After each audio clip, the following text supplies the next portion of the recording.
Welcome to the smartest decision you've ever made, Hustlers University. This is the smartest thing you've ever done. If you're sitting there wondering, you should already know, but if you're sitting there wondering, is this gonna be worth it or not? Buckle the fuck up. This is the smartest thing you've ever done, because this is the first time, besides the PhD course, where I'm gonna lay down all of my knowledge in the world about a particular subject. PhD course was girls. This is gonna be about business. Everything I know about making money. So the way this came around was I was convincing yet another person to not go to university. I have convinced, well, I don't know if I've actually convinced them, but I often say the biggest mistake people make in their lives is traditional education. It's a waste of time, it's a scam. And I always tell people why it's a waste of time, why it's a scam.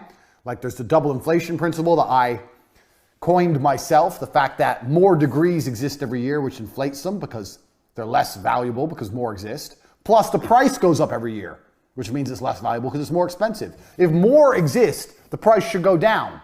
Scarcity and value are linked, but there's some kind of double inflation that goes on with education, which is propagated by the mainstream think tanks because they want to put you in there and they want to brainwash you. They want to put you in there and they want to turn you into a pussy, not actually teach you anything that's useful, just turn you into a little worker drone. Nobody goes to university and leaves knowing how to get rich. And if you look at all the richest people in the world or all the most successful people, they'll say, I didn't go to school, or I quit university, I dropped out. Because you're not learning anything about getting rich. You're sitting there just being brainwashed. It's bullshit. So when I was sitting there saying to this person, don't go uni, don't go uni, don't go uni, they said, well, what do I do instead then? I said, learn from me. And they said, oh, okay, well, what do I learn? So you can join the war room, you can learn there, da-da-da. So, okay, yeah, I'll join, but is there anything else? So I thought, you know what? I'm gonna start my own university. I'm gonna give people a genuine option, a genuine alternative to mainstream education. I don't know about you, but me personally, all I ever want to do is get rich. I didn't give a fuck if I got rich breaking rocks or got rich being a professional fighter. I didn't care. I want money. I was not passionate about some business. I was passionate about money and money only. So if you've joined this course to learn how to run a business and get rich, congratulations, you're about to learn a whole bunch of shit. Because I've run a bunch of companies, you're gonna find out during the length of this presentation. This is no nonsense, no fluff, no doubtably the hardest hitting presentation given by a multimillionaire on how to make money in history. Because all the other multimillionaires are lying to you. They're lying to you by talking bullshit. Tai Lopez, if you read books, you'll be rich. Lie. You can read books all day, you're not gonna get rich. That's a lie. These other fucking nerds, think positive, you'll be rich. Another lie. What do you mean? If I read books and I think happy, money appears in my bank? No, it does not. This is garbage. We're cutting the garbage. We're getting down to it with 100 points, 100 business lessons I've learned across my business career. So, well, as I said, if you've just made the decision to join the university, congratulations. Your worldview is about to change forever. I don't have a seatbelt on my chair, but I'm ready. If you have a seatbelt on your chair, put it on. If you don't, hold on tight. We're about to get rich right here, Hustlers University. Lesson 1. I've even got a whiteboard for you motherfuckers. That's how hard I've worked on this university project. Whiteboard, markers. Lesson 1, speed. Now, I tell this to everybody all the time, and nobody understands what I'm trying to say. I'm gonna try and articulate it. Speed is extremely important in business. Everything that needs to be done must be done fast.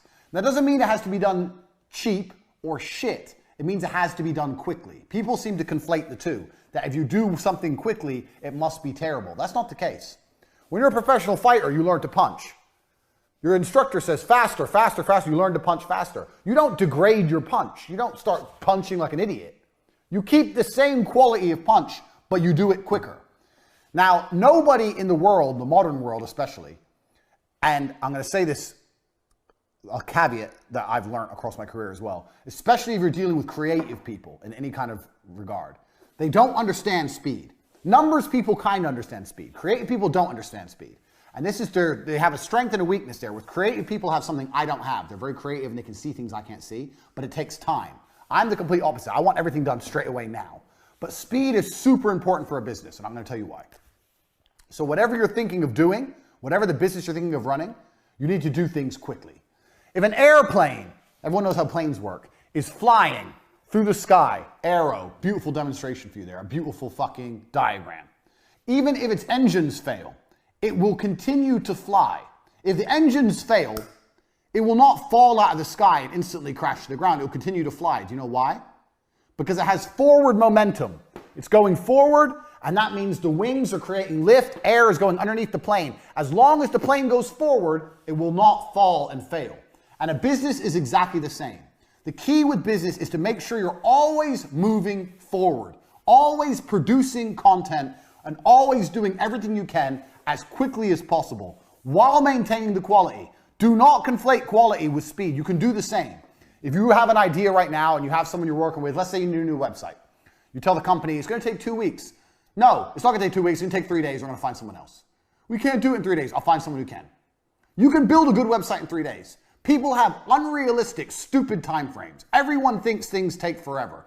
Things don't take forever. Things can be done quickly. I know, because I've done it. I've pushed people or done it myself and seen what's going to be done. Do you know what I could do in 2 weeks? Me, as a man who knows nothing about web design, in 2 weeks, I could learn web design and build a website. And I know nothing. So how the fuck can you, the guy who knows websites, take 2 weeks to build a fucking website? It's garbage. Everyone is slow. And being slow is deadly to a company for 2 reasons.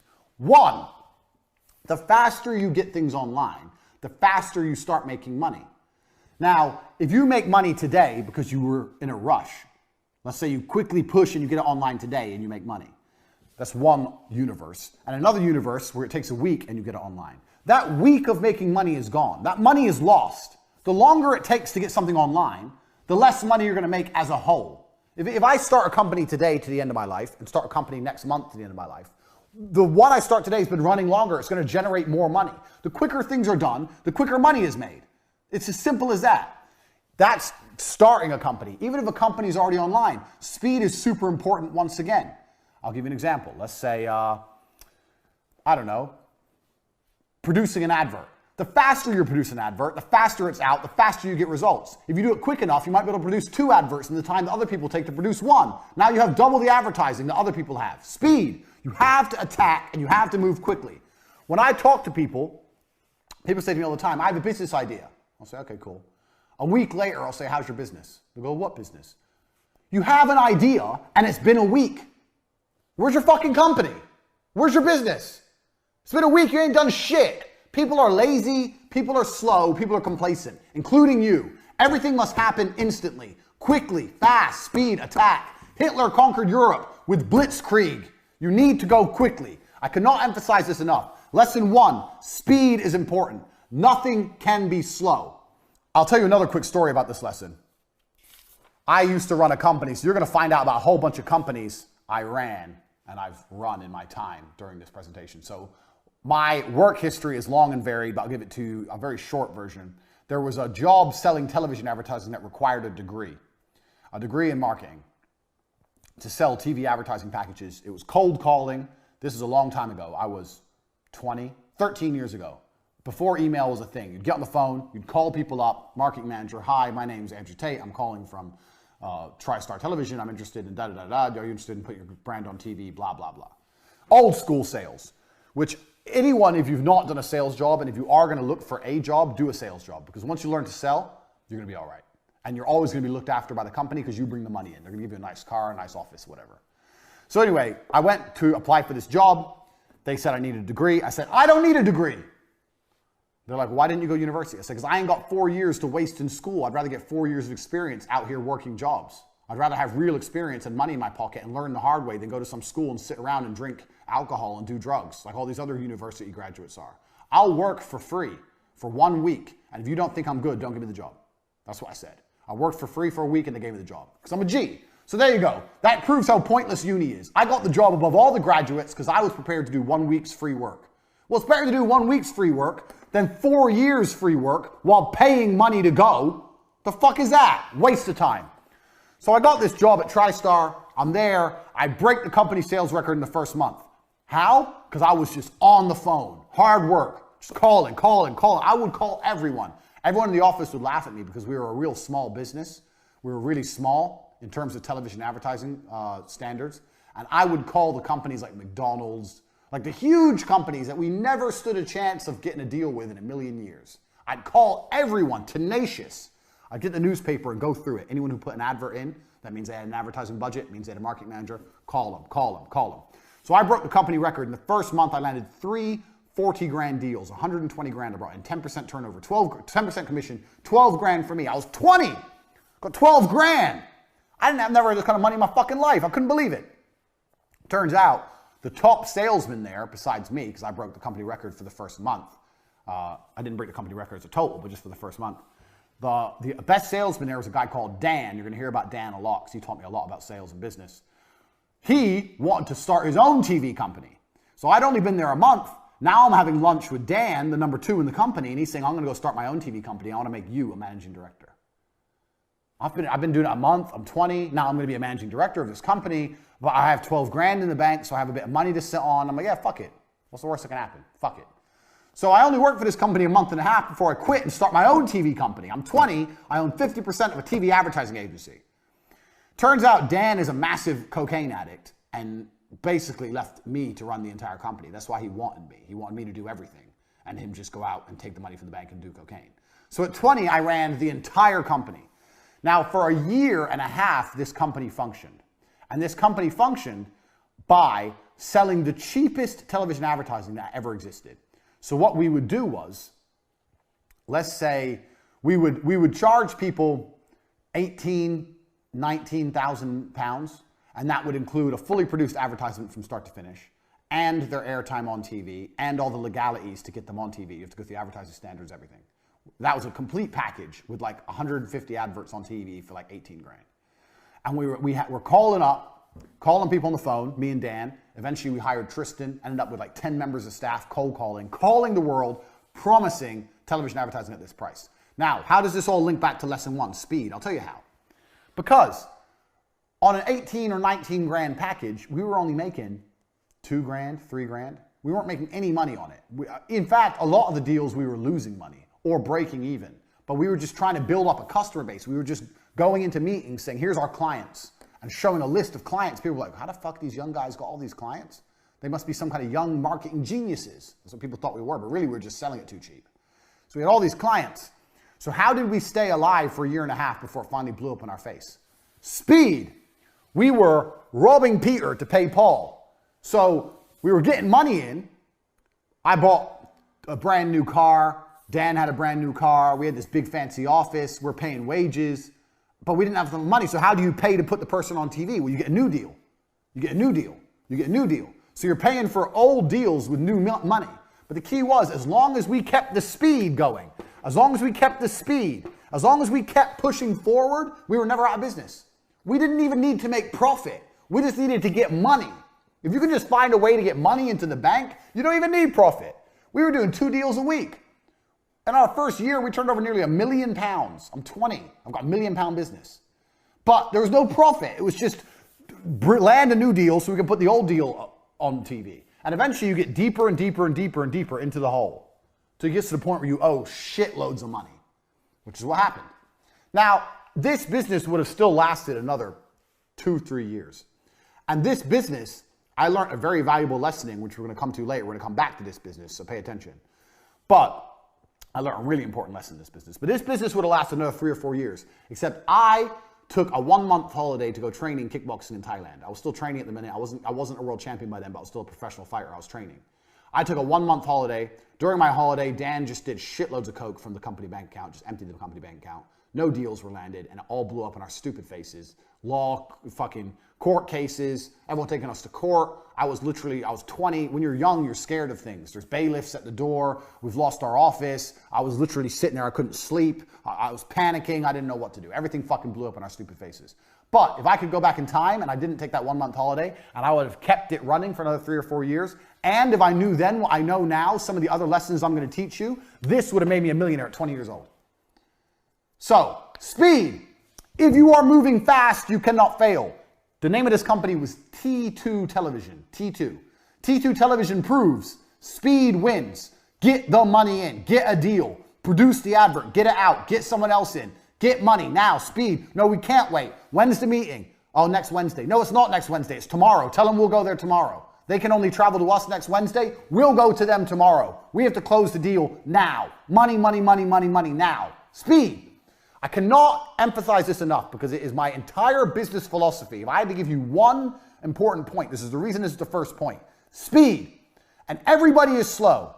And if you start to work like me, you'll realize everyone's slow, and that's okay. But things must happen quickly. It's extremely important.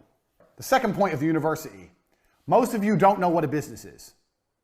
A business is money in.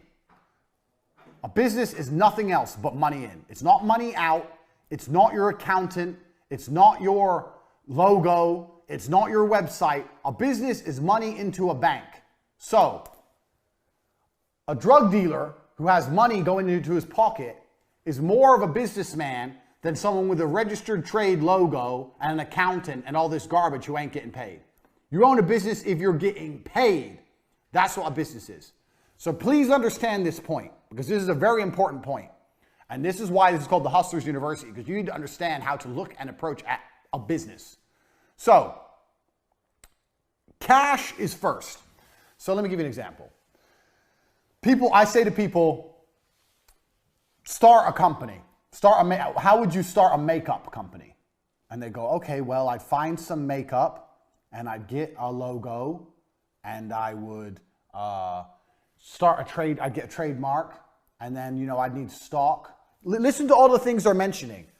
Find makeup. We're going to have two things. We have things that cost money and things that make money.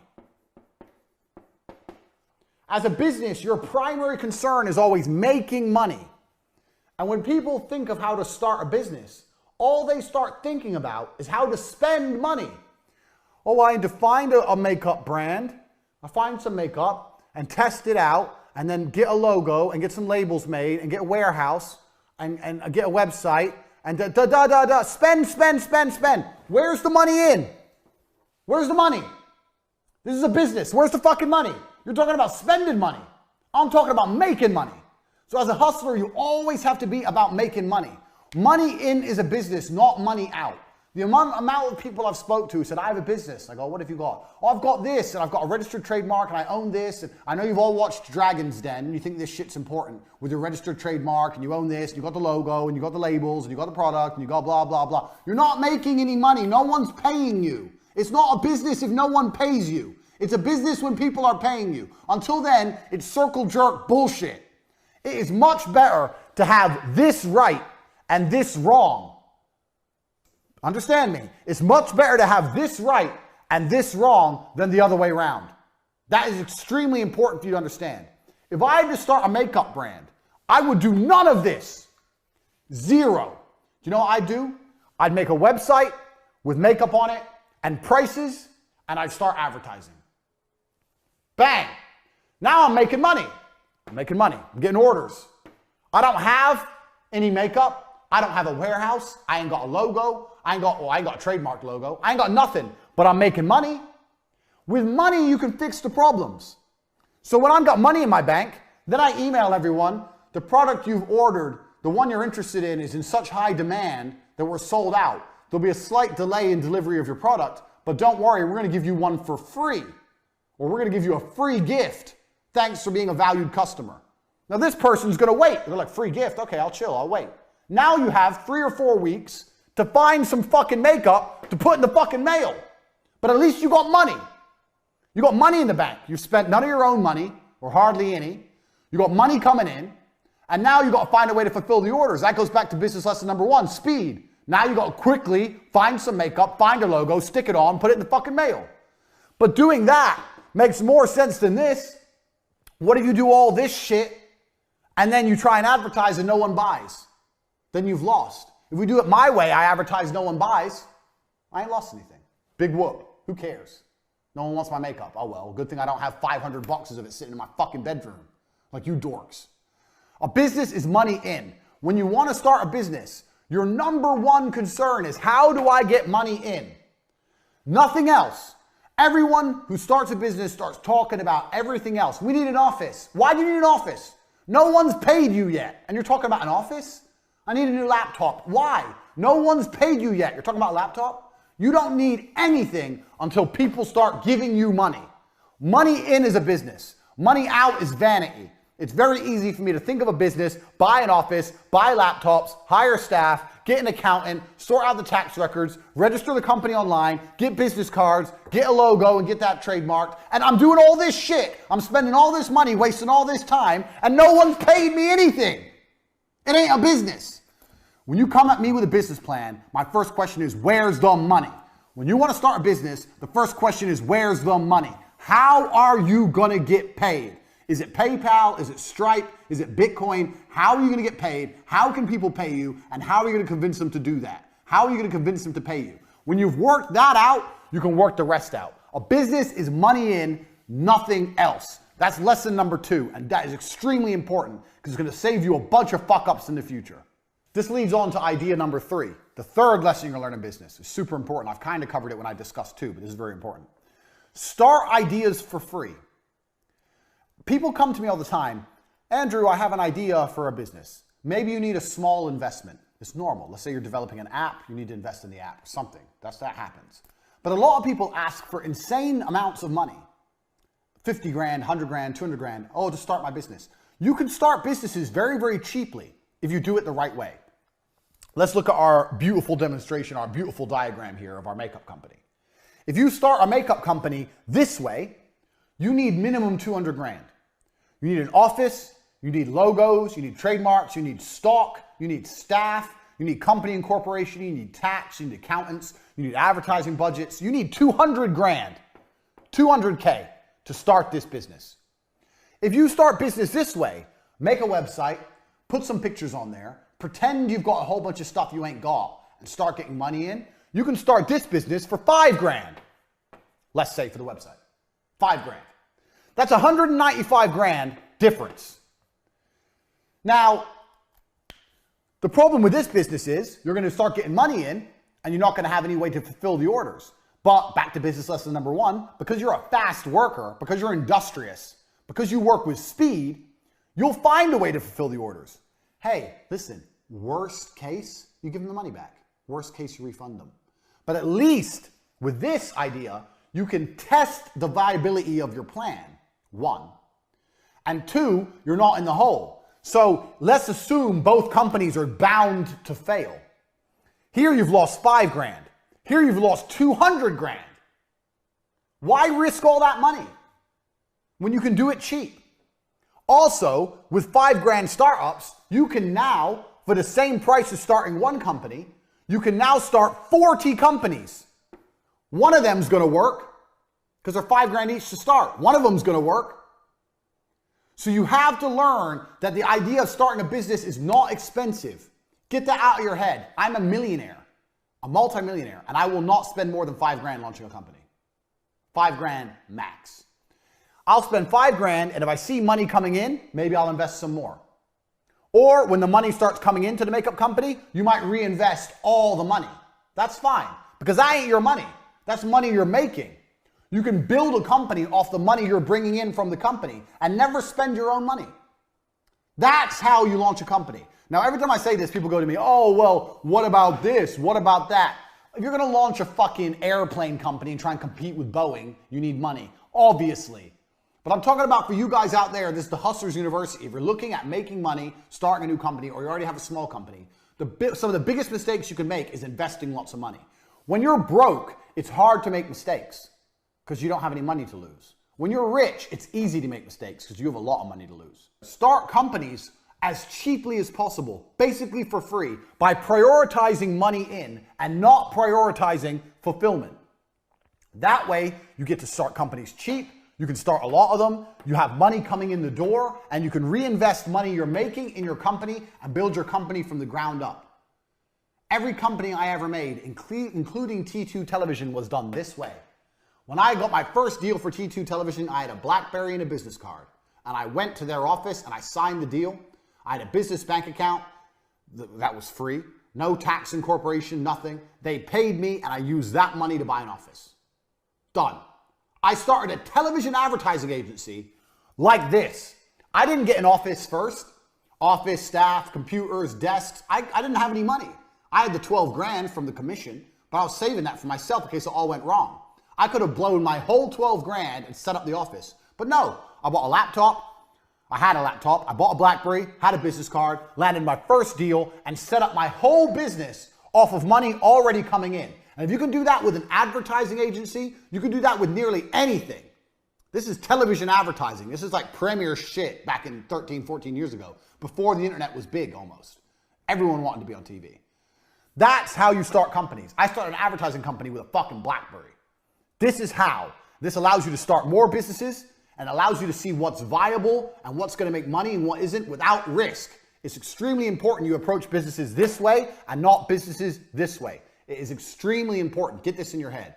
These first 3 lessons about speed, about money in being priority over everything else, and about starting businesses with this focus as opposed to the cost focus, money in as opposed to fulfillment, that's good. I've already taught you more than you're going to learn about business anywhere else. That's key, because if you do things this way, it's very hard to have a monumental fuck up. It's very hard to lose money. And also, now you can start nearly any company. You can start nearly any business. Give me a business. Name something completely random. A record label? A record label. You want to start a record label. So, record label, what do you have? You have, this is completely on the fly, record label. So, let me wipe my board. This is completely on the fly, unprompted. We're testing my business genius for the Hustlers University. Let me clear my beautiful diagram here. Right, so how does a record label make money? Make. We have make and we have costs. So a record label makes money by selling records, correct? I've never run a record label, so I might be wrong. So you have to sell records. Now, a record label is a digital product, so it's actually harder than makeup, because how can you sell records you don't have? So what I'd be looking to do first thing is test my distribution channels. So costs, you need to find records you can instantly supply, unlike a makeup company. So you need to find artists which are, I wouldn't say struggling, but there's certainly, you need to go out there and find some artists which don't want money up front. So you need to work out some kind of commission deal with artists and say, look, we're gonna give you X amount on the basis of the sales. So you have to find, we're gonna put Broke Boys. Because it doesn't, you know what, at this point, especially with a record label, although you need good quality artists to have a good reputation as a record label, if you have shit ones at the beginning, it doesn't really matter. If you have some shit ones and you sign Rihanna later on, is anyone going to be like, oh, they have Rihanna now, but 3 years ago they had that crap band no one's heard of? They ain't going to care. It's not going to damage your reputation. So at this point, you can just get Broke Boys. Get Broke Boys, offer them a commission deal to make to try and sell records. So let's say we're selling a record for £1. Let's say it's a 50-50 split, 50-50. Now you've got distribution channels. How are you going to sell the records? Where are you going to sell them? Apple Music, Spotify, whatever. You have to test the distribution channels, test them out. Test out an independent distribution channel. So let's say you do all the traditional distribution, traditional stuff. And let's say you want to try and sell some stuff independently. So let's say you start a website or you go on, is MySpace still even a thing for music? No, what's the other one? SoundCloud or something like that. Yeah, so there's a few other abstract ways you can try and sell money. You can try and sell records. Let's say through their own website or through SoundCloud, through some of the other ones. You can try some abstract methods. Now here's what I would do. I'm running a record label. I find Broke Boys. Broke Boys agree to go a 50-50 split. I promise to sell loads of records. You have to promise. This is your job. So I promise to sell fucking 100,000 records a month. Some bullshit. I promise. I'd lie. This is what I do all the time. No big deal. 100,000 a month. Easy, easy, easy. I'd get them. I'd put them across all the distribution channels. I'd see how many we sell. If we don't sell any, do you know whose fault it is? The Broke Boys' fault. I'll come back to them and go, okay, well, yeah, we have 2 of your songs. It's not enough. People don't know who you are. We need to produce some content to raise your profile. I don't know if you guys have any videos of you performing live. We need more music we can put out there. Da, da, da. And I would just continue to extract from the Broke Boys more videos, more songs, all for free, all based on a commission deal, and just put it out there. Speed, just like we said in number 1. Like I said, I've never run a record label in my life. This has come off the top of my head. Speed. Give me more, give me more, give me more. The more they produce, the more they give you, and the more you put out there, it doesn't matter. If you sell a little bit of each, you're going to start to make money. Look at what we do and what I do, all my different businesses. At this moment, I run CobraTech.com. I have the War Room, which is a business in itself. I have the webcam business. I have 2 YouTube channels. I have casinos. All I do, because it's just speed, scattergun. So in this kind of particular, if you're going to do a record label, you need to have as much as possible video and music that you can afford. And when I say afford, a commission only deal, just constantly put out there, speed, on every single possible distribution channel. That's what you need to do. Then what you do is, when you have these boys everywhere, Broke Boys, the Broke Boy record band, you have them everywhere and you have tons of their stuff, then you can approach someone who's not shit or a little bit better. So we have the Less Broke Boys.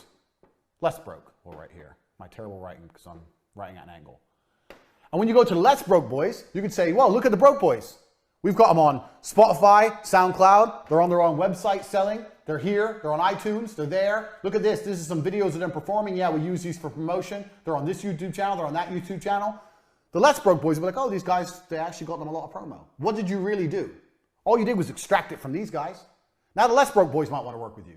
Maybe you don't give them, maybe there's a slightly better commission deal. Maybe they get 60, you get 40. Take their shit. Before you know it, you're going to have a catalog of stuff. So people go, who's this record label? You go, well, bang. And you type any of those bands in, and they flood the internet with things. Now you're a real record label. Now new bands, up-and-coming bands want to work with you. Just because the amount of promo you got, you put them everywhere. One of these up-and-coming bands might be the next big thing. Who knows? All I've done in this business model, I don't know anything about record labels. All I've done is stick to my tenets of business. One, this is free. This is free. This is running a record label from your bedroom. Doing all this is some work on your computer, putting them on iTunes and making a website, whatever. That's all fucking free. Negotiate with the Broke Boys you can do in a Costa Coffee or a Starbucks. So this is a free business I've just given you. One, it's free. Two, we've prioritized money in. The first thing I wrote is, how do we make the money? How do we make the money? We sell records. Okay, so we need this, we need this, we need this. Prioritize making the money. And the third thing I did was speed, quickly. Get out, get out, get out. Tell the Broke Boys to make more. Tell the Broke Boys to start a daily vlog of them recording. A daily vlog of what it's like in the band. Start putting out on a YouTube channel. Speed, speed, speed, more, more, more. Give me content, nonstop. Speed. All I did was stick to my 3 basic business principles. Now, imagine you try this for 6 months and it doesn't work. Have you lost money? No. What did you lose? You didn't have a big fancy office. You didn't lose nothing. What's the worst that can happen? What's the worst that can happen? Nothing. And that is the exact point I'm trying to teach here. If you stick to these 3 tenets in nearly any business, you'll launch it for basically nothing, and nothing can go wrong. Nothing can go wrong. Point 4. Let me clear my board. I might get some hot chick. I'm going to sit here and wipe the board. In fact, let me message a female right now. Sorry, bear with me. Let me get a member of staff.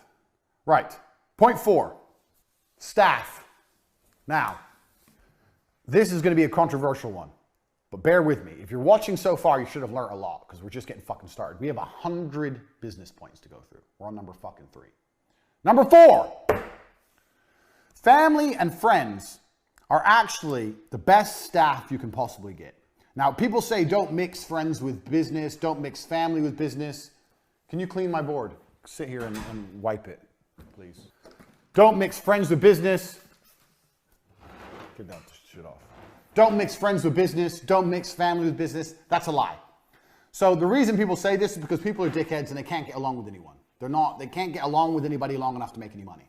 But I guarantee you have family members right this second who could make you money.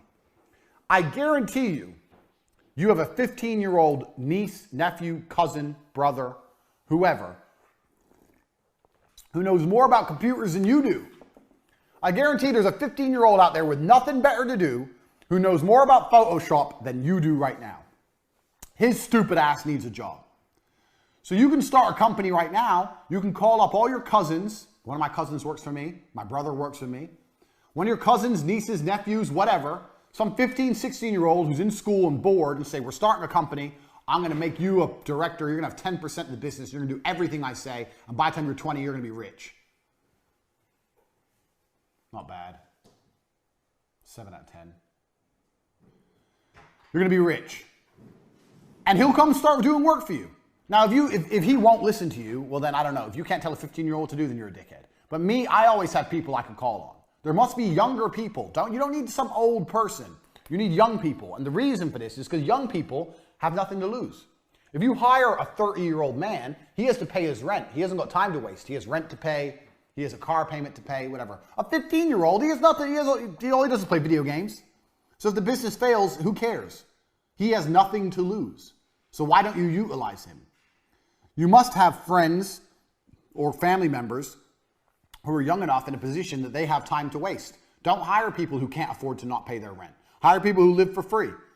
If you have friends and they have a kid, go to your friends and say, your kid's 15, he's good with computers. Yeah, I'm thinking of starting a company. I'm thinking of letting him work with me for free at the beginning, see if he's good, and if he's good, I'll start paying him. They'll love that. They'll love the idea of their son or daughter getting some enterprising work. Yeah, good idea. What's the business name? Bang! There are free, effectively free workers everywhere. And if they're not free, they're extremely cheap. And they're everywhere. You just don't utilize them.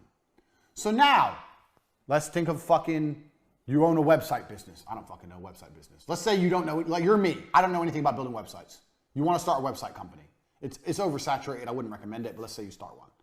You go and you find a 15-year-old and you tell his ass to learn how to make websites. You convince him it's a good idea, and then you start taking money and you give it to the 15-year-old. You're a middleman now. The 15-year-old works for free. You can do websites cheap now. You can do websites for $300. I'll do an entire website for $300. Half now, half when it's done. People are like, $300 for a website? Yeah. $150 now, after it's done. Take $150, give $50 to the 15-year-old, tell him when he's done, he gets another $50. $100 for him, $200 for you, you ain't done shit, boom, wham, bam, done. He can even start your company website for advertising at the beginning for free. Bang, you have free workers out there. Find young people, because young people can afford to work for fucking nothing. You trying to find members of staff that have mortgages and fucking pension plans, that's expensive. The best staff you can find are young people. And in most cases, young people know more than the old people anyway, especially about technology and stuff. Young people are fantastic. I love hiring 18, 19-year-old kids. They know fucking more than me about fucking TikTok, Instagram, all the blah, blah, all the shit that's big. They know more than me. I'm 33, I'm not even old. These kids are sitting there going, we need to do this and this and this. I'm like, go then. They're like, I'm like, how long is it gonna take? They're like, a week. I said, no, it's gonna be ready tomorrow. Tomorrow, show me it, done. Don't piss me off, go. Speed, back to lesson 1. Bang. So you already have workers for your business. You already have them. You just don't fucking use them because you're lazy. So contact them right now. Let's get started. I apologize for the change of face, but Andrew has invited me here to talk about another very important point when it comes to making money, which is work with family when possible. That's why I'm here. Now, it's very easy for people like me and Andrew to tell you to work just with family members because we're two brothers and we're exceptionally close, but we actually learned this from other people. Me and Andrew have always been best friends, but we used to fight and argue when we were growing up, and when we were 16, 17, we worked in completely different, let's call it fields. I mean, we worked different jobs. We weren't actively putting our resources together and trying to make money. We had some friends who were Pakistani guys from the United Kingdom, and they taught us a very important lesson. One of our friends, I won't say his name, but he had a Ferrari and he used to drive it around our hometown. And we were very impressed and we said, well, you know, how do you have this Ferrari? Because he was only a lawyer, a junior lawyer, making maybe £50,000 a year. A good income, but not a Ferrari income. And he told us, he said, you English people, you white people actually, he said, mixed race, have it all wrong. I have 6 brothers. And what me and my brothers do is this. One of us is a doctor, one's a dentist, one's a lawyer, one's an architect. We're all in different fields. What we do is we live in the same house. Our wives live with us. Our wives cook the meals and look after our children. And we pool all of our money together. That way we own the house instead of renting 6 other houses. I thought, oh, that's pretty clever. And what about the Ferrari? They said, well, a Ferrari finance payment is £2,000 a month, more than me on my own. However, I don't drive the car all the time. So me and all of my brothers, we bought these finance agreements for the Ferrari, our Range Rover, and our Rolls Royce. And we all drive them whenever we want. I thought, wow, that is smart. That's a conversation that got me and Andrew thinking at a very young age. From that point on, whenever we were renting a small apartment, we'd rent it together rather than pay 2 separate rents. Property prices in England were still too expensive for us to buy. But when we worked together, when we were looking at making money, we thought, how can we do this together? And everything from there went into a single pot. Up until this day, we're multi-millionaires. We share bank accounts. I don't know what's in whose account, under what name, which house, which car is owned by who. I mean, I know on paper, but it doesn't matter because everything is collectively owned. Now it doesn't matter so much. Me or Andrew could go our separate ways, buy our own family home and have 3 supercars each, if we wanted to. But we don't. You see, when we were much younger, our first ever supercar was an Aston Martin Vantage. An old one, cost us £65,000 secondhand. It wasn't the most amazing car, but we paid for it, the both of us. That way we had a supercar for both of us to use. The money we saved, we put into business, the other activities we were doing, and that helped us propel forward to the point we're at now. So sure, it'd be easy to divide resources and split now, but why? Am I going to reach the next level faster if I do that? No. So now I live in a 7-bedroom house. My driveway is full. It's got 6 cars on it. I actually need to extend it now because Andrew won't stop buying cars, but that's fine by me. Always work with family. Now, my cousin from the United States is in a very lucky position. He's now living here in Bucharest. He works with us, and he essentially works with us forever. As long as we're making money, he's going to be here and he's part of the team. When I first met him, he was 5 years old. I didn't see him again until he was 19.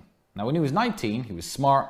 He had it all going on, but he was a bit privileged. His mother was a very well-to-do woman, a best-selling author in the field of political science and a university professor.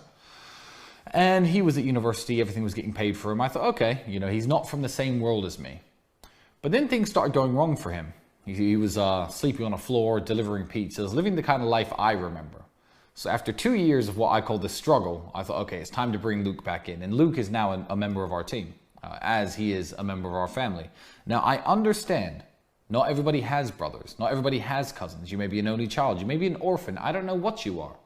But everyone's got those people. Those people that are so valuable to you that you wouldn't stab them in the back for $1 billion and 1,000 women. Those are the people you want to work with.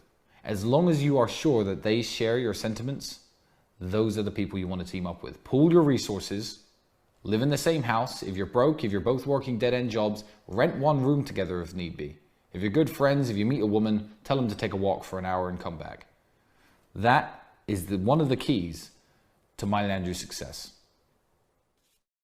Lesson 5, command respect. Now, what I want to do in the 100 points, this 100 tenets of business, is I don't want to talk too much about the fluffy bullshit that all the other millionaires talk about and teach, because what they're really doing is copping out. So it's very easy for Tai Lopez, who has no real business skill. Tai Lopez doesn't know anything about business, to say, you get rich by reading books, because it sounds easy. Then everyone goes, oh, really? Okay, I'll read books. It sounds easy, but it's not true. And think positive, you'll get rich. That's not true either. But some things are true. And number 5, this is true. Command respect.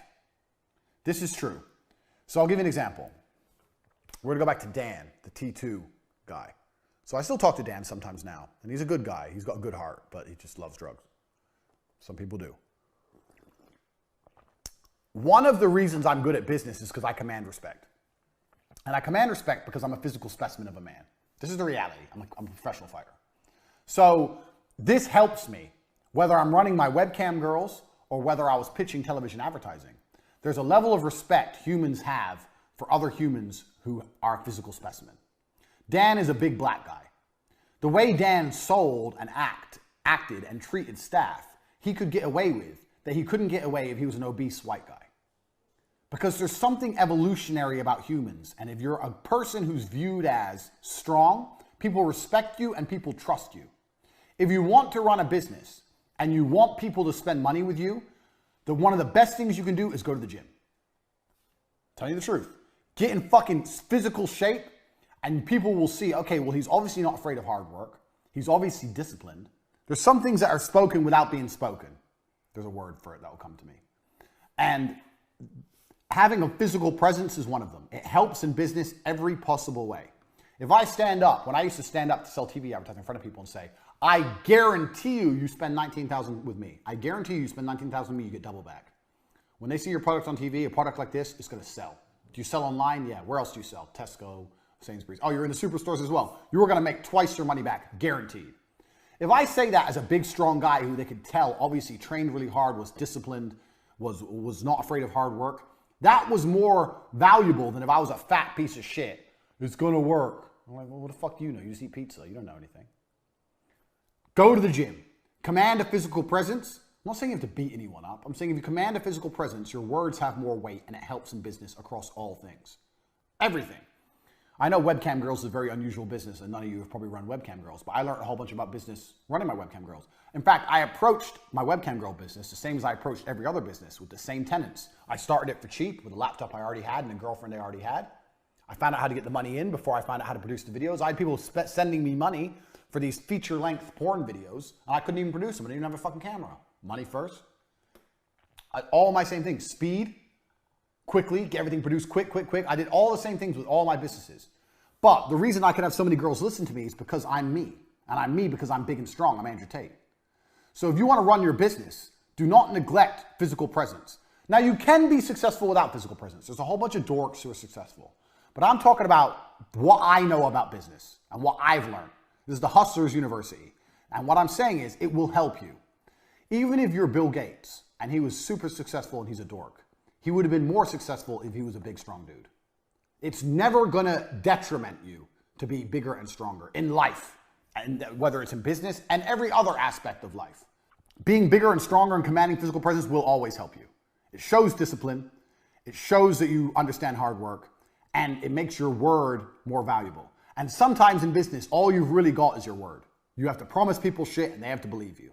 So if you do that as a big, strong dude, people just believe you more. This is just the harsh reality. This is the Hustlers University. I told you it's no nonsense, it's no garbage. If you want to run a company, start going to the gym, get big, get strong. It's going to help you make money. Sooner or later, I guarantee you it's going to help you make money. This is point 5. Don't neglect it because it's very, very true. Even if it only helps you 10%. 10% is a lot. 10% is the business. 10% is the difference between success and failure. 10% is the difference between a little bit of money and a lot of money. 10% is a huge difference. If you're selling, let's say you're selling $1 million of product and you got a 20% margin, that's 200K. If you had an extra 10% margin because you're the big strong guy and you got 300K, bang, that's an extra 100 grand a year. That's a fucking 911. That's a Porsche. It's a big difference. It's a big difference. So do not neglect number 5 because it's real. Check the guns. Would you, and here, let me prove the point. Would you have bought this course? You bought this course because I'm Andrew Tate. You trust me. You've obviously looked at me and you go, you know what? Something about this guy. He knows something. I trust him. Would you have still bought this course if I was morbidly obese? Genuine question. I know it's an extreme, but it's a question. If I was morbidly obese in my chair and very, very fat, I'm going to teach you about business. Would you have bought the course? Or would you have thought, fuck you, fat fuck, you don't know nothing? And if you're honest with yourself, you'd think, yeah, you're probably right. I wouldn't have bought from you if you're obese. So that's the extremes. I'm a professional fighter, obese. These are extremes. But the extremes prove the point. The closer you are to in good physical condition, the more likely you are to be respected, and the more likely you are to be able to say things and people believe you. So, get in physical shape. That's point 5. Commanding respect is always going to be able to help you throughout life, especially in business. Point 6. Resell to people you've already sold to. It's the easiest money you'll ever make. So, in T2 television, because obviously we knew we weren't making money. When shit was getting hard, what we do is we were selling these 18, 19 grand deals. And one of the reasons we survived so long is we'd get people to sign up, pay 18, 19 grand, make their advert, show them their advert, hope they loved it. And if they love their advert, then we try and sell a bonus airtime package. We come at them and say, by the way, we've got a really big purchase coming up for McDonald's, some bullshit. And we're getting airtime extremely cheap. And for only an extra 5 grand, we can get you an extra 100 spots on TV. Some garbage, some bullshit. And try and sell them this extra package. And this package had some profit in it for us. The spots we'd give them would be in the middle of the night, cheap, bullshit. And this was our only chance to make any profit. So if they said no to this, we did all the work for effectively nothing. If they said yes, we'd sell it for 5 and it was like 4 grand profit. That's how we were surviving. So if we tried to put that in at the front end and sell 24, 25 grand packages, we couldn't sell it. But if we sold them at 19 and then tried to upsell them later, we had about 60, 70% upsell rate if people liked their advert. So the easiest money you'll ever make is selling to people who have already bought from you before, as long as you relatively fulfilled your deal. So we did it after the advert. We never tried to sell it to them before they saw the advert because then it was much harder to sell. So if you do a good job or a half good job, the best customers you're ever going to have are people who have already bought from you before. You should already know this about business. This is a very easy one. But it is so much easier to sell to someone who's already bought from you than it is to sell to someone new. A lot of you watching this may have already bought something from me before. Congratulations, you must know a lot of shit. But it's very, very important. It's very, very true. So I know a lot of people with a lot of different businesses, and they all call me up for advice. And one of the first things, I had a guy call me up about 2 months ago, and he was saying he was struggling for cash. He asked me to borrow money. And I said, I won't say who he is or what his business is, because you'll know. Some of you will know. So to protect him, I was like, well, okay, how much do you need? He's like, 200 grand. So how many customers do you have? He goes, oh, all in all? Yeah, all in all, how many customers are on your database? He goes, oh, about 10,000. Like, bro, there's your 200 grand. Put together a fucking email campaign. Do a huge discount. You don't have to let it leak out into the public. Let them pay full price. These people have bought from you before. Put it all together, pow, and blast it out. There's your 200 grand. What do you need me for? These people have bought from you before and you delivered. There's your money. Your money's sitting right there. Go get it. So easy to sell to people who have already bought from you before if you did a half good job. In business, you don't need to sell to tons of people if you can sell to the same people over and over again. And it's much easier to sell to the same people over and over again than it is to keep finding new people. Keep that in mind, especially during times where you need cash, or you're trying to raise cash, or you want to increase cash flow. The first thing you should do, if you have a company and you're making a bit of money, making a little bit of money, and you go, you know what, I want to make some more, what can I do? Don't look at advertising more. Don't look at getting new customers. Don't look at a new product launch. The first thing you should do is go, is there anything I've already got that I can resell to people who have already bought from me? And that is the easiest money you're ever going to make. Don't forget that, because you'll need that at certain points in your business career. You're going to need to be able to pull that ace out your sleeve and generate money from thin air. So keep in mind, that's point 6. Right. Point 7. This is another one that goes back to point 2 and point 3, but this is really important. Don't get legal before you get rich. This is super important. We're talking about hustling here. I'm telling you the hacks to becoming rich. Do not get legal before you are rich. You can fix your legal bullshit when you've already made money. It's a shame I've deleted or erased my beautiful makeup diagram, but it's very similar to what we were saying earlier. I know so many people who have registered a company, registered for VAT, registered with the tax man, already have an accountant, and haven't made any money yet. In most of my companies, will make $1 million before I'll even consider fucking around with a tax form, talking to an accountant, or registering any fucking companies. All that shit is on the later base until you have proved the viability of your company and you have money coming in. When you're rich and you have money in the bank, then worry about that stuff. Do not waste your time, energy, and money doing all that legal crap before you know anything about whether your business is going to work or not. Don't do that. It's counterproductive and it's expensive and it's a time sink. If every time I had to start a company or an idea, I had to go register a company, get an accountant, do tax forms, do VAT forms, what a waste of time. I've started maybe 100 companies in my life. 20 of them made money. You're telling me 80 times I would have had to fuck around? Don't do that. I know so many people who have a company legally, but don't have a company in reality because it exists as a legal entity, but it does not provide cash. A company provides cash. If you're a street drug dealer, you own a company. Much more than the guy with all the legal entities which ain't making money. We're hustlers here. This is the Hustlers University. Do not confuse this. Money in. What's the lessons I've been teaching you? Money in. Where's the money in? Legal shit is a cost. We're not interested in costs until we've seen the money in. Do not get legal before you get rich. You do not need any legal bullshit. You need a website, a domain name, and that's it. You do not need any legal bullshit before you get rich. Don't make that fucking mistake. The reason people do that is because it makes them feel better. It makes them feel better because then they feel like they have a company. So people go, I want to start a company. They don't know what to do and they don't know how to make money. So they think, well, if I spend money and set it all up legally, then I've got a company. Then they feel better inside, like they've achieved something, when really they've achieved nothing because they're still not making money. Don't fall into these traps so you can walk around telling everyone you have a company because you spent money. Anyone can spend money. Making money's hard. Spending money's fucking easy. Do not do that vanity, I own a company on paper garbage. Fuck all that off until money's coming in the bank. Do not get legal before you get rich. Extremely important. Point 9. Use what you got. So, this comes down to one of the ideas for what idea of a business to run. So I just gave you the example of the 15-year-old cousin who can make websites. Now you own a website company. Or your 15-year-old cousin who can do, I don't know, who knows what he can do. He can mow lawns. Every 15-year-old can mow lawns. Now you have a lawn mowing business. Bang. Tell his stupid ass to go deliver some flyers. Drive him around in your car. Play some 2-pack. Chill out in your car. Text some bitches. Drive at 5 miles an hour. Let him drop off all the leaflets. And then let him mow all the lawns. You collect all the money and just pay him a percentage. Bang. You now own a lawn mowing company. Congratulations.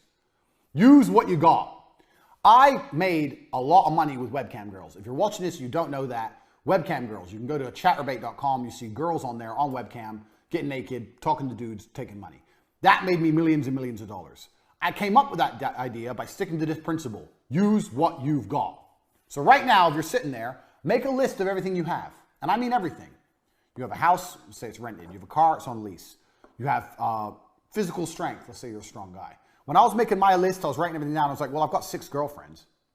6 girlfriends. So, okay, how can girls make me money? Strip club, but that takes money to set up. Remember? Costs, money in. Strip club, I cannot get money in a strip club without a club. So I looked at all the costs for a strip club and realized it's too expensive before I could get money in. It's too big a risk. Remember? It's too much risk. I could lose 300-400 grand. Can't risk that.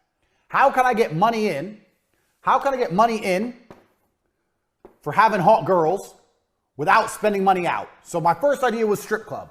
But I looked at all the costs. I was like, okay, so why do men spend money on girls in strip club? Because the girls are beautiful. They get to look at the girls, see some titties.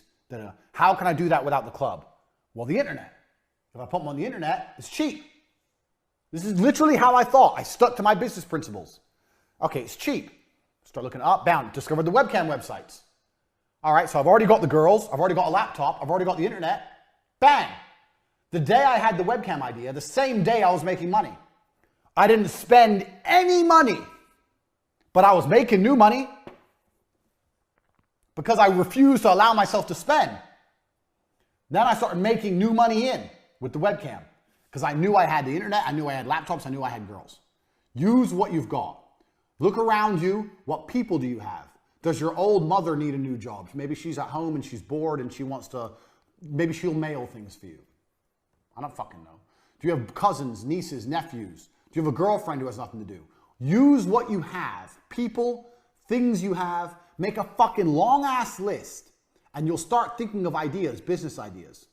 And they're going to come to you like the strip club came to me. But then you're going to sit there and go, okay, this is a good idea, but I can't afford that. But then you're going to go back to the other lessons I've taught you. Okay, this is how much it would cost to set up that way. But how can I get the money in that this would generate without all the costs? And if you do that and you sit there with a piece of paper and you write everything down and you stick to the principles I've taught you so far about how to start businesses, you may find a business you can start for a couple grand. You've already got your staff, a couple grand, you got an idea. You try it. Doesn't work, lost a couple grand. Does work, bang, you're rich. That simple. If it starts to work, speed, speed, speed, speed, more. Lesson 1. It's really not that complicated. This is how hustlers get rich. It's really, really simple. So, use what you got. A lot of you already have things you can use, you just don't use them. Uber's another one, man. Uber's a fucking perfect one. So, I know Uber doesn't pay very much at all. I know that. But, you know what everyone loves to do when they first get their driving license? Drive. Maybe you have a 17-year-old cousin or some shit, he's just learned to drive. Get his ass on Uber. Rent a car. Find a way to rent a car with unlimited mileage per month. Tell him he's going to do 10 hours of Uber a day to train how to drive. Lie to his ass and say that in the Uber app you can track and make sure he ain't breaking the speed limit so he drives safe. Put his ass on Uber, pay for his gas and give him half the money and keep half for yourself. Bang. Done. Set him up. Get him ready.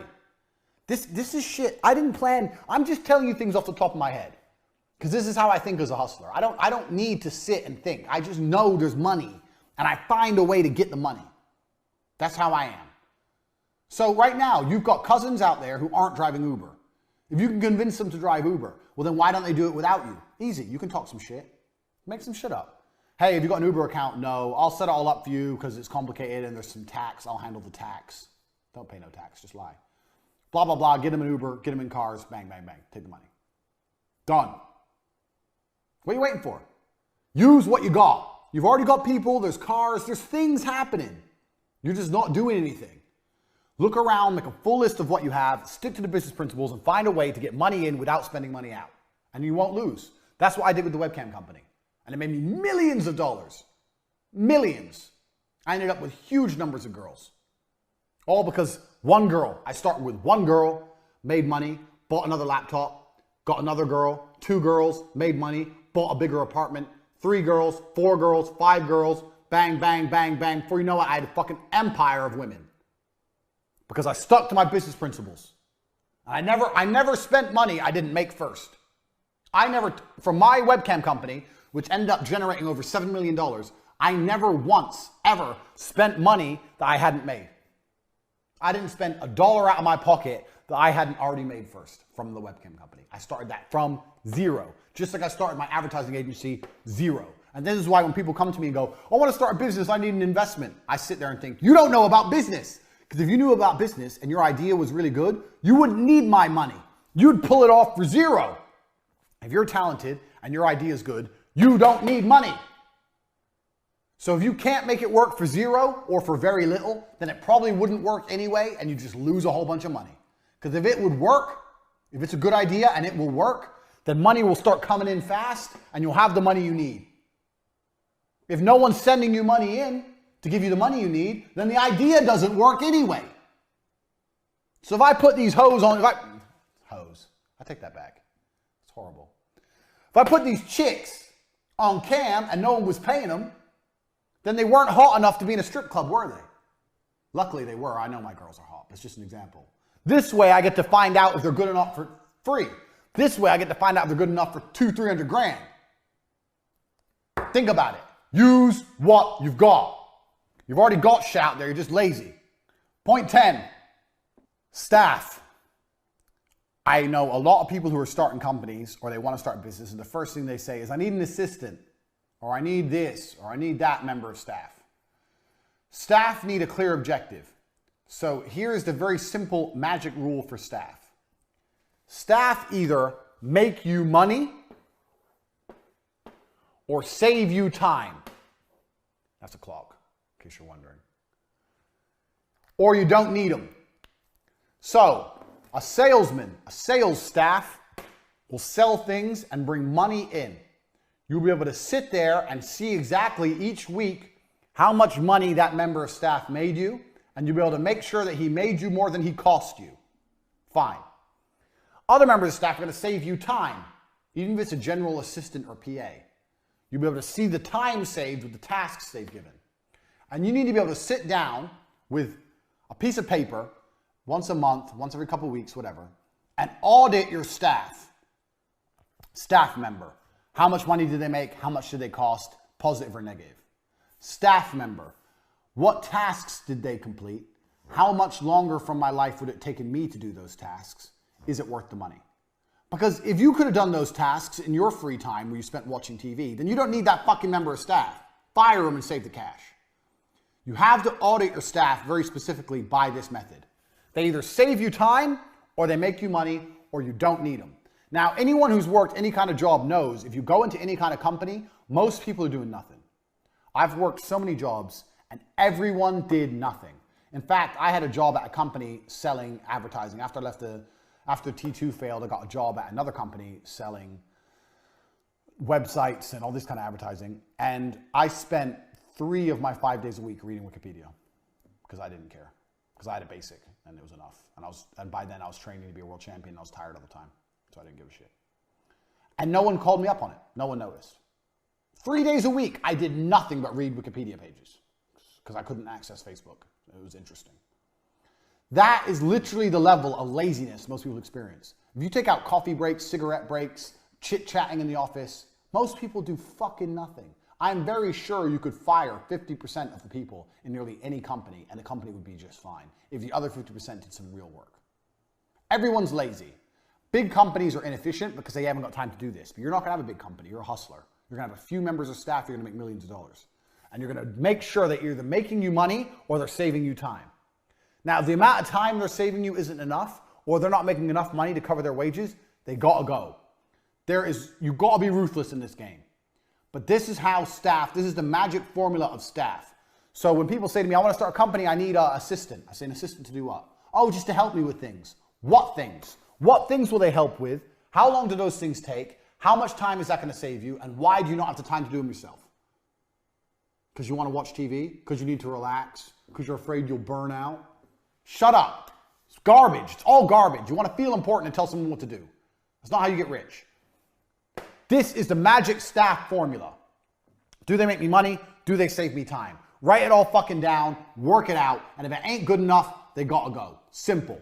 That is how you manage staff. Because I get asked so many questions about staff. Making me money, save me time. Done. Another thing that's important with staff is you have to teach staff your business ethics. So whenever I have a member of staff, I've argued with staff plenty of times because everything must be done quickly. But that is how I work. That is how I want them to work. Now, I am 100% certain that even if it's only by 1%, the fact that I am uncompromising in the fact I want things quickly, things get done quickly or quicker. If I didn't say anything, it may take 10 seconds. If I complain, it may take 9 seconds. It may only be a tiny saving. But that is how I work. That is how the people I work with, I want them to work. Speed is everything.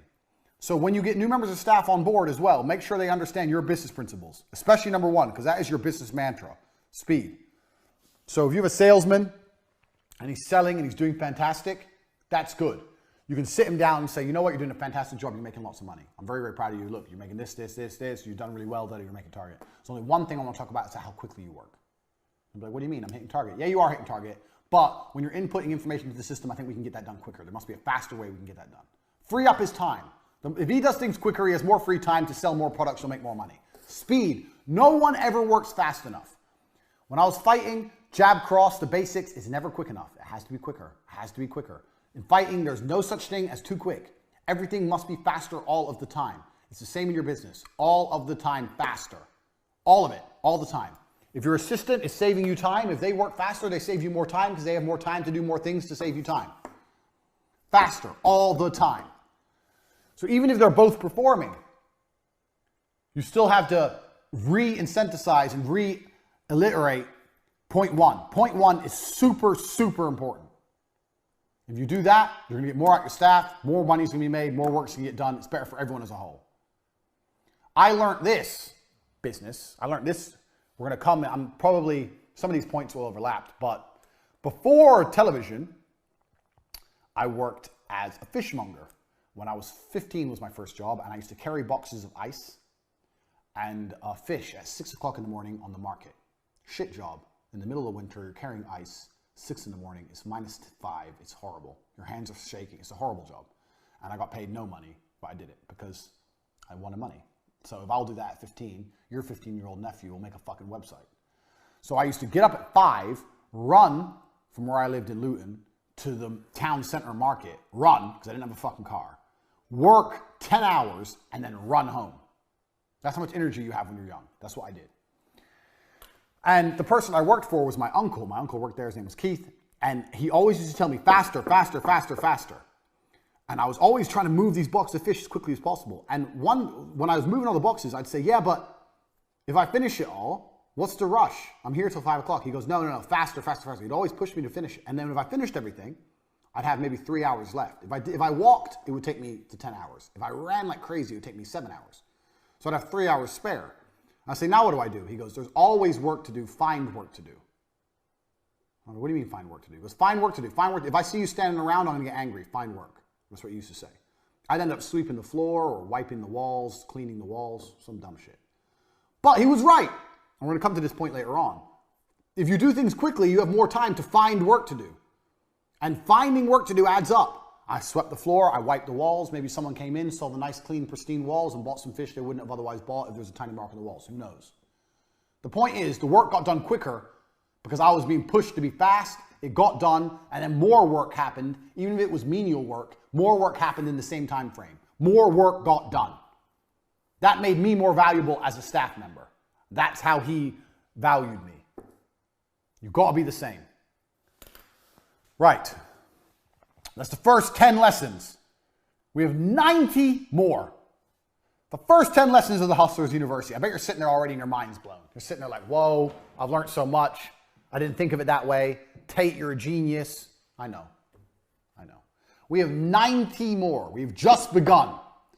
If you've watched this video once, I recommend watching it 2 or 3 times. These things need to sink in like second nature to you. You need to be able to recite them one by one. We've talked about how you start companies, what you prioritize in a company, how you make sure everything's done quickly and why that's so important, how you manage staff, how you find ideas to launch companies, what members of staff you can get. We've covered all this in the first 10 points.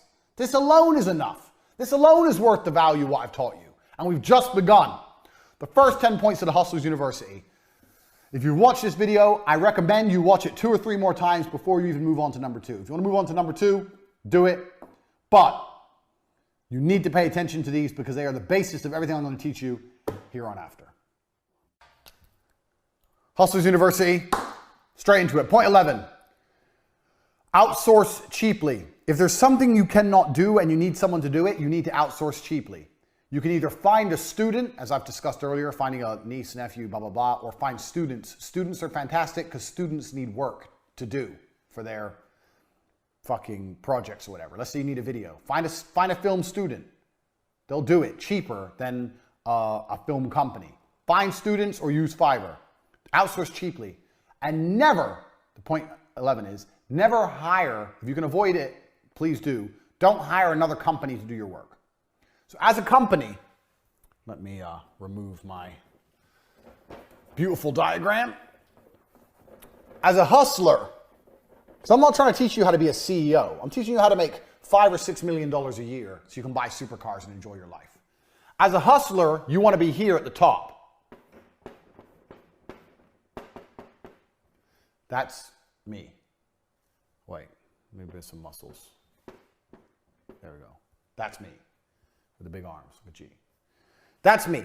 I'm the hustler. I'm the CEO. Underneath me, you might have to have one company. Let's say I develop an app. I need an app development company. But if I can help it, I'll hire a student to make my app. Ideally, you want individuals below you. You want this person who's your assistant. This person is your sales. This person does your app development or whatever, and it's all people. Maybe you will need a company below you to do something. So let's make this specific. Let's say I have an app company. And then let's say this person is, these are all people that do different things. Sales, assistant, sales. My relationship with the people is always going to be better and cheaper than my relationship with the company. Because a company is not interested in making you rich. And I know you think the people aren't either, but bear with me. A company is interested in making itself rich. They're very different things. So if I have, let's take an example as a website. If I need a new website and I tell a person who works for me to make that website, me and the person have a personal vested interest in such website, I can discuss with him personally, we can get it done. If I hire a company to make my website, it gets added to the list of work, and then this company thinks, how can we get more websites? Do you understand where I'm coming from? The person who's tasked with the website has one job, make my website. The company who's tasked with the website has 2 jobs, make the website and find more people who need websites. They need to do 2 things.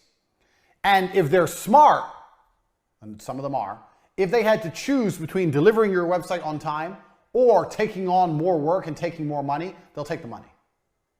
Their primary focus is not your site. Their primary focus is generating money.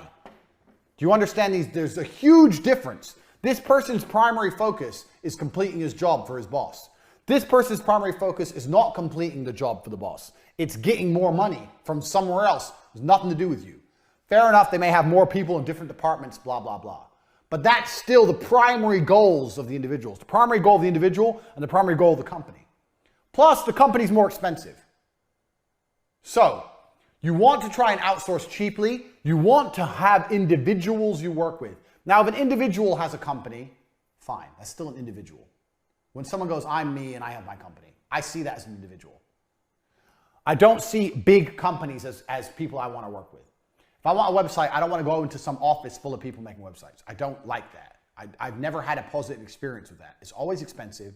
They always have other jobs and other things to do. Their primary goal is making money. They don't really give a shit about you. Now, if you need something very specific and personalized and you need a really big company, okay, do it. But in most cases, you don't. Try and work with people and try and outsource cheaply and try and use students. This is number 11. Nearly anything you need done, a student can do. You can find students, and students are, drum roll, broke, which means they work cheap. Find students. If you don't know how to do something, find a student who does know how to do it. Try and avoid going to companies. Companies have a different objective than keeping you happy. If you have good staff under you, you become like a team, you become like family, everyone wants to work together, everyone wants everything to work. If you're a good leader, your staff genuinely want everything to work, and you genuinely want your staff to be happy. It's a happy medium. Everyone wants success. This company doesn't really give a fuck if your company fails. If you've paid the invoice, they don't give a shit. You've paid the invoice, they have to deliver a website, whatever. They've got 10 other people they're making websites for. Oh, your company fucked up, big whoop. Work with people with vested interests. Students, young people, try and outsource cheap. Try and avoid hiring another company to do anything. As a hustler, you want to have you at the top, individuals you can trust below you, and that is the happiest company structure. You don't want to be working with lots of companies. I know guys who try and start businesses, they hire a website company, they hire an accountancy firm, they hire this, and I was like, all it is you at the top, company below you, company below you, company below you, all trying to send you invoices and suck you dry. It's bullshit. Don't do that. You won't get rich very quickly doing that. Trust me. Point 13, and this is fucking important, and this is the biggest mistake I made with T2. Businesses won't last forever. I know you think your business will last forever, but it won't. And if a business won't last forever, you need to get rich quick and put yourself before your business. The biggest mistake I made with T2 is I was so desperate trying to keep it afloat that I wasn't taking any of my own money. I bought a new car and I gave myself a little bit of money. But if I could go back in time, I would have milked that cow. I had money in the bank. But to keep it surviving, I didn't want to take so much money. I had to keep Dan's Coke habit down. So I reduced the amount of wages we were taking, kept it low. So when it all blew up, I wasn't sitting on any money. I kept the company alive at the expense of me. If I could go back in time, by the time it all blew up, I'd be sitting on $500,000 clean. Look after yourself first. And this is very, very important because no business lasts forever. Doesn't matter what the business is. Even my TV advertising business that worked 13 years ago would never work today. Calling people on the phone trying to convince them out of money when they can just get a YouTuber for 500 pounds with more viewership and they can track the clicks and directly see how much money they're getting back, which you can't do with TV. I could never sell TV to someone today. Never. This is before Instagram, before social media, before YouTube. All this came along and killed TV now. Now there's a few big brands left. Netflix, who even watches TV? That business wouldn't last anymore. I bet if you told blacksmiths 200 years ago that being a blacksmith ain't gonna ever work again, they'd be like, what? People always need metal. What are you talking about? Blacksmiths aren't around anymore. Every single business is gonna fail sooner or later. So if it's gonna fail, make sure you get that money before it blows up. I have no problem with any one of my businesses going boom if it's already paid me. If all my cam girls quit, but I have $3 million, good. If I've taken all that $3 million and invested it in a big studio and reinvested all the money and made everything nice and then they all quit, then what was the fucking point? The goal of a business is to make you rich. This is the point of your business, to make you rich. The point of a business is not to have a business for vanity. The point of the business is to make you rich. Look after yourself first. Now, obviously, this is an equation. I'm not saying only look after yourself to look after your business. I'm saying take this in mind, keep it as a happy equation, and make sure you're getting that money. With T2, I made a mistake, and I kept funneling all the money back into keeping the ship afloat. It's my ship. The T2 ship on the waves. And I didn't take enough of the money for myself. Kept investing in new staff, new computers, dumb shit. I was 20. All the lessons I'm telling you now are lessons I've learned. If I would have just taken the money, you know what? Get a deal in. All right, yeah, we'll keep it going. Yeah, just take the money, take the money, take the money, take the money. By the time it blew up, I would have been sitting on 500 fucking grand. And I didn't. You have to look after yourself. A business won't last forever, so you have to take the money and get rich. Look after yourself. If you're thinking about, oh, maybe I need a new camera, maybe I need a new car, maybe I need new vans, whatever your business is, doesn't matter. Think about it, but also think long and heavy. Is that going to bring new money in? Let's look at a video production business. Just come to my head. You have a video production business. You're filming in 4K. You want this new camera. It's still 4K, but it does all these extra features. Does the layman understand it? Not really. If you can go to a meeting and tell him you're going to film in 4K, it's the same. That camera is 20 grand. I don't know. I'm just off the top of my head. I don't know anything about cameras. Do you spend the money on that camera or do you just pocket the 20 grand? I'm telling you what you do. You pocket the 20 grand because it's not going to get you any more clients. It's still 4K. You can just lie in the meetings and pretend your camera can do what that camera can do. You're not going to lose or make any more business. Take the 20 grand. It ain't going to add money in directly, so you don't need it. You need to be getting rich from your company. Look after yourself first, because when your company fucks up, you need to be able to say, okay, abandon ship. Woo! Abandon ship with fucking suitcases. Don't abandon ship. When I abandoned T2, I had nothing. And that was a mistake. I worked my ass off, sleepless nights, millions of dollars through the bank for nothing. Don't do that. Look after yourself first. This is point 13. A business won't last forever. You need to get rich quick and you need to take the money. Take the money for yourself. Don't run a business for vanity. Look after yourself. Get that money and keep it. If you have to choose between you and the company, most of the time you should be choosing you. Obviously, it's a balance. You need to make sure your company's looked after. You need to reinvest in your company, blah, blah, of course. But still, you are the primary focus of your universe. Everything serves you, including your company. That's point 13. Don't make the mistake I made with T2, putting it all back in and not looking after yourself. There's a reason why you can actually put this in the course. Look him up, Sir Philip Green with BHS. Billionaire, bought BHS, which is a big clothing store in England, saw it was failing, took billions and billions for himself, let it fail, let everyone's pensions go under, let it sink. Once he realized, you know what do I do here? Do I just make millions and billions for myself or do I save this company? Nah, for me. He actually lost his lordship for it because they thought it was such an evil thing to do because like 10,000 old ladies lost their pensions who'd worked there for like 40 years. Pretty evil. But the point is the same. As a billionaire, he understood me first. Company second. So he milked it. There was another company. It was a toy store. And they ran up until Christmas Day. And they took all the money for Christmas. No, it was a catalog. You remember the catalog? There was these Christmas catalogs. I can't remember. There's these Christmas catalogs and you pay every month. And you build up this balance. And then before Christmas, you can order all your presents and all your food from the catalog. And they ran up until Christmas Day. And then they closed, took millions and didn't deliver anything, ruined everyone's Christmases. I remember it was big in the news in England. They ruined something like 10,000 families' Christmases because they couldn't afford a Christmas anymore. But the managing director, because the managing director ended up going to court, but he still got away with it because it was legal, he took $7 million. He looked at his business and goes, you know what? I don't think this is sustainable anymore.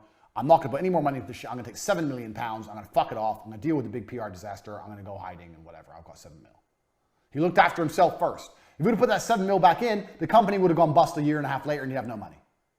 Look after yourself first. Be ruthless with it. Take the money for you. There's no point in going through this stress for any other reason. So, Sir Philip Green, look him up. He did it with BHS. And you can also Google Christmas catalog bankruptcy. And you'll see both of these people, both times the managing directors took their money. Same thing with the big banks. When the big banks went bust. All the banking directors, you think they didn't take big money? When the big banks all fucked up, you think they didn't take their big bonuses first? The smart people know. Look after yourself first. Look after the business second. The smart people know that. Because as long as you're financially okay, as long as your bills are paid, your mortgage is paid, and you have money, everything's going to be okay. Point 12. I've said this already, but I'm going to say it again. I've been over this, but I'm going to stress it. Like I said, some of these points are going to overlap a little bit because of the way I explain things off the top of my head. Because I'm a fucking genius. I don't need to sit there and script this out. You can't fuck up if you don't spend money. This is key. It's very hard to fuck up if you don't spend money. Now, if you have a very successful business and you're sitting on lots of money and you don't upgrade your business and then you go out of business, that's a fuck up. You should have spent money, yes.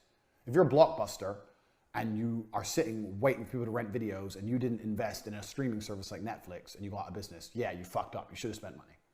But at the beginning of a company, as a hustler, if you don't spend money, it's very hard to fuck up. 99% of business fuck-ups are, I spent cash and I can't get it back. I spent cash and I lost it. I spent cash and now I don't have enough cash. If you don't spend, it's very difficult to fuck up. And this is why being broke is so liberating. I was happier starting businesses when I was broke. If you're watching this and you're broke and you're living at home with your mom, you are lucky. If everything goes wrong, you still have somewhere to sleep. You're still going to eat. You haven't got to worry about a mortgage payment. You ain't got to worry about a car payment. If everything fucks up, you're still okay. If you're in a position where you're semi-successful, you have a BMW and an apartment, now you can't afford to fuck up. You're going to lose everything. This is the point. So, if you're not successful, things are even better. But spending money is the easiest way to go wrong. If you don't blow money, it's very hard to fuck up. And that's why we go back to the way I teach you to start businesses for nearly for free. Don't spend money. If you're going to spend money, spend it on what you spend it on here. Knowledge, information. I'm going to save you thousands, hundreds of thousands for what you got this course for. But in general, I see people and they're so happy to spend money. Don't spend your money because it's very hard to fuck up if you're not spending money. If you've got a hustle, it doesn't matter what it is, and it's bringing money in, yeah, and you're not spending money all the time, you'll be okay. Now, I'm not saying be tight. I'm not saying don't invest. I'm not saying be stingy. I'm not saying any of that. I'm saying be careful and think, do I need to spend this money right now? And when you were to decide if you're going to spend money or not, the question is it going to make me more money? So let's take our makeup brand. You have your makeup brand. I chose makeup because I don't know anything about makeup because I'm a man. So it's just a general thing. You have your makeup brand. You have your website. You're doing some advertising. You've got a few YouTubers, makeup YouTubers using your products and you're doing some advertising. You're bringing in money, right? You're bringing in money. Right now, you're all working from home. You're from home. You got boxes around your bedroom. You're working on a laptop. You're making money. Now, you have some money you can spend. How do you spend that money? I'm asking you, but I already know the answer. The answer is you spend the money in a way that will bring more money in. So let's say you're semi-successful now. You may sit and think, well, I want an office now. I need to get an office. No, you want an office. You don't need an office. You're making money without an office. Setting up an office, is that going to bring in more orders? How is you being in an office when the website's exactly the same going to bring in more orders? It's not. It's not going to change anything. If you spend that money on more YouTubers talking about your products, you'll bring in more money. Only spend money if it's going to directly, if you can see the clear path to how it's going to lead to more money in, or don't spend it. Too many people fuck up because they just go, oh yeah, let me invest in, oh, I need an office, or I have this all the time with people, all the time. I get approached with this all the time. You need a back end. Fucking back end. All the time. You need to spend, it was only 2 days ago, 15,000 euro he wanted to build me this super back end, because I have the war room, which is all run on Telegram, and all this bots. So when someone buys a product, it automatically links to their Telegram ID, automatically adds them in and out. The war room checks what other products they have, links them into the right rooms in the war room, blah, blah, blah, blah, blah. And I'm sitting there going, okay, I see how that would be useful, a huge, very complicated technical back end. But I don't see how that's going to bring more people in the front. I'm a millionaire. He wanted 15 grand, which is nothing. I don't see how me having all this fancy shit behind my website at this current stage, maybe at a later date, is going to make more people buy from my website. So why do I need it? All I need is people to buy. I don't need this back end, fucking back end, this big, huge back end for money. That may speed up things once they've already purchased. But right now I'm doing everything manually with staff, and the staff are competent and it's getting done. It's fine. So why do I need to spend this money? It goes against my business principles. When someone explains to me how this back end will convince more people at the front end to buy, then I'll be interested. But until then, if I'm going to spend 15 grand, I'm going to spend it on bringing more people in the front door. Now, if I get overloaded and there's no possible way I can deliver on my products, I'll buy a back end. But until that happens, I am only interested in one thing: money in. What's the other lessons I taught you in the first 10 lessons? One of the lessons was what? What's a business? A business is this. This is a business. This is a website, ain't a business.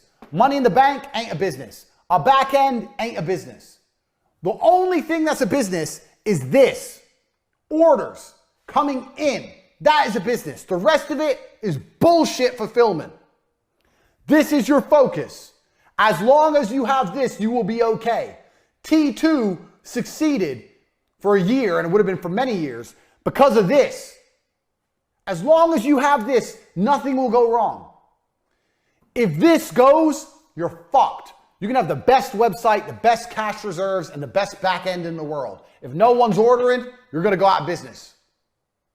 If you have lots of orders, no cash reserves, and no back end, but people are buying and buying and buying, you've got a business. This is it. This is your focus. If you're going to spend money, it has to directly lead to this. Don't fall for the geek shit, especially with the war room. I've had so many people come at me and go, oh, and it's going to be a program, and it's going to be geek shit, programming, blah, blah, blah, blah, and you're going to be able to see everything, da, da, da. Very interesting. I understand why that sounds like something I need. But I don't see how it's going to convince more people to join the war room. People join the war room because I'm me and I give value. That's why they join the war room. And manually, I make sure everyone ends up where they need to be. And it's fine. You could argue that this might speed things up. And that's going to go back to number one, speed. This is going to speed things up, giving my staff more time. But I already do my staff time equation. Remember staff, time saving? I'm very happy with the amount of time that's being saved, the amount of money each member of staff's making me. I have a good equation right now for my staff. That doesn't need adjusting. My staff are all fantastic. Everyone I work with is G. So I don't need to invest a bunch of money. Plus, it's probably going to have a bunch of teething problems and not work properly anyway. So the point is, if you're going to spend money, be careful. And if you're going to spend money, you need to see a clear link to how it's going to bring more money in. Nothing else. This is your business. Nothing else is your business. The rest is bullshit. Number 14, reputation control. I get lots of questions of people who say, well, what about, my reputation? People are saying bad things, etc., etc. To control your reputation is very, very simple. You need to do more good than bad. You're never going to have people 100% happy. But as long as in general you do more good than bad, you'll be okay. Also, you'll find that people don't often really go out of their way to slander you unless you've really, really pissed them off. And one of the easiest ways to piss people off is to ignore them. So, in business, no matter how bad things are going, you never ignore them. Even if they're blowing up your email and messaging you nonstop, I'm unhappy, I'm unhappy, I'm unhappy, try and find a solution. People only get worse and they only get bitter if they're ignored. Because if they're emailing you, then they're not writing all over blogs and forums and making their complaints public. They're complaining directly to you, which means you can manage it. So this is another very important thing about business. Everything I've taught you so far, you obviously see there was some struggles along the way. And I learned the most important thing you can do to manage your reputation is to take all the criticism personally so they can't spend the criticism anywhere else. So if someone has any kind of problem, contact them and say, hey, you got a problem, let's talk about it, let's see if we can work something out, blah, blah, blah. Even if they're a complete unreasonable idiot, if you continue to email them back and forth and let them vent a little, they're very unlikely to continue to just spread crap all over the internet. Because that's the world we live in now. It's easy to find customers with the internet and it's easy to lose customers with the internet. So for reputation control, make sure you're prepared to speak to people even when they're being dicks. That's point 15. And this is very, very important. This is going to be a major way you should change your thinking in regards to business. So you've learned a lot of things so far and you're about to learn something else. And I think I've mentioned this before on Twitter, but if you missed it, this is very, very, very important. You have to change the way you think about money. And you're going to change the way you think about money by only thinking about money all of the time. So I'll give you an example. 99.9% of people who go in a coffee shop and buy coffee and sit down. If I go in a coffee shop, I go in, I look at the prices of the coffee, I look at how busy the place is, I buy my coffee and I sit down, and then I think, if I had to run this business, would I make money? Is there a way I could run this business and make more money? How much do I think the rent is in this establishment? How much are these coffees? How busy is it here? Do they sell cakes and sandwiches to make extra revenue?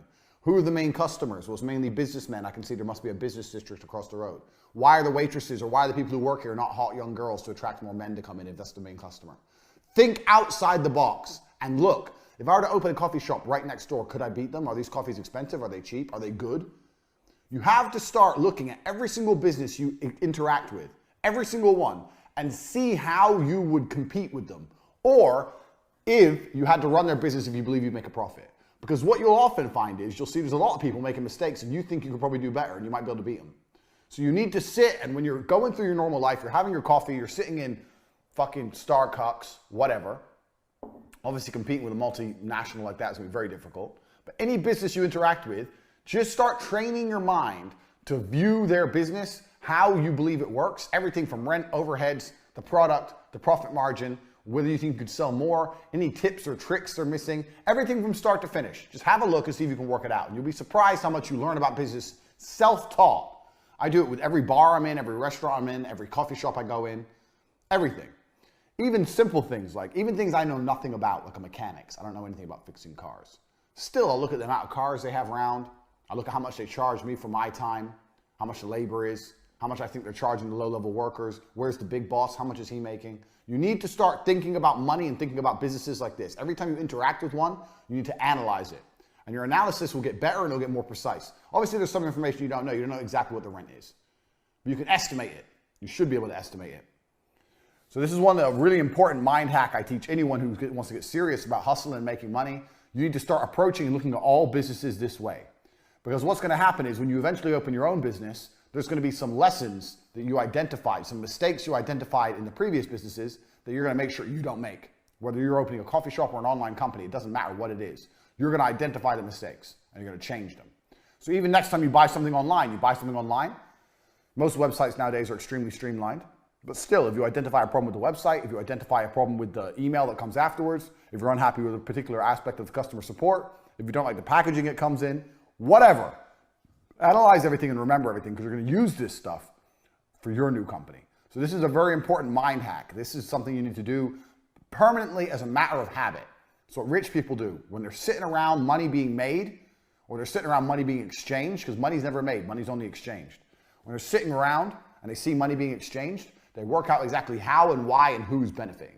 So this is something you need to start doing as a matter of habit. It's extremely important. All right, number 16. If you're working a job, you need to identify all the ways in which you could do your job better. A lot of people work their jobs and they don't try very hard. We've discussed this already about how lazy employees are. If you're an employee right now, you're probably lazy. So, you're working a job, you're not trying your best. Make a list of all the ways you could improve how you do your job. You could work faster, you can make more phone calls, you could care more about X, Y, Z. You could do the entire 9 hours without super long bathroom breaks where you disappear to sit on your phone, whatever. Make a list of all the ways you could improve the way you do your job. Then ask yourself why you don't do it. Why don't you work at 100% of your capacity? And the main reason is probably going to be because you're not incentivized to do so. I don't know about your job. Obviously, this is the Hustlers University. We're going to teach you how to make money outside of your job. But if you're in your job right now and the fastest way you can do to get a pay rise or increase your money is literally to sit there and think, I need X, Y, Z to be incentivized to do this job properly. I think you'll be surprised how often you can go into your managing director or your, especially for smaller companies, your boss's office and say, look, here's the deal. I want to do X, Y, Z, X, Y, Z, X, Y, Z. I think it's going to make us a lot of money. I just want to say, if I'm right and it pulls off, let me prove myself first. Let me make the money first. But if the money starts rolling in, that's when I'm going to be rewarded for it. They'll say, oh, okay. They'll call your bluff because you promised them money. When you go in there and you say that, all you've done is say, look, I want to make you some money. You say that to them, let the money start coming in, and they'll often reward you for it. If you're not doing your job to the best of your ability, then you need to be doing something else. And if you're not doing the job to the best of your ability, you need to be using that time to start something on the side. So my work history, as you can tell, is very varied. For a long period of time, I worked, when I say long, about a year, I worked for a company called N2. N2 sold web advertising. It sold advertising, websites, SEO, Google AdWords, all that kind of thing. So we would call up companies and convince them they need a new website, or they need SEO, or Google AdWords, or hosting, blah, blah, blah. It was like an online advertising agency. This is a few years ago. At the same time I was working there, this is the company when I read Wikipedia three days a week. At the same time I was working there, I was pissed off that I wasn't a business owner anymore. I kept remembering T2 and all the mistakes I made at T2, and I wanted to start a television advertising agency again, but I couldn't afford to quit this job, and I also knew that it was going to be very, very hard to sell television advertising like I did a few years before, because this was, when I was selling it before, was just before the big credit crunch. Remember that? Now we're in the height of the credit crunch, so it's going to be very difficult to get money out of people. So I decided to start a company anyway. I started a television advertising company called Vixels. I looked at the word pixels, I changed the P to a V. Doesn't make any sense. Vixels television advertising, and what I would do is, my brother would pitch television from home, and I would still work my normal job, and in between not doing any work at my normal job, I'd provide leads and fulfill leads, etc., etc. So not only am I working a normal job, I had another company on the side at the same time. And what was good about this is if I went to a company to give them a website and it was a particularly big company and a company I think could afford TV, then I pitched them for Vixels on the side, or tell Tristan to call them and pitch them. So simultaneously as doing my job, I was running another company. Now Vixels never really took off. I landed 3 or 4 deals. I maybe did 200-300 grand. Which isn't a lot of money to me now, but 200 or 300 grand is a lot of money to most people in a year of a company. So instead of just sitting at my job doing absolutely nothing, I was doing a lot of nothing. I was reading Wikipedia, but I was also doing as much as I could for my own company on the side. So if you have a job right now, don't quit your job. People say to me all the time, "Oh, I need to quit my job." No, you don't. You don't need to quit your job. I guarantee there's enough time in the day for you to work your job and work your side hustle. Guaranteed, because you're lazy and you don't do shit at your job anyway. You have all the time you need to continue with your job, get your side hustle rolling. When your hustle's rolling and you know the money's coming in, then quit. You don't need to quit your job at the same time. So people say it to me all the time, "Well, should I quit my job?" And the answer is often no. You don't need to quit your job until you've been through and you've sorted out all the things you've already been over so far in this university. Is money coming in? Why would you quit your job? Is money coming in? Yes or no? No. Well, then why would you quit your job? I showed you already how easy it is to get money flowing in. Get the site online, bang, bang, bang, get the money in, even if none of the fulfillment is ready. So if money's not coming in, you don't need to quit your job. No, you need to do everything at the same time. You can get money rolling in first before you consider ducking out of a job, sitting around at home, and being broke. So that's a very important key thing about jobs, because I get asked that all the time. Next point, and this is a very important one. People, I'm going to make this very, very clear. People do not buy on price. You do not want to compete on price. For whatever company you're going to run, you do not want to compete on price. T2 competed on price. And okay, it lasted a while because of speed, but even nowadays, that would be much harder to do, and I'll tell you why. The people who compete on price are gonna beat you. So if you go to Amazon.com and look at the phone cases for 89 cents for the case and delivery, and it's coming all the way from fucking China, how do they make money on that deal? I don't have a clue, but they managed to pull it off. There's too much Southeast Asian and Asian production now. Everyone's producing everything so cheap. There's no way you're going to win on price. You need to sell on brand. Here in the West, living where we live, that's our advantage. We have the whole idea of branding and quality and reputation. These are the things you need to sell on. You do not want to sell on price. You don't want to price people out the market. But when you're sitting there looking at your prices, you don't want to sit there and go, "Well, you know, I want to make it really affordable." I really have never experienced that. So you've joined my university. This is, I don't know if you joined at half price for $9.99 or you joined at the full price, whatever. I could have done this cheaper, but why would I do it cheaper? This is the value. The value here is everything I'm saying. This is how much it should cost. So you can't just be looking to sell things as cheap as possible. I see a lot of guys, especially the Twitter gurus, loads of them are selling ebooks for like $17 or $13. How are the fuck are you gonna get rich off $17 ebooks? You're not. So if that's the only price people will buy from you at, then that shows your brand has no strength, no reputation. Because if you had genuine strength and reputation, you could sell at a real price. So where your price point lies says a lot about who you are as a person. Do you want to be fucking Lambo? I'll write Lambo down because I like that word. Or do you want to be bullshit? This is where all the ebooks, the little ebooks are. This is where I am. Why can I sell more than them? Why can I sell for a much higher margin, a much higher price? Because I have a reputation and I provide a better quality product. So when you're looking for whatever you're going to do, whatever you're going to launch, When you start putting prices out there, if you put it up high and you're not selling, and you find yourself really reducing the price to try and get sales, that says a lot about who your reputation is. You need to do some reputation management. You need to build your reputation, build your credibility, build on the point that you're an expert in your field. And as you do that, your price will increase. That is the easiest way to make more money, because there's only a certain amount of customers in the world. Let's say there's only 100 incels who are going to buy a book about how to fuck today. There's only 100 of them. That's the only people on Twitter who are going to buy a book about how to fuck today. So the easiest way to make more money is to charge this 100 people more money instead of trying to find more people, especially with Twitter, because if you're selling on Twitter, Twitter following doesn't grow that fast. Your Twitter followers may not be that big, and if it, even it is, let's say minus 30,000, they don't grow very quickly. You get shadow banned, takes a long, long time. So you only have a certain amount of potential customers, so you want each one to spend as much money as possible. This is the reality of the game. So if you're selling shit cheap, like a lot of these Twitter guys do, that's because they're cheap and they're lame. They're lame. Never sell on price. Also,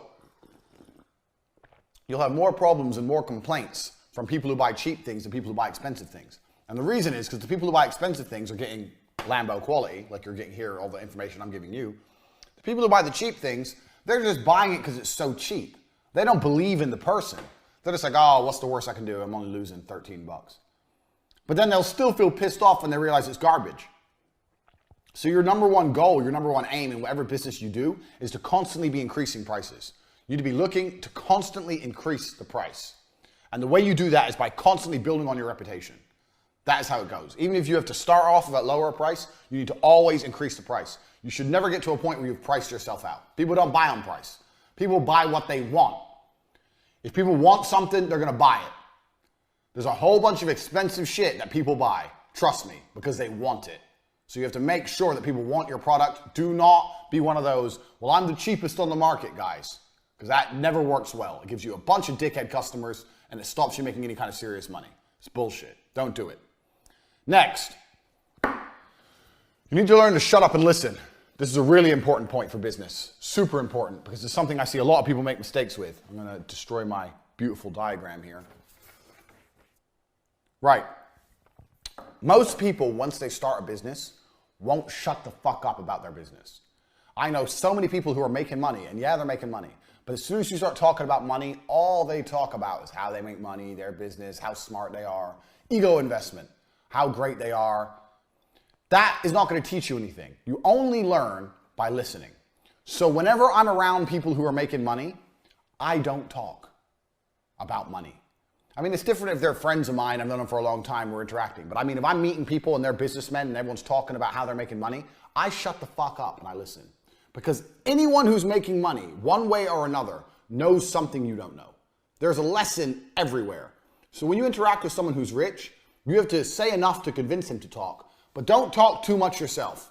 The more you talk about your own business and how you do things, the more time you've wasted. You already know your own business. You already know how you do things. Maybe if you're asking him directly for feedback, yeah, I do this, what do you think of this? But if you're bragging, blah, blah, and I'm this, and I turn over this, you're just wasting time. Let other people talk. Learn from other people who are making money.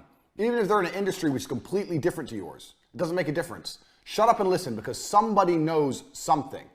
Even Dan, who I ran T2 with, Dan was a crackhead. Dan taught me shitloads about advertising. And shitloads about sales. He taught me loads of things. This guy's got a fucking coke problem. He's out of his mind, and he taught me things. There's nobody you cannot learn from. You can learn from anybody who understands anything about either sales or making money. So be prepared to shut the fuck up when you interact with these people and sit and listen and adopt it. Be super prepared. Next. I'll tell you another little thing we did at T2, actually. This is something that just came to my mind. We had T2, and we had another company called Angel. I was 20, I was a dick. I don't know why I called it Angel TV. So we had another company called Angel TV. And what we do is, we'd pitch TV companies as normal. And if we ever had a company which was really close to doing it, but for some reason just wouldn't go over the edge, wouldn't buy, then we'd call them up and pitch them from Angel for a tiny bit of a discount. So let's say we're pitching someone at 19 grand, we're trying to get them, they won't do it. Then we call them up from Angel and say, hi, we have a one-time special offer, 18,000, and try and close them that way, even though there was no profit in it. But the point is, that's another little thing you consider, another little business tip. If you have a company like that, If you have a partner, a business partner, or you have some members of staff that they perhaps wouldn't interact with if they're talking to you in the initial organization, if you're really trying to get this order and you just can't get it in, you can always try and pitch as some other company and take the business that way. I know a lot of people who are doing that, I won't say who, in lots of different industries, who are coming along, trying to close the business, closing a lot, but those stubborn motherfuckers are coming along with another company and scooping them up. Keep that in mind. It's something else you can write down and think about. We'll come back to Angel later on in your university curriculum.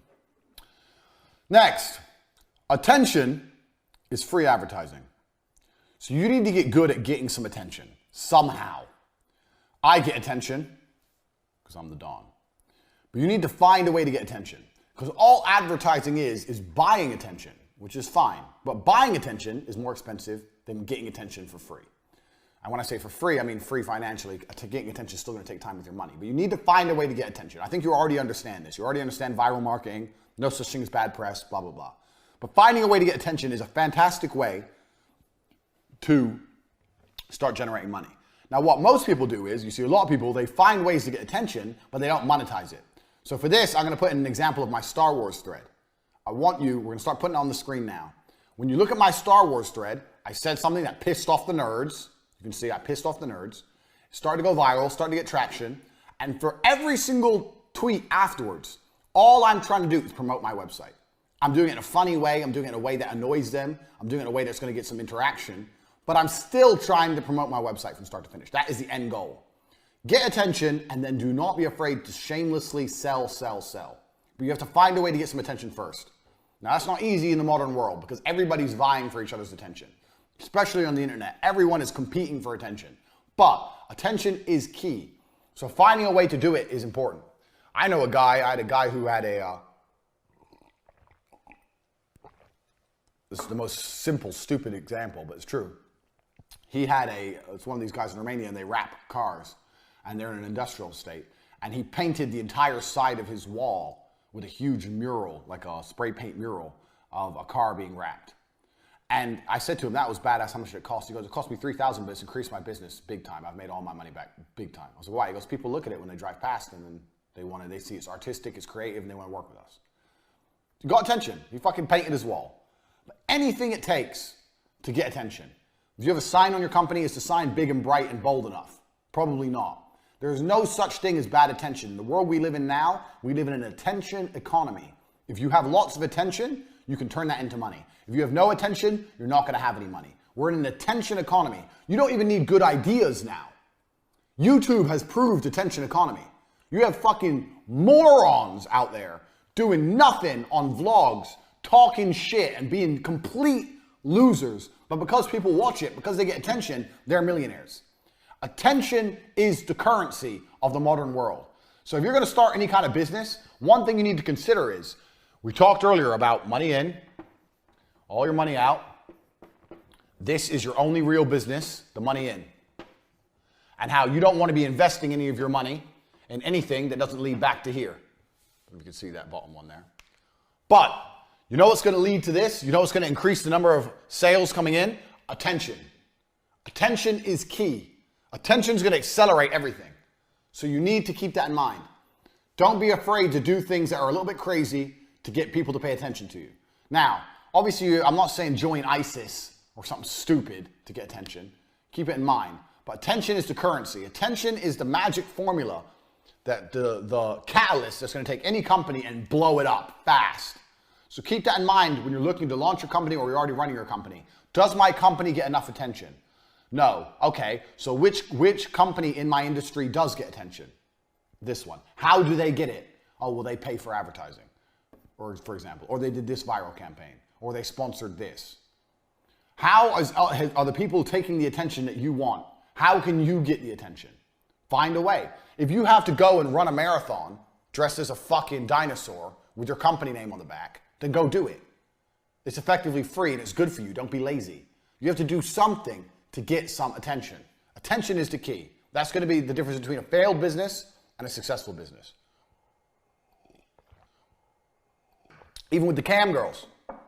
People say to me all the time, cam girls, that's not real business. Girls just get naked and they just make money. No, that's not true. Girls used to say, oh, what, you just get naked and you get money. No, it's not like that at all. Making money as a cam girl is difficult. It's a real business. How many girls are online right now? 100,000 maybe? You're trying to compete with all those titties and pussy. It all looks the same effectively, tits and pussy. It's all the same. How do you compete with that? How do you get the attention of men when they have so many choices? They can click, scroll through all the titties. So how do you get the attention? So as a cam girl, with all my cam girls I was training, we would have meetings. How do we get attention? And that's why all these girls do like cosplay and dress up as video game characters, differentiation, anything it takes to get attention. So the cam girl industry is completely an attention industry. You have to find a way to get attention. You have to think about it. So with the cam girls, we did lots and lots of different things. Very small things that made a big difference. Remembered customers' names, remembered the names of their pets, paid attention to them, said hello when they came in the room, called them by their first name, so they all felt valued, so they kept coming back to try and build some loyal followers. Made sure that their thumbnail, when they broadcasted, they had a little thumbnail. So their thumbnail, when they broadcasted, was a really hot one, so they looked good. So people would, oh, that thumbnail looks interesting, click on it. Make sure their room was interesting, a few things in the background, Basic advertising stuff, but it's all the business of getting attention. Don't forget that, super, super important. Right, next, coming on from the cam girl thing, play on people's insecurities. So I made lots of money with cam girls, and in 3 days from the filming of this, I'm opening my first casino. People have vices and people have insecurities, and if you can find a way to twist them, you're gonna make money. People can't help but lose their money in casinos. The house always wins. People like tits and ass, and they're desperate to have a hot girl. That's why they talk to cam girls. So even if you're running a business which is very traditional, let's say you're running clothing, people like to feel good looking and attractive. You have to twist that angle. You have to put something on the angle so that people go, you know what, I want to be attractive. I want to be good looking. I want to be seen as important. That's what all these brands do. When Porsche and Mercedes, they advertise as a businessman. Mr. Businessman, getting in his car, has his briefcase, Mr. Business. He's important. You're not important. You're a Porsche. You're a nobody. You're a loser. You have to play to people's insecurities. The cam business was the number one for this. Play to people's insecurities and promise with your product that everything's going to be better. So I'll give you an example. So with the cam girls, guys would come along. The guys who are talking to the cam girls can't really get girls, obviously, because otherwise it wouldn't be there. So they can't really get girls. But our cam girl would tell them that they could get girls, or that they could get them. So let's say the guy would come along and say, oh, so what kind of guys do you like? The cam girl would describe that guy. And this is something I had to train my girls to do, because girls are so stupid. So like literally a fat old man would come along and say, what kind of guys do you like? And she'd be like, young, fit, Italian men, or something dumb. And obviously he'd be like, well, that's not me. So there's not gonna be a relationship there, is there? Whereas if a fat old man said, what kind of guys do you like? She'd be like, oh, someone mature, someone who's done playing games, someone who's ready to settle down, I know will value me. All the bullshit that he wants to hear. Sell people what they want. Play on their insecurities. And he's sitting there going, yeah, well, I've been trying to look for a girl like that my whole life, but I just can't find him. Oh, where are you based? If we keep talking, maybe one day we'll meet. 1 year later, 2 years later, taking his money. You have to play on people's insecurities, and you have to find out exactly what people want. So I don't know what you're going to sell, and it doesn't matter what you're going to sell. What you're going to sell, why do people want it? Right now we're in a university. You guys want it because you want to learn how to make money. That's why. So in all of my advertising and everything I'm doing, I make it very, very clear to you. You need this to learn how to make money. I know more about business than you. I've run more businesses than you have. If you don't get what I have, if you don't get the Hustlers University, you're not going to know what I know, so you're not going to make money like I make money. I identified it's the product. We have it here. I identified the reason you're buying it, and I'm pushing it. So I don't know what you're going to sell. Say you're selling fucking protein shakes. I don't know. You don't sell, a lot of people will sell a protein shake, best flavor, this much carbs, this much sugar, blah, blah, blah. Who cares? It's boring. If you're going to sell your protein shake, I'm going to draw a protein shake. I'm going to draw one. It's going to be artistic and beautiful.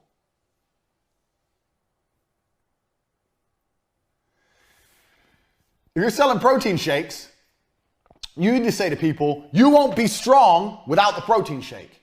You won't be fit without my product.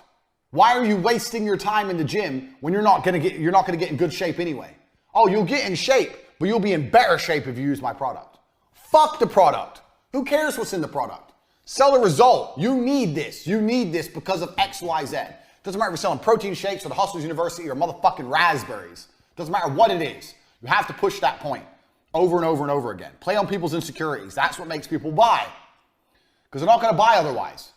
Oh, I can go to the gym and I'll get in shape. And, oh, do I need more carbs? I don't know. No, who cares? It's all dork shit. The odd geek will care, but most people don't care. You need protein shakes or your gym time is a waste of time. Why are you suffering in the gym for no reason? If you drink this one drink, you're not wasting your time anymore. Stop being a loser. Quickly. Buy. That's how you have to be. Play on people's insecurities all the time. Next. This is a really important one. And this feeds into one of the points I made earlier about the coffee shop. Let's imagine you go in the coffee shop. You probably, unless you're a complete loner, are not going in there by yourself. The people you're going in the coffee shop with should be the people doing the same thing you do.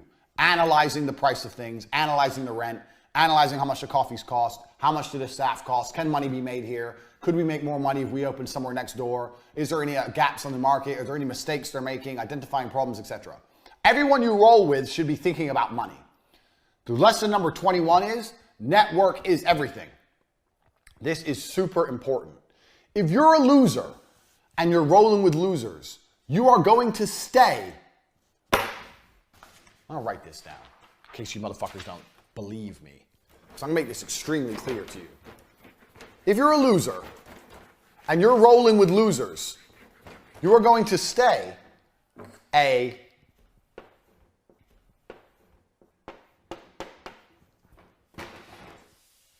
loser. I don't know if you can see that. You're going to stay a loser. Underline. Losers roll with losers and winners roll with winners. Number 21, network is everything.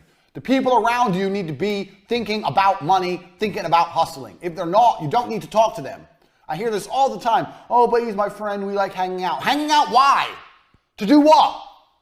Play video games? Make jokes? Ha ha, he's so funny. Ha ha. Ooh, ha ha ha. Jerk each other off? The fuck you doing? If your friends aren't talking about money, why are you talking to them? This is why I started the war room. If you're watching this and you're not in the war room, get inside. Everyone in there is hustling. Everyone in there is interested in increasing their income and changing their lives. That is the point of a network. To increase your life, you're a node in the network. That's how networks work. You got nodes and you got links. You come into the network, you're a node. You know people, you help them, they help you, etc. Network is everything. And in my Networking Brilliance course, if you don't have that as well, I teach you how to meet high-level people and how to make high-level people like you, how to have high-level friends, how to get multimillionaire friends, etc., how to pitch them for investment, all that. I teach you all in the Network Brilliance course. So you've got the War Room, the Network Brilliance course that will help you with this. If you haven't got them yet, get them because they're going to help you. You need a network around you. You need people on your phone who are talking about money and doing important things. You need to be mixing with them. That needs to be your network. If you're rolling with a bunch of video game playing losers, you're going to stay a video game playing loser. This is super important. Your network has to change if you want to really become a hustler. Everyone around you needs to have a hustle. Even if all the people around you don't have hustles. Remember what I said earlier about finding free staff. Okay, let's say all your friends are losers. Well, now you've got a brilliant idea. So now you're the leader. I want to run this company. You're going to do this, you're going to do this, you're going to do this. If they all sit there and go, no, I'm tired, I don't have time, blah, blah, blah, then these people are completely useless. They're wasters. Get rid of them. They either agree to work for you or fuck them off. Find some new friends. Join the War Room. In the War Room, you can link up with people all around the world who are getting shit done. Get the Network Brilliance course. Learn how to get fucking important friends. Your network is everything. I don't answer the phone to broke boys. You call my phone, if I answer, that dude's important. When broke boys call me, it gets ignored. All rich people are the same. I cannot stand being around people who are not on a mission to get rich. That is the only mission I'm interested in. Everyone I hang around with is on the same mission. We ain't got time for no dumb shit. So if you're still participating in dumb shit, you have got to change your mindset absolutely. If your network's full of losers, employ them. If they refuse to work for you, fuck them off, find new friends. If you can't find friends, the War Room will give you a network instantly. That's the whole point of the War Room. International network of moneymakers. Not playing any fucking games in the War Room. Right. Next point. Number 22.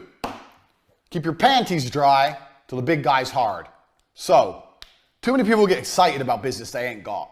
Or excited about business they do have. This is just monetary exchange, gentlemen. You have to be a fucking professional. James Bond may enjoy fucking bitches, but you don't see him excited about fucking bitches. He enjoys it, but he ain't excited. He's smooth. He's cool. He's never giddy about it. You launch your business. You start to see some money coming in. Money's coming in. You're making some sales. Good. Be happy. Be proud of yourself. But don't be giddy. Don't be like, oh, wow. Don't be going to see clients and like, oh, I can't wait. I really want to work. It's going to be so much fun. This is numbers on a screen, gentlemen. That's all this shit is. Numbers on a screen. You're moving numbers around. Let me get rid of the big loser sign before one of you guys start crying. Oh, he called me a loser. You are a fucking loser. Learn some emotional control. Don't be getting all giddy and shit. Keep your panties dry till the big guy's hard.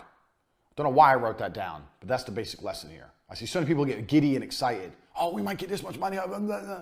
One, you haven't got the money yet. Two, even if you got the money, good. All you have to do you know what you have to do when money comes in the door? Let me tell you, motherfuckers, because maybe you don't know. This is me.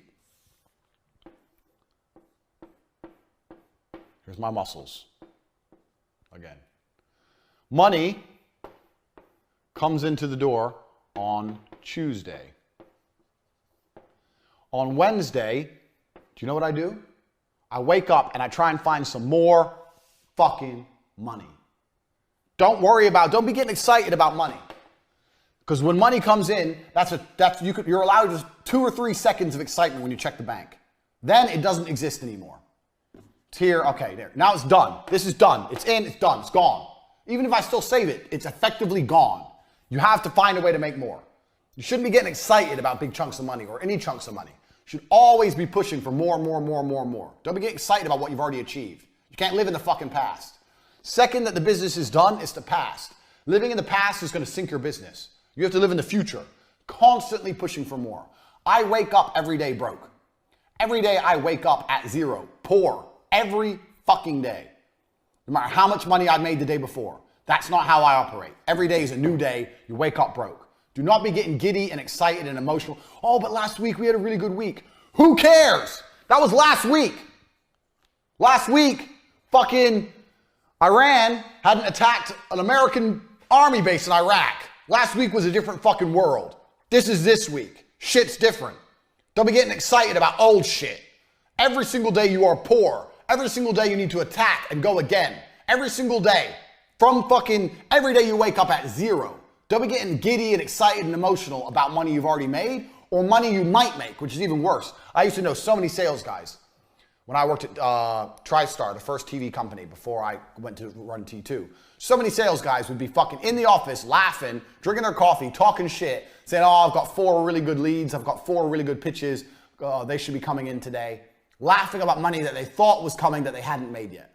And even if all 4 came in, which it never happened, 2 came in, but even if 4 came in, the time they're wasting being happy fucking around, they could have found more.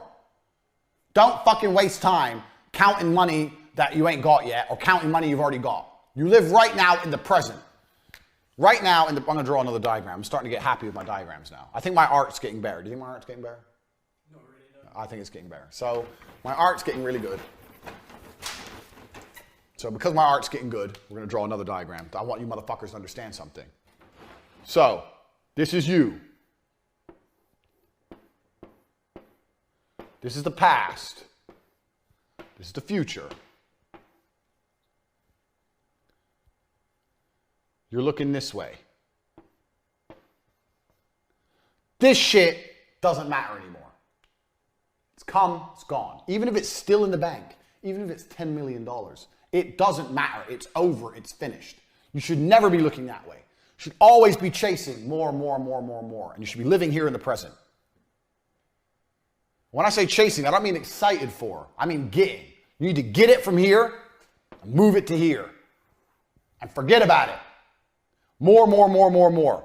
If I have a really good day with Cam, when I had really good days with Cam, sometimes I had all my girls online. It was popping. Every room was busy. The girls had like healthy competition between each other and all their clients were trying to help them win tip wars and it was going off. And we made fucking $12,000, $13,000 in a day. Profit for me after I paid the girls and everything. Really busy. The next day I'd wake up and every fucking girl was lazy. Oh, we did really good yesterday. Oh, can we have today off? Or they'd go online, they'd half-ass it. And I'd be like, no. Yesterday's done. Yeah, it was a good day, but it's over. Today is a new day. Today you're on zero. Oh, but yesterday I made so much. Yesterday, I don't live in yesterday. I live in today. And the only day that's coming for me is tomorrow. Yesterday is gone. You have to be that way with money. So many business people will do a little bit of business and fucking sit on their ass. There's some dork on Twitter called Kyle Trouble. Kyle Trouble, such a stupid name. And I could just tell by his whole face he's a nerd. And the guy is fucking on Twitter going, oh, I had a really bad year. I took my foot off the gas. Da-da-da. You want to teach people about business? And he's saying publicly on Twitter that he made a little bit of money, so he became a lazy piece of shit. And then his money ran out or his business fell apart and now he's broke. You fucking dumb? Lazy, so he can sit around in his apartment getting jerked off by his free girlfriend? Like, what the fuck's wrong with people? Fuck this. Put it here, forget about it. More, next. I don't care how big of a deal you do. I don't care how many tokens you make online on Cam Girl. I don't care what happened yesterday. It's over. You have to push forward at all times. I've seen so many people do a little bit of business and end up fucking changing their attitude to money. Oh, I've got some money now. No, you don't have shit. That's yesterday's money. You need to get today's money. Right. Next. 23. This is important. Very important. Because this is a business hack I learned. So I'm going to clean my board. And I'm going to teach you my business hack that nobody does. You're about to learn something that nobody does. Only I do. And it works fucking brilliantly. It works brilliantly. Check this out. My business hack is, drum roll, send people their money back. They love that shit. So check this. How many times have you bought something and you really wanted it, but then you kind of looked at your bank afterwards and thought, that was expensive. What a bit of a waste of money. Do you know what I mean? So what I used to do when I sold advertising was, I had this trick where I'd sell a package, let's say, I don't know, 2,000. I'd sell it, they'd buy it. They'd buy. When the invoice come in, I'd call them up and go, hey, this is Andrew Tate from N2, da-da-da-da. He's like, oh, hi, Andrew, blah. I say, yeah. I just want to let you know that some things have changed. I don't think now is the optimal time for you to start your advertising. I'm interested in this as much as you are. I have a vested interest in this working. I don't want to just take your money. I want to make sure that this pays off for both of us. Because if it pays off for both of us, we can do a lot of business in the future. I think it'd be better to wait about 2 weeks. In 2 weeks from now, I think it's going to be a better opportunity. So what I'm going to do is I'm going to send you your money back now. I don't want to sit on your money. It's your money. We can still do the campaign. I just think if we wait a week, maybe 2, not very long, I think there's going to be some more opportunities in the market. And they'd be like, oh, okay, yeah, all right, that's what you think. I said, yeah, well, I want this to work. I want to, I've been doing this a long time. I want to make sure this is very, very good for both of us, blah, blah, blah. And I'd send them their money back. And they'd be like, what the fuck? I tried to buy, and he gave me my money back. It's kind of like a takeaway. You know the takeaway trick. I tried to buy it, and he said no, and he gave me my money back. And now they trust you loads, because no one gives refunds. No one gives money back. So he gave me my money back. Then when I called him a week later and said, bang, now it's time to do business. I got a fantastic opportunity. We're going to do this, we're going to do this, we're going to do this. We have this gap, we have that gap, da-da-da-da. It's only 3,000. The marker stopped working. Every fucking time they buy. They'd be like, oh, that's more. So yeah, I know it's more than last time. I mean, we can do the 2,000 package now, but there's a really good opportunity here. You build so much trust when you send the money back that they will spend more later. I did this trick with every fucking customer. Every client would buy, pay, call them up. Now's not the right time. Send them their money back. Talk some shit about how I'm really looking after them, how I want a really good relationship, blah, blah, blah, blah, blah, and then hit them up for a bigger invoice. Every fucking time. And it always worked. It works because the trust you build when you send someone their money back is immense, because no one does that. Nobody does that. Remember what I said earlier about there's only 100 people on Twitter who want to buy a bullshit ebook. It's the same with everything. So my logic was this. I'm making phone calls all day for N2 on the days I worked. Let's say I make 100 phone calls. Only one of those people is in a position to buy something. The other 99 are never going to buy no matter what I say. So that one person who buys, I had to make as much money as possible. What was I teaching earlier? One of the lessons earlier. They don't buy on price. You have to get people to buy things expensive. So that one person who bought for $2,000, the only way I can make more money is to get him to pay for more. There's only one customer that day. And this was the system I developed, the send the money back system. And it's fantastic. So even if you're selling $17 ebooks, let people buy for $17. Email them and say, you know what? I'm going to update the ebook now, so I'm going to send you your money back. I'm sending you your money back because the ebook's going to be updated. I want you to have the most updated version. Let me know how to pay you. Email them personally so they have to see it and reply. Don't just click refund. They might not notice. Let them look at that and go, okay. Oh yeah, okay, send the money here. Send them their $17 back. Then they'll be like, okay, that was weird. Then email them again, hey, let you know, working on the update, it's gonna be out soon, I think you're really gonna like it. And then remind them, I could have left you with the older version, but I think it'd be better to have the most up-to-date stuff. Bang, email them again. Watch that person go, oh yeah, I really appreciate that. Most people wouldn't do that. Most people wouldn't care. Because now you've sent them their money back. This person's you don't understand the psychological effect this has on people. Now they're like, whoa, I can trust this dude. Then you come at them and go, hey, so it's updated. I've updated, I'm gonna give you the latest version. As well as that, I've got a new product that's coming out. It's not out yet, it's blah, blah, blah, blah. It's worth $100, If you're interested in both, I can give you both for $40. Bang, I guarantee you he buys it. You've turned a $17 sale into a $40 sale with a 2-day wait and a fucking 2 emails. You've doubled your turnover. You've doubled your turnover. Do you have any idea how important that is? You've doubled your turnover with a 2-day wait and a couple emails and a bullshit story. You ain't gonna update anything because they've never seen the original ebooks. They don't know if it's updated or not. You just have to add on another ebook you already had. A big famoose. Famoose is the word I invented in T2. Famoose. You take the money, famoose them. You famoose a goose and you famease the geese. This is business. Listen. He's the goose. You famoose him. You famoose him by taking his $17, emailing him, sending it back, promising a whole bunch of fucking updates, then saying you can get a bundle worth $120 for $40 because he waited, and you apologize for the wait. Like you're doing him a fucking favor. I know you bought 2 days ago. I've updated the ebook now. I know you've done a bit of a wait, so if you want my $100 product for only an extra $20, I'll give you both for $40. Sorry for the delay. Oh, he's doing me a favor. Yeah, okay, he gave me the update, and I got his ebook from Famoose the Goose. Bang, doubled your turnover. And it only works because you send that money back. When you send people their money back, I guarantee you it changes how they think. So that's a trick you need to start implementing.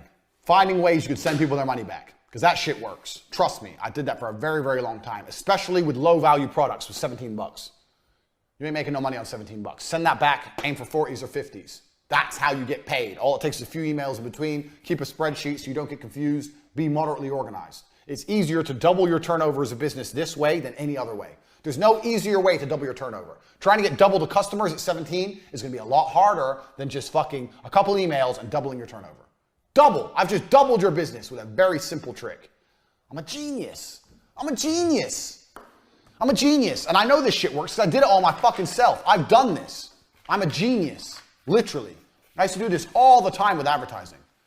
Oh, I've just bought. Yeah, I'm going to send it back. Now's not the right time. Oh, but we really want to do it. It's part of our marketing strategy. Yeah, okay, I'll be in touch. Don't worry. I'm going to identify the right time. Bang, higher price. 24, you have to hard close. Now, a lot of people already understand this. This is why they do false urgency, buy now, running out of time, blah, blah, blah. But you have to hard close people because people don't buy things without being hard closed. So you have to find a way to close them. You either have to do the false urgency thing, we're running out of time, or you can just do, if you don't buy now, it's gonna be very hard to get this deal later on, blah, blah, blah. Now everyone knows this is very basic sales. But in my experience, I've tried soft closing and I've tried hard closing. Hard closing is better. With hard closing, you're gonna lose some people. The people you close outshine or outweighs the people you lose. I see so many businesses that are just working softly, just waiting for people, waiting. It's better to go hard and just get the business done or not. You have 10 potential leads. My board's still wet, so I can't draw for you. I'm sorry, I know you love my diagrams. You have 10 potential leads. It's better to hard close, come in like Rambo, close 5 and lose 5 than sitting there on 10 that might drop in, might not drop in. Because that 10 that might drop in, might not drop in, fucks with you. It fucks with your estimated numbers. It fucks with, oh, maybe tomorrow we'll have money. It wastes your time. No. Blow them out the water. Get some definites. A definite is better than a maybe. Get a definite. Some people go, oh, I've got this maybe, this maybe, this maybe. Why are they maybes? Make a phone call right now and find the fuck out. Come up right now and say, look, we're filling up for the month. We're really getting really, really full. I want to do business with you. I think we can do some fantastic business. I understand you may not be ready to move ahead right now. But if you can move ahead right now, because it's the last place I have available for the month, I'm prepared to give you X amount % discount. Yes or no? Oh, no, I can't. Okay, no problem. We'll speak in a few weeks. Bang, fuck them off. Bang, next. Someone will go, okay, yeah, I'll do it. Bang, get them in. It's better to have, what's the saying? A bird in hand is worth two in the bush. Stop fucking around with maybes. There is no maybes. You got to close. You got people out there, if they want to do business with you, they either do or they don't. Everyone's a maybe. Maybe I'll go to the moon. Right now, maybe I'm a fucking astronaut. It doesn't mean anything until NASA calls me up and says, get on the fucking rocket. Am I an astronaut or not? Too many of you are letting fucking maybes fuck around, and don't do that. Next point, talking about maybes, number 25. And I think a lot of people already know this, but I'm going to say it anyway. Business ain't real till they pay.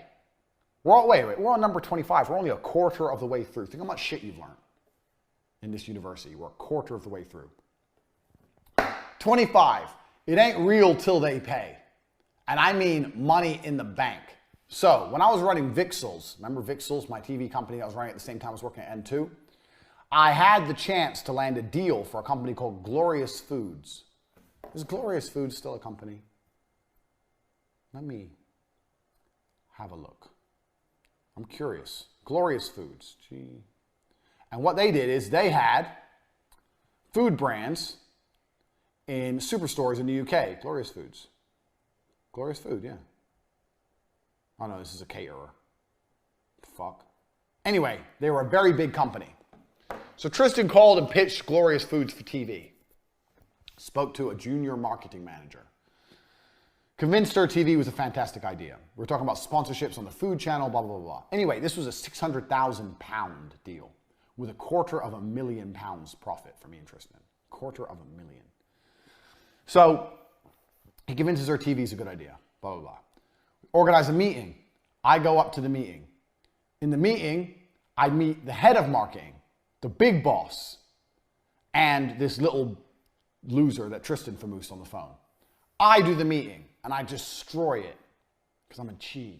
It was beautiful. Completely destroyed the meeting from head to toe. Bang, did it. They loved me. They loved it. They wanted to do business. I sent them the proposed advertising plan. They loved it. I sent them the contract. They loved it.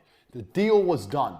Me and T, it was done. And when I say done, I know you don't count money until it's in the bank, but it was done. They'd emailed back, yes, no problem. They'd signed the contract. The deal was done. We were just waiting for the money to show in the bank. Anyway, so we're emailing. The head of marketing, whatever, got sick. So when you emailed her, it came back saying, hi, on unexpected leave, I'm dying of some fucking disease, whatever. She got sick. The junior marketing manager had no power. And it turns out the big managing director didn't want to start a TV campaign when the marketing manager was away. So he just wouldn't pay the invoice. Stop, fuck them. Sue me. Because he knew they were so big, this is like £1 billion company, that we couldn't sue them. Like, I know they signed the contract, but what the fuck are we really going to do about it? Like, we're just me and my brother. Take them to court, waste our time and money? Bullshit. So we're sitting there waiting for money, and guess what? It never comes. Until the money's in the bank, it ain't real. Doesn't matter if they signed the contract, doesn't matter if they said yes, doesn't matter if they agreed to everything, doesn't matter if you've started the work. Nothing matters until money is in the bank. This is super important, because me and Tristan, when we realized the Glorious Food money wasn't coming, that was the closest I've ever come to feeling genuine depression in a very long time. We were so excited about that money. We did exactly what I said don't do. We got giddy. We weren't professional. We were excited. $250,000 liquid cash. What can we do? We can do this. We can go there. Or buy this, buy that. Change our lives. All this bullshit. We weren't rich then. That's life-changing money. Do not get excited about money until it's in the bank. Super, super important. Because trust me, that Glorious Foods thing fucked me up for like a week. I couldn't even work properly for a week. I was so pissed off. Totally demotivated. Don't let that happen to you. And that feeds into the next part, number 26. Stress tolerance. You need to learn to care about things mentally, but not emotionally.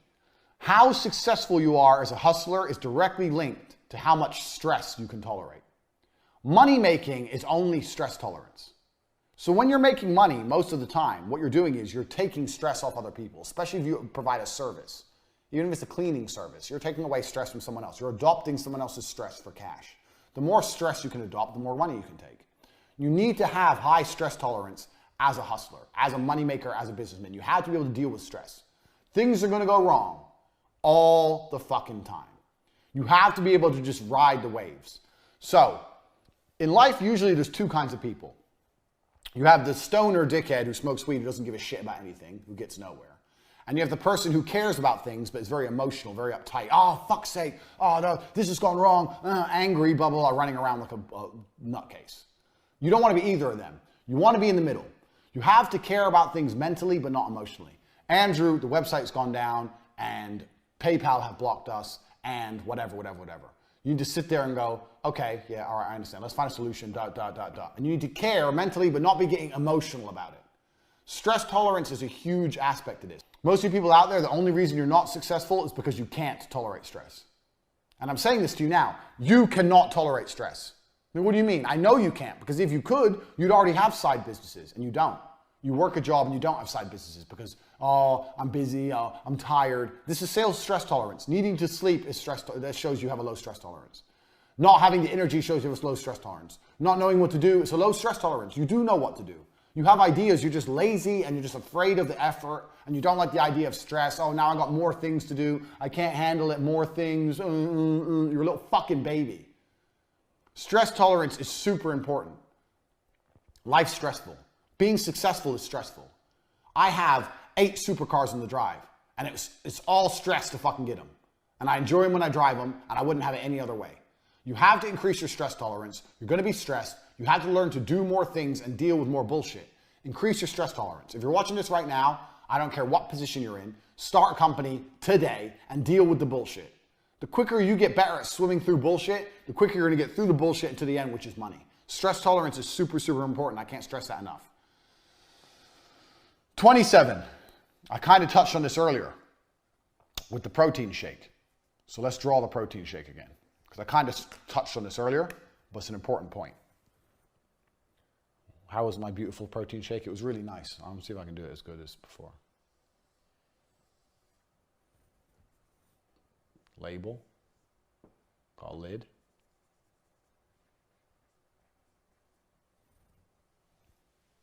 Stick to boxing, mate. That's good. So, protein shakes. The way you sell protein shakes is you convince people they need them. This is one of the most basic tenets of business. You have to convince people they need whatever you sell. You don't talk about the product. You talk about their need. What's the old adage that they do? Sell me this pen. Have you ever heard that before? Sell me this pen. People go, oh, well, this pen is blue, and this pen is, it's made of plastic and it's durable. No, that's not how you sell a pen. Sell me this pen. You need to be able to write things down. But I've already got a pen. Yeah, but now you can write more things down because you have another pen. How are you going to write down all your ideas? Think of all the things you can write down. You can write the next novel. You can become J.K. Rowling. You can become a billionaire if you had a pen. You don't have a pen. You need a pen to write things down. Sell the need. Don't sell the product. It's blue and it's plastic. As opposed to you can become J.K. Rowling because you need a pen to write things down. You have to sell the need at all times. Most people don't sell the need. Have you noticed with me, I never sell the product. So let's look at my products compared to other dorks who sell stuff online. So you'll see other dorks will go, my 18-page ebook includes blah, blah, blah, blah. Have I ever told you how many pages are in my books or how many exact modules you're getting? Did you know how many modules you were getting with this university? Did I say this many videos, this? No, because that's selling the product. And you don't care. You signed up anyway. If I would have said 10 videos of this and ebook and PDFs, who cares? I sold you the need. You need to know what I know about business. It's the need that sells, not the product. So whatever you're selling, it doesn't matter what it is, sell the need. Even if you're selling fucking raspberries, they need raspberries. Why do I need raspberries? You need raspberries because it's good for your, immune system. Talk some shit. Super berries, whatever. That's what goji berries do. What the fuck is a goji berry? I've never heard of a goji berry. Now I see them everywhere. Superfood. Goji berries, the superfood. Superfood, why? Am I gonna do what? I ate goji berries. I feel exactly the same. It's bullshit. But they sell on need. Superfood, you need goji berries all of a fucking sudden. I don't even know what they look like. Anyway, sell the need. At all times, you will catch yourself not selling the need. All the times you'll catch yourself not selling the need. So, even a coffee shop. This is the biggest mistake things like coffee shops make. They don't sell the need. A coffee shop will sell you on price. They'll try and do it nice and cheap because they have lots of competition. They'll have a nice looking coffee shop. They'll have like a good, nice chairs that'll look nice, whatever. But they very rarely sell the need. If I had a coffee shop, I would have a massive sign outside saying, tired, ? Nice warm coffee. The need. Because everyone's tired, aren't they? Everyone's stressed. Everyone's going through life. Da-da-da. Tired? A bit. Nice warm coffee. Yeah, nice warm coffee. Okay. Walk in. That's selling the need. I don't say Arabica beans in a cup. Who gives a shit? Care about fucking beans? Sell the need at all times. Never take your eye off that prize. If you're still paying attention, which you motherfucking should be, write that down. Already, all the information I've given you should be formulating how you view business. You might have to watch this university 3 or 4 times. But at the core of it, always you have money in. That's your business. The rest is bullshit. Everything has to feed back to this. Selling the need will feed back to this. People buy things they need. They sometimes buy things they want, but they always buy things they need. That's why they have to need what you sell. So find a way to make them need it. Next, this is something that most people don't understand. My experience of business, if you're going to be a hustler and you're trying to get rich, is as follows. Until you are a big rich company, or until you have lots of money in the bank, contracts are not real. Legal paperwork are not real. None of these things are real. Look at the Glorious Foods example. They signed the contract. They owed me that money. If I would have taken them to court, I would have spent a lot of money. And would they have paid me in the end? No. None of these things are real. Do you know why legality isn't real? Because legality defies rule 1 of the Hustlers University. What's rule 1? Rule 1 is speed. And guess what lawsuits are? Slow. Super slow. And if you're a new business, you do not have time to be fucking suing people. It's going to take forever. Years. Years for a maybe. And even if you do get a yes, they can still delay years if they even pay you, which they probably won't. It's different if you're like suing a huge news outlet or something. Like the Covington kids did. That's different. But in general, you want to do your business based on trust and cash. You don't want to be having, I don't really trust all the contracts. Well, I've got the contract. I've got the contract. If they don't want to pay you, they're not going to pay you. Fuck your contract. And what are you really going to do about it? It's bullshit. I am not a fan of contracts. I don't work with contracts. I don't like legality. It's very, very slow. So if you're looking to start your business, you're like, okay, we need a contract with this person, contract with that person. You know what's better than contracts? Mutual interest. It's good for me if I do my part. It's good for him if he does his part. Look at how a road works. You're driving down the road. There's a car here. There's a car here. Why do they not crash into each other? Well, it's good for him if they don't crash, and it's good for him if they don't crash. Nobody wants to crash, so we all avoid it. Isn't that better than having a contract saying we won't crash? What the fuck does a contract mean? And then he does crash into me. Well, I have the contract, but the crash has already happened and everything's a fucking mess. Mutual interest.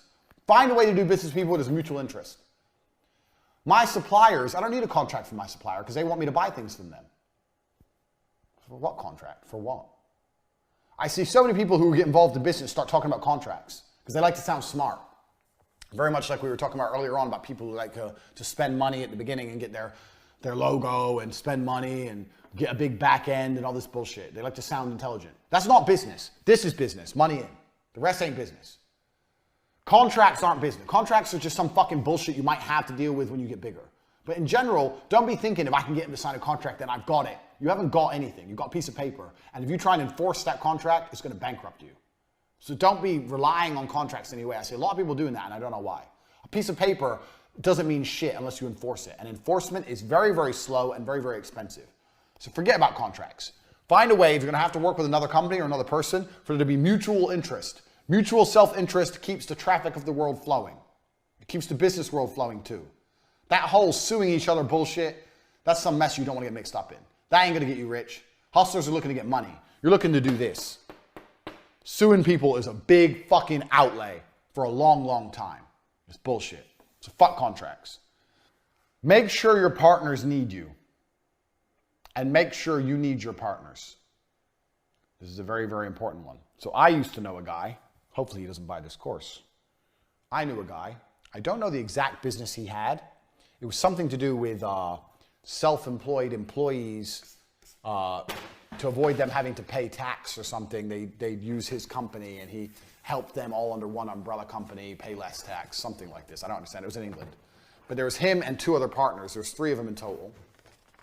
And one day he went into work and his 2 partners had fucked him over and screwed him out of his own company because they had the majority share. It's 33% each, 66%, they fucked him off and got rid of him. Why'd they get rid of him? Because they didn't need him anymore. Didn't need him anymore. You need to make sure your partners always need you, and you need to make sure you always need your partners. Not want, need. If you look at your partners and realize they don't need you or you don't need them, then you should do it on your own. And stop being a pussy, stop being a coward. Because you can be the absolute managing director and you can find your number 1 employee from your old company or someone you really trust and make them your number 2 in command. Now you effectively have a partner.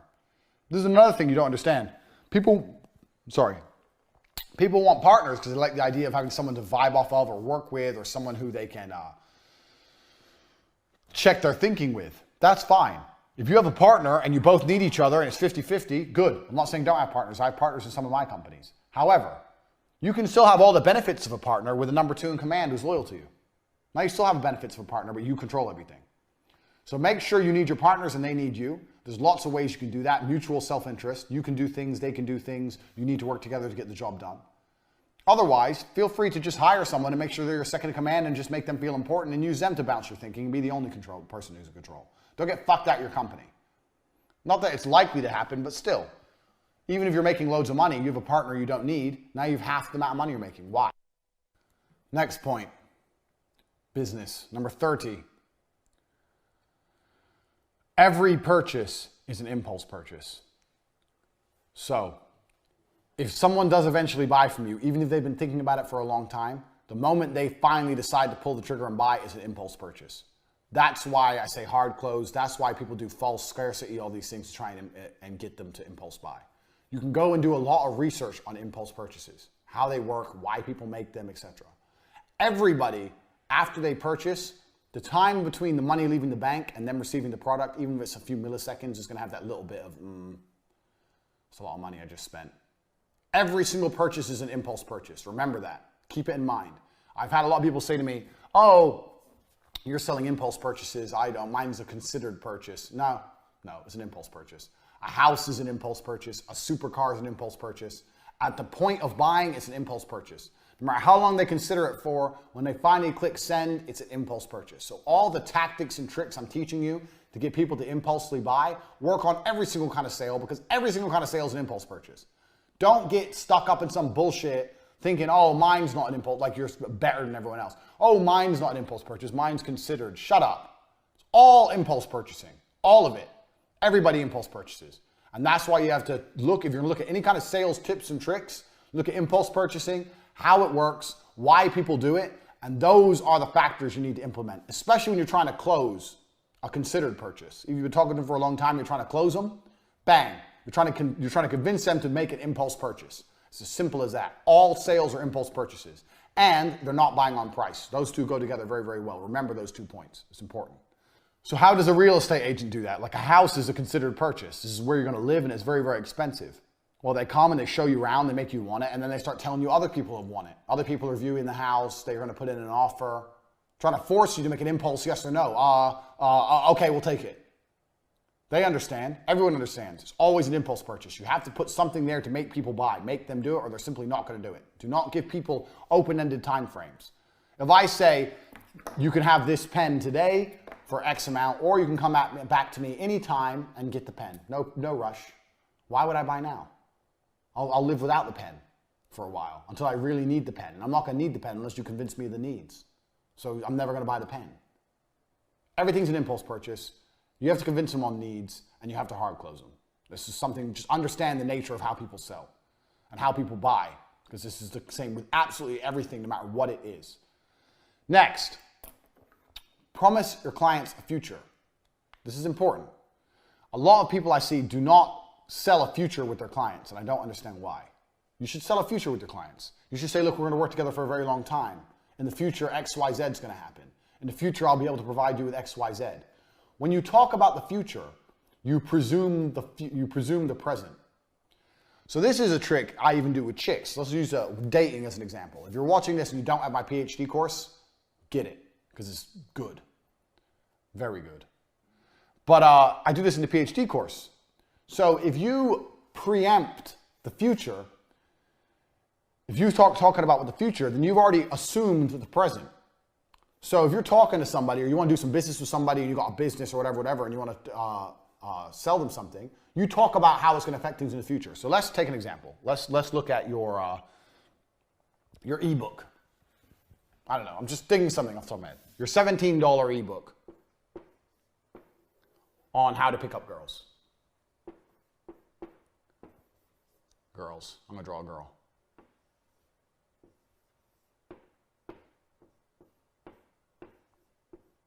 There you go. She needs hair. Beautiful smile. So how do you preempt the future to make sure that they buy? So let's say you're talking to someone, they're not sure if they're going to buy or not. Well, then you talk about the future. You say, well, in the future, maybe we can go day gaming together. This is all pickup artist bullshit, but whatever. In the future, we can go day gaming together. Or in the future, if you're texting a girl and you're not sure exactly what to say, let me know. Or in the future, if you see a girl doing some of the things I point out in my ebook, send me examples because I can use them on my website. I'd really appreciate that. Talk about the future like he's already bought and digested the product. And that makes them far more likely to buy and digest your product. It's just, I do the same thing when I date girls. Oh, well, when we're married, how do I know how do I know you're not going to cheat? Fuck, I just met her. What do you mean married? Ha ha ha. If you're talking about when we're married, that's presuming I'm going to fuck you sooner or later because we're going to fuck before we get married. Presume the future. Presuming the future makes the present, you're setting you're setting what the present is going to be. You're saying this is what's going to happen now, so I know what's going to happen in the future. You can do exactly the same thing with business. So when I was selling TV advertising and I was talking to clients and I'm trying to close a small 19 grand deal, I'd be talking about 2 years when we're doing the 500 grand deals. So when I'm trying to close this, I'm talking about this. I'll be like, oh, well, in the future, well, in a few years, when we're launching the big campaigns, we can do the sponsorships. We can sponsor the before and after the programs. And when you're spending that kind of money, we'll also be able to have meetings directly with the channel, blah, blah, blah, blah. And they're sitting there going, yeah, okay, yeah, sponsorships, yeah. Talking about all this imaginary shit to try and close this. Sell the future at all times. If you presume the future, it makes them more likely to buy now. And that's something that people don't do. Even for bullshit $17 ebooks, for television advertising, for websites, doesn't matter what it is. If I was trying to sell a new website for N2, I'd be talking about how 2 years later down the line, we can integrate a new back end with our website. Who knows? Who gives a shit? Talk about some fancy shit that's going to happen in the future. If you do that, you're more likely to sell now. That's super important. Don't talk about now. Back to the ebook. If you buy my ebook, you'll see what girls are texting you and you'll see why they mean it or why they're saying it. If you buy my ebook, you'll see why girls are saying what they say in text messages, as opposed to after you've seen my ebook and you see what these girls are saying, it's going to be exactly like I told you. And when they do it, screenshot it, send it to me because you're going to see. The future. Okay, after I have the ebook, then I'm going to know, he said, I'm going to understand why they're doing it and I'm going to send it to him. You've already told him he has the ebook. Presume the future at all times. Very important.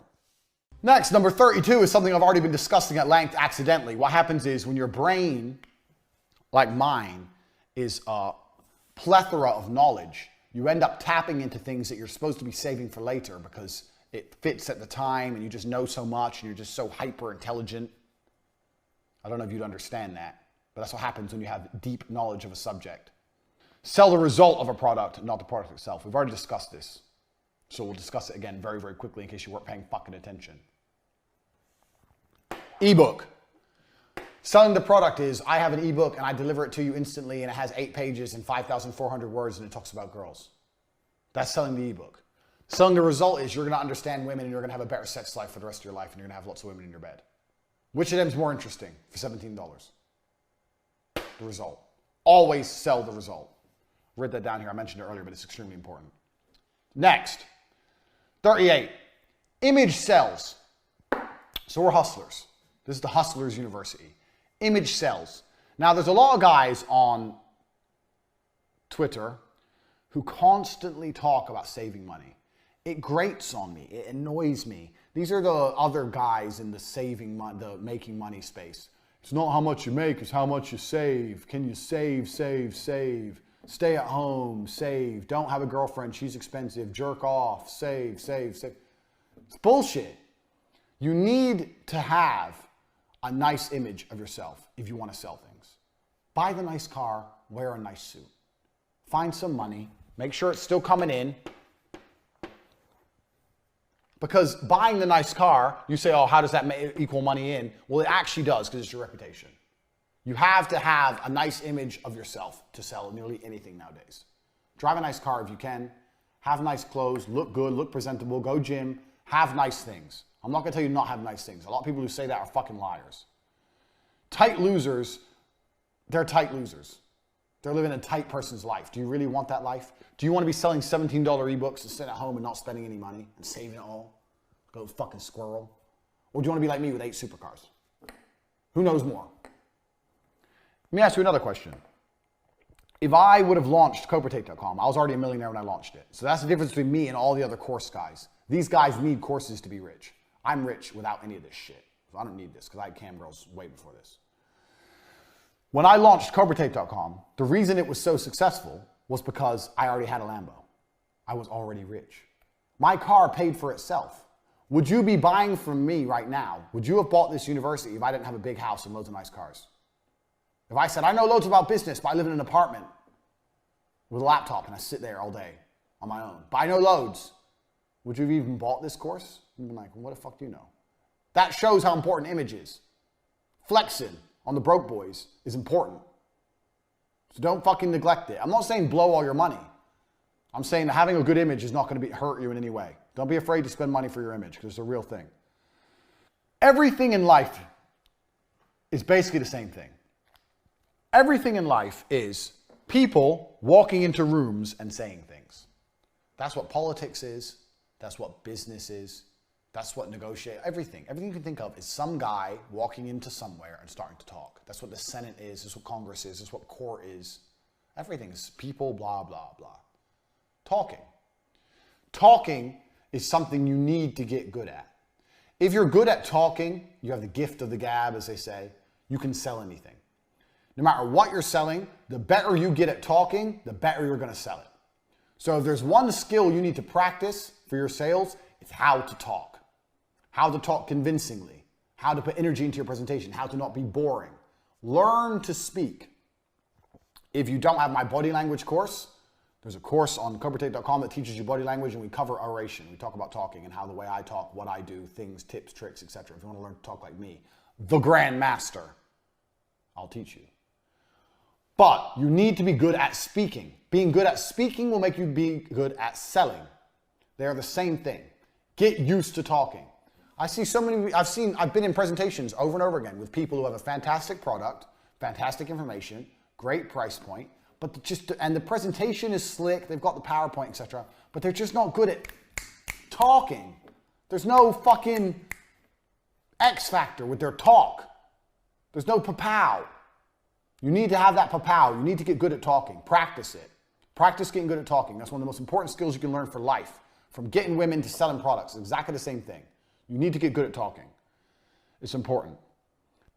So, there's lots of different ways you can get good at talking. My way, the way I talk, suits my personality. You have to develop your own type. But I try my best to make sure I put loads of energy into how I speak. Most people speak, and they don't realize, super low energy. And when you have the ebook, You don't sell the ebook, you sell the result of the ebook. Because if you sell the ebook, you're bored already. I'm bored. So I scream and I move my arms around and shit. I'm eccentric. I'm over the top. You don't have to be that way. There's other ways you can also be engaging without being the same as me. I know lots of other guys who are engaging other ways.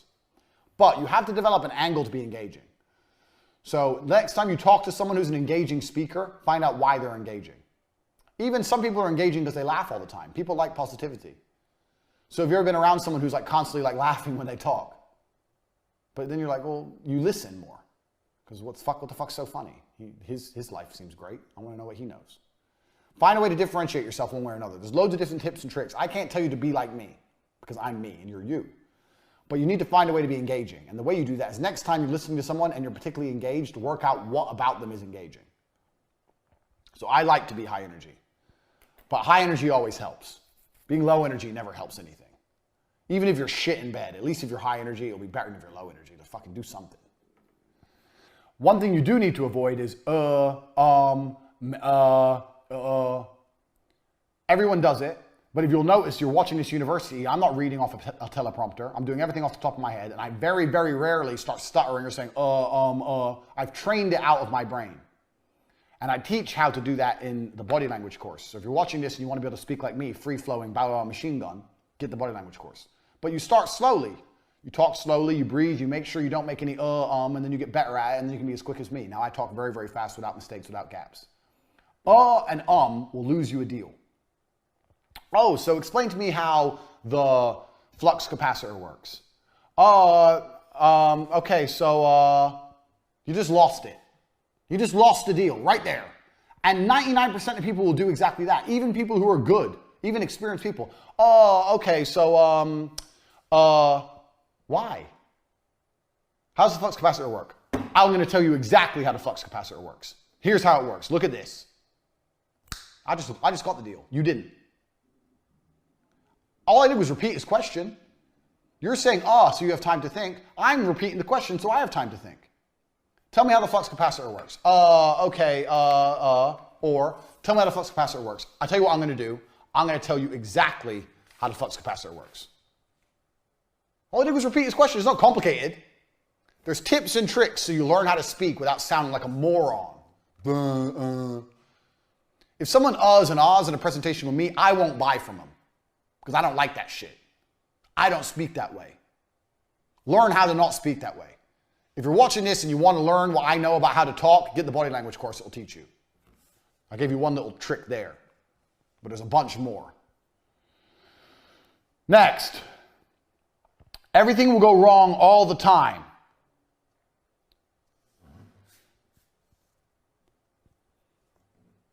Everything will go wrong all the time. That's why you need to have a high stress tolerance. And that's also why you need rule number 1. Your best weapon against things going wrong is rule number 1. Speed. Speed defies gravity. If you get water in a bucket and you spin it around really fast, the water doesn't come out the bucket. As soon as you slow down, it falls out. Speed is that powerful. You have to be able to work quickly. You need people around you who work quickly. You need teams which react to things quickly. Everything will go wrong all the time. The faster you can plug the hole and fix things, the faster you're going to be back online making money. So anticipate things going wrong. High stress tolerance. And speed is the remedy to all your issues. No matter what the issue is, no matter what the ailment. You need to do things quickly to get it fixed. Always. As long as you can keep this going, you've got your business going. So let's say you've got your business. I've got titties on the board now. We'll leave the titties for now. You got your business, money's coming in. Your back end fails. Your big back end all fucks up. Oh no, everything's gone wrong. Do you know what I do in that situation? Most people in that situation goes, oh well, we can't take orders because we can't see who, what order. No, not interested. My business is still running. As long as my payment gateway is taking some money, my business is running. I'll deal with the shit show. And I'll fix the shit show. I'll deal with it using rule number 1, speed. But I'm not turning off my fucking tap. As long as this is happening, you won't go out of business. You won't lose. You will only lose when this stops. So even if everything in your whole company's gone wrong, You're going to sleep less. You're going to get it fixed. You're going to fix it with speed. You've got a higher stress tolerance. You'll deal with it. Your staff understands speed, speed, speed, speed. You're going to tear through the mess manually. You're going to have to go through manually one by one and get it fixed. But you're not going to stop your business running. This is your business. Never, ever, ever let this get fucked up, ever. If everything goes down, what's the first thing you fix? This is a test. Everything goes down. What's the first thing you get back online? How to take money. You don't care about anything else until this is online. There's nothing else without it. It's like, what's going wrong in your life? What's the first thing you fix? You fix oxygen. If you ain't got oxygen, the game's up. Nothing else is important. That's what this is. You fix this. Get the payments coming in. Then worry about it. Worst case, everything's so fucked up you can't even see what people bought. Don't worry. Don't worry about it. They'll email you. Hey, I spent money on your website. I ain't got my product. Oh, really? Please tell me the time and date. I'm sorry about that. Here's the time and date. Okay, yeah, they did buy. Okay, confirm it. Okay. Yeah, sorry about that. We're going to send you a free gift. Apologize for the delay. Bang. Problem solved. You kept your money in. You got them happy. They got a free gift. Wait for them to email you. Keep the money coming at all costs. Super, super important. Everything's going to go wrong. But as long as you keep this going and you work quickly, you can fix the other shit. Don't let anyone come into you and say, well, we can't do this because the back end. Fuck the back end. I'm interested in the front end. Fuck the back end. Give me my money today. Next, if you find, this is a staff tip, number 41. You can clear my board. No more tits. Sorry if you've been jerking off, enjoying my beautiful pornography, but she's got to go. Number 41. Everything I know about business from start to fucking finish. Every single business I run by these principles. Every single business I run by these principles. Literally, every single one of them. 41. If you can find a loyal person, find them a job. So most people approach recruitment like, I have a job I need to fill, let me find a person. I approach recruitment the other way around. I try my best to go through life as I interact with people. If I find a person who I believe would be a good fit for my leadership style, which is do whatever the fuck I say and do it quickly, then I'll find them work. You can always find more work. The work is never done. Work is a black hole. Even if it's just to sit on my Twitter account and retweet tweets all day, it's still work, it's still engagement, still attention, still advertising. If I find someone who fits my style and I believe they'd be a good worker and they're loyal to me and I know I'm going to be able to count on them, I'll find work for them. Don't turn down people you think will be good because you can't find work. If you're running a business and you can't think of work to do for an employee, then you shouldn't be running a business. It's very easy to find work. There's always something to do. There's always Twitter to tweet or blogs to write or go on Reddit and post forums and post bullshit with links to your product. There's always something to do. If you find a good person, hire them and find a job afterwards. That's key. And then as jobs, real jobs appear in your organization as you grow, you'll already have loyal members of staff you can reorganize. Don't throw away loyal people because you don't know exactly what they're going to do straight away. That's 41. 42. Aim way too high. And when I say way too high, I mean way too high. Now, don't be one of those jackasses that comes along going, yeah, I'm going to vote like on Dragon's Den or some shit, or The Apprentice. I'm going to have a business worth $500 million. I'm going to be a multimillionaire. Don't be an idiot. But you need to aim too high. The higher you aim, the higher you'll get. If you aim for the moon, you'll get to the stars. If you aim for the stars, you'll get to the sky. If you aim for the sky, you won't get off the ground. That's how it goes. You need to aim high. Be realistic. Don't be a dick. But you do need to aim too high. Whatever your expectations are, you need to triple, at least quadruple them. Because if your product is good and you're doing a good job and you're selling it to the whole world, why can't you be a billionaire? Why not? If you're doing a good job and selling a good product to the whole world, why couldn't you? So you need to aim much higher than you're currently aiming. It's going to help you reach higher levels. Just don't be one of them deluded dickheads who's already talking about $500,000 turnover when he has literally sold zero. I guess another way to phrase this lesson, number 42, is never be content. So when your money's coming in, Let's say you get to the point where you're doing $2,000 a day, $1,000 a day, whatever. Never sit there and go, oh, that's pretty good. It's never good. It's never good enough, ever. It's never enough. It's never good enough. It's never enough to make you happy.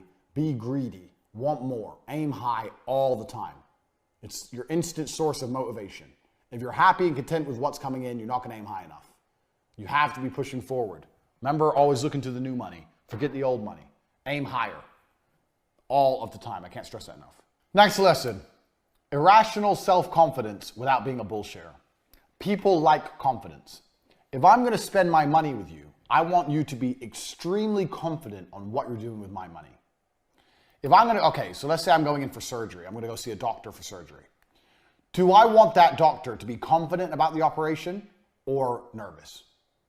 Do I want the doctor to say, yeah, I've done this loads of times. Yeah, I know exactly what we're going to do here. Yeah, it's easy. It's simple. I've done it loads of times. Or do I want him to be like, oh, well, yeah, I mean, things can go wrong. And, you know, I didn't sleep last night. What do you want? You want confidence. So if someone's going to spend money with you, they want you to be confident all the time. So you have to be confident in your delivery. Now, don't be a bullshitter. Don't come along and say, I know more about girls than Andrew Tate, because everyone's going to know you're an idiot, because you don't. Anyone who's seen the PhD course knows that. But still, you need to be super confident at all times. So if anyone's going to spend money with you, they need to be confident. So when I used to go into sales, when I would go sell things, when I was doing television advertising, I would say I was the best. Say I was the best. Now, I was relatively new to the game, and I'd say, yeah, I've been in this game a long time. I've met a lot of people, and I've met a lot of agencies. I see how they do things. I'm not trying to sound conceited, but I'm very sure that we are the best at what we do. And they'd be like, oh, okay. I was like, no, really, we are the best at what we do. In terms of price-wise and the way we plan the media, I know we're the best. We're the best in the country. Did I have any evidence? No. Just said it. Who gives a shit? Evidence. What evidence? They go, why? And I say, oh, because of the way we do planning and the price point we work at. I've been in this industry a long time. I've seen lots of people, and I've also taken lots of big clients from other competitors, and I know that we're the best. Bang. Just said it right there. And if you say it so confidently, they're not going to be like, well, no, you're not. They don't know. They don't know anything about your industry. How are they going to prove it? They'll be like, oh, okay. Oh, well, people love confidence. They want to give their money to the best because they know the best is going to give them the best job. It's better to be irrationally self-confident than not. This also ties into the and ah thing. Did you notice how smooth I was right then when I said why I'm the best? Did I go, I think, we're the best, No. I'm the best. Any job you do, any client you're going to land, you need to sit there and say, I'm the best at what I do. I'm the best at what I do. What they're going to do is say, no, you're not. Yeah, I am. No, you're not. How do you know? It's my industry, not yours. I'm telling you I'm the best at what I do. You're not going to find anyone better than me for this price point. No way. Impossible. I am the best. There's no one else in the world who does what I do at this cost. I'm the best.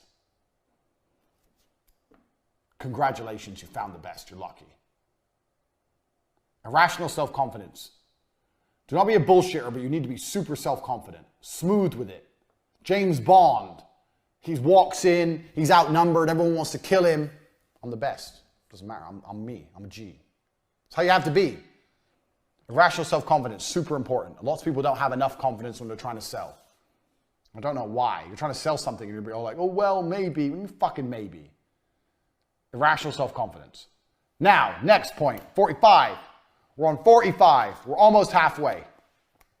This is another thing that's going to change the way you view business and money. I want you to understand something.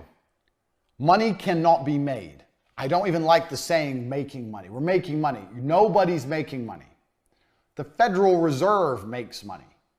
You're not the Federal Reserve.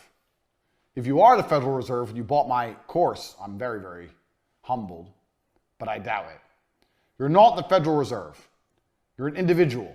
We're not the Rothschilds. We're shit munchers, which means we cannot make money.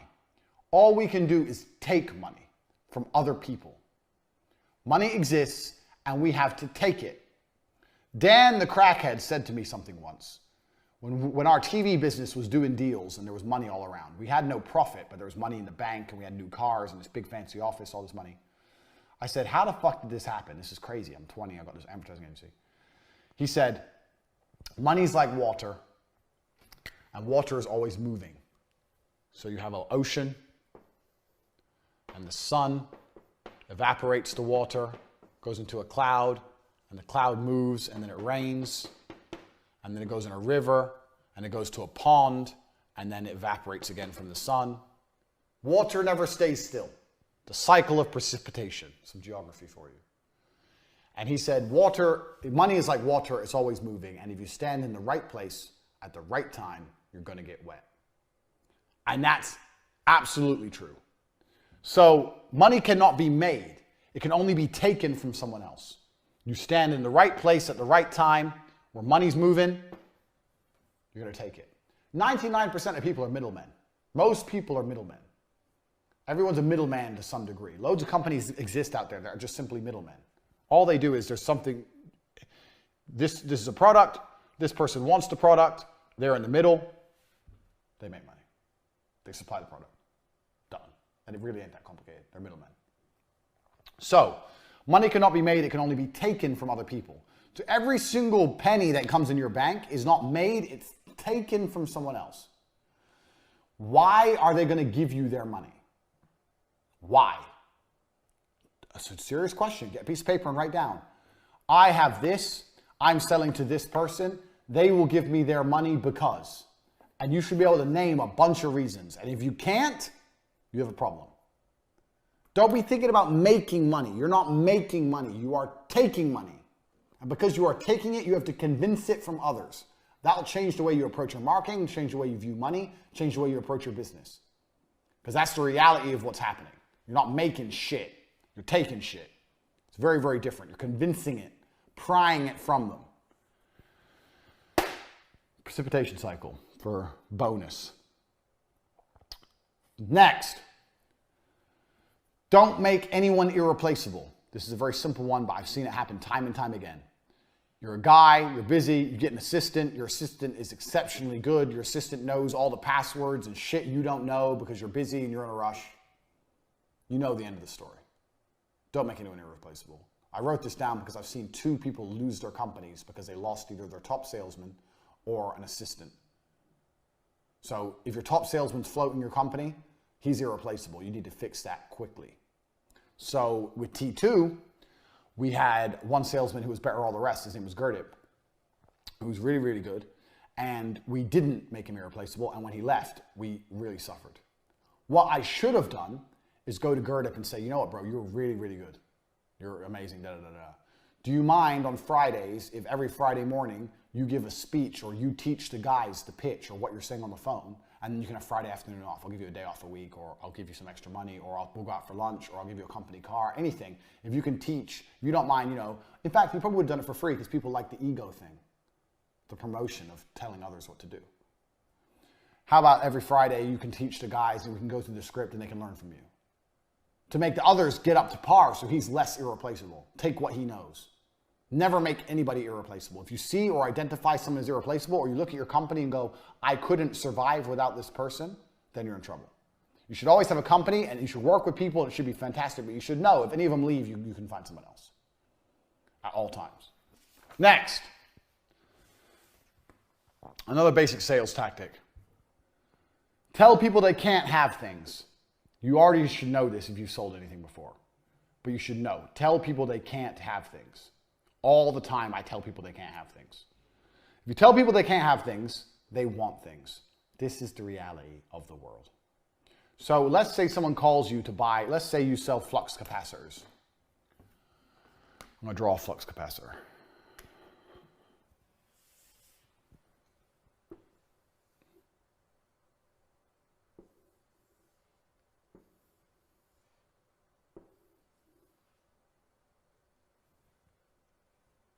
Let's say you sell flux capacitors.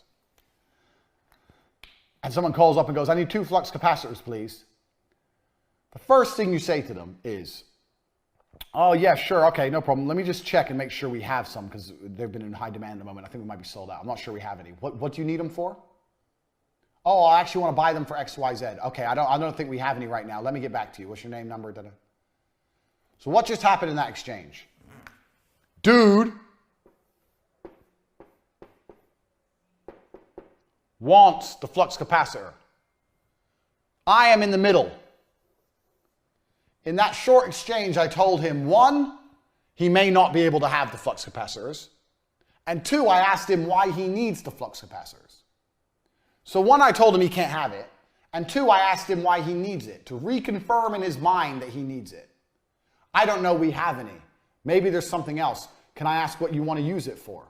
Oh, I need it because my dick is too small. And I want to use the flux capacitor to grow a man-sized penis. That's fine. I don't think we have any. So he's reconfirmed his need, and I've told him he can't have it. Takeaway. His desire for the flux capacitor is higher now than it was before. He wants it more than ever. So, this is obviously one example of how this can be done, but you apply this basic principle. Get them to confirm what they need, tell them they cannot have it. You cannot have what you want. You cannot have it. You're not allowed it. When I eventually call him back and go, okay, how many did you need? 2. All right, I can get hold of 2 for you, but it's going to be difficult. Are you looking to purchase right away? Oh, well, I was thinking next week. Okay, well, I don't know if we're going to even have any then, so bye. Are you looking to purchase right away? Yeah, I am. If you ask someone, are you looking to purchase right away, and they say yes, it's done. Deal's done. They ain't going to fuck around giving you credit card details. They've already said yes. They're looking to purchase right away. Bang, done. This is sales. You've managed to fulfill his need. Buy it now. Tell people they cannot have things. Now, a lot of people do this online with the simple running out of time, this book won't be allowed around forever, blah, blah. But that's shit because an ebook is around forever. So everyone knows you're just doing it because it's garbage. If you actually could use your brain and think outside the box a little bit, you could find a better way to do it than that. Telling people they can't have things. So, for example, if you sold a $17 ebook on girls, let's say, saying the ebook won't be around forever, everyone's like, bro, it's a fucking ebook. It literally will last forever. Shut up. If you say, I'm going to cap the number of sales because I don't want people stealing my lines or I don't want my lines to become less effective, that's probably a better angle. It's not a fantastic angle, but it's better. At least it has some kind of validity to it. But telling people they can't have things is a fantastic way to make people want things. It works. So here's a little example of how that's done. We're going to come back to this point later in another point I'm going to mention. I nearly started talking about something, but I've shut up because I know it's a later point. Learning. We have reached the halfway point of your education. Point 50. And I've deliberately made this point 50 so I can tell you something that you already know about yourselves halfway through this presentation. You already know what to do for your business. You already know how to make money. You're fucking lazy. And I'll give you an example. The other day I was talking to some chick, story of my life. She's talking shit, obviously, about how she wants to run a makeup company. I said, if you want to run a makeup company, why don't you have a makeup company? She goes, oh yeah, I know, but I don't know what to do. I said, okay, I'll tell you exactly what to do. Here's what you do. Let me clean my board. Here's what you do. Go to Alibaba.com, get some samples of makeup, find one you like, put a new sticker on it, make a website, sell it on your website, get YouTubers who talk about makeup to talk about your makeup brand, sell makeup. Done. You own a makeup company. She goes, that's a good idea, actually. I go, yeah, it is. A week later, I said, how much makeup you sold? She goes, what do you mean? It's like, I told you how to do an entire makeup brand from start to finish. I told you to do an entire company. How much have you sold? She goes, oh, well, she did nothing. 7 days, she did nothing.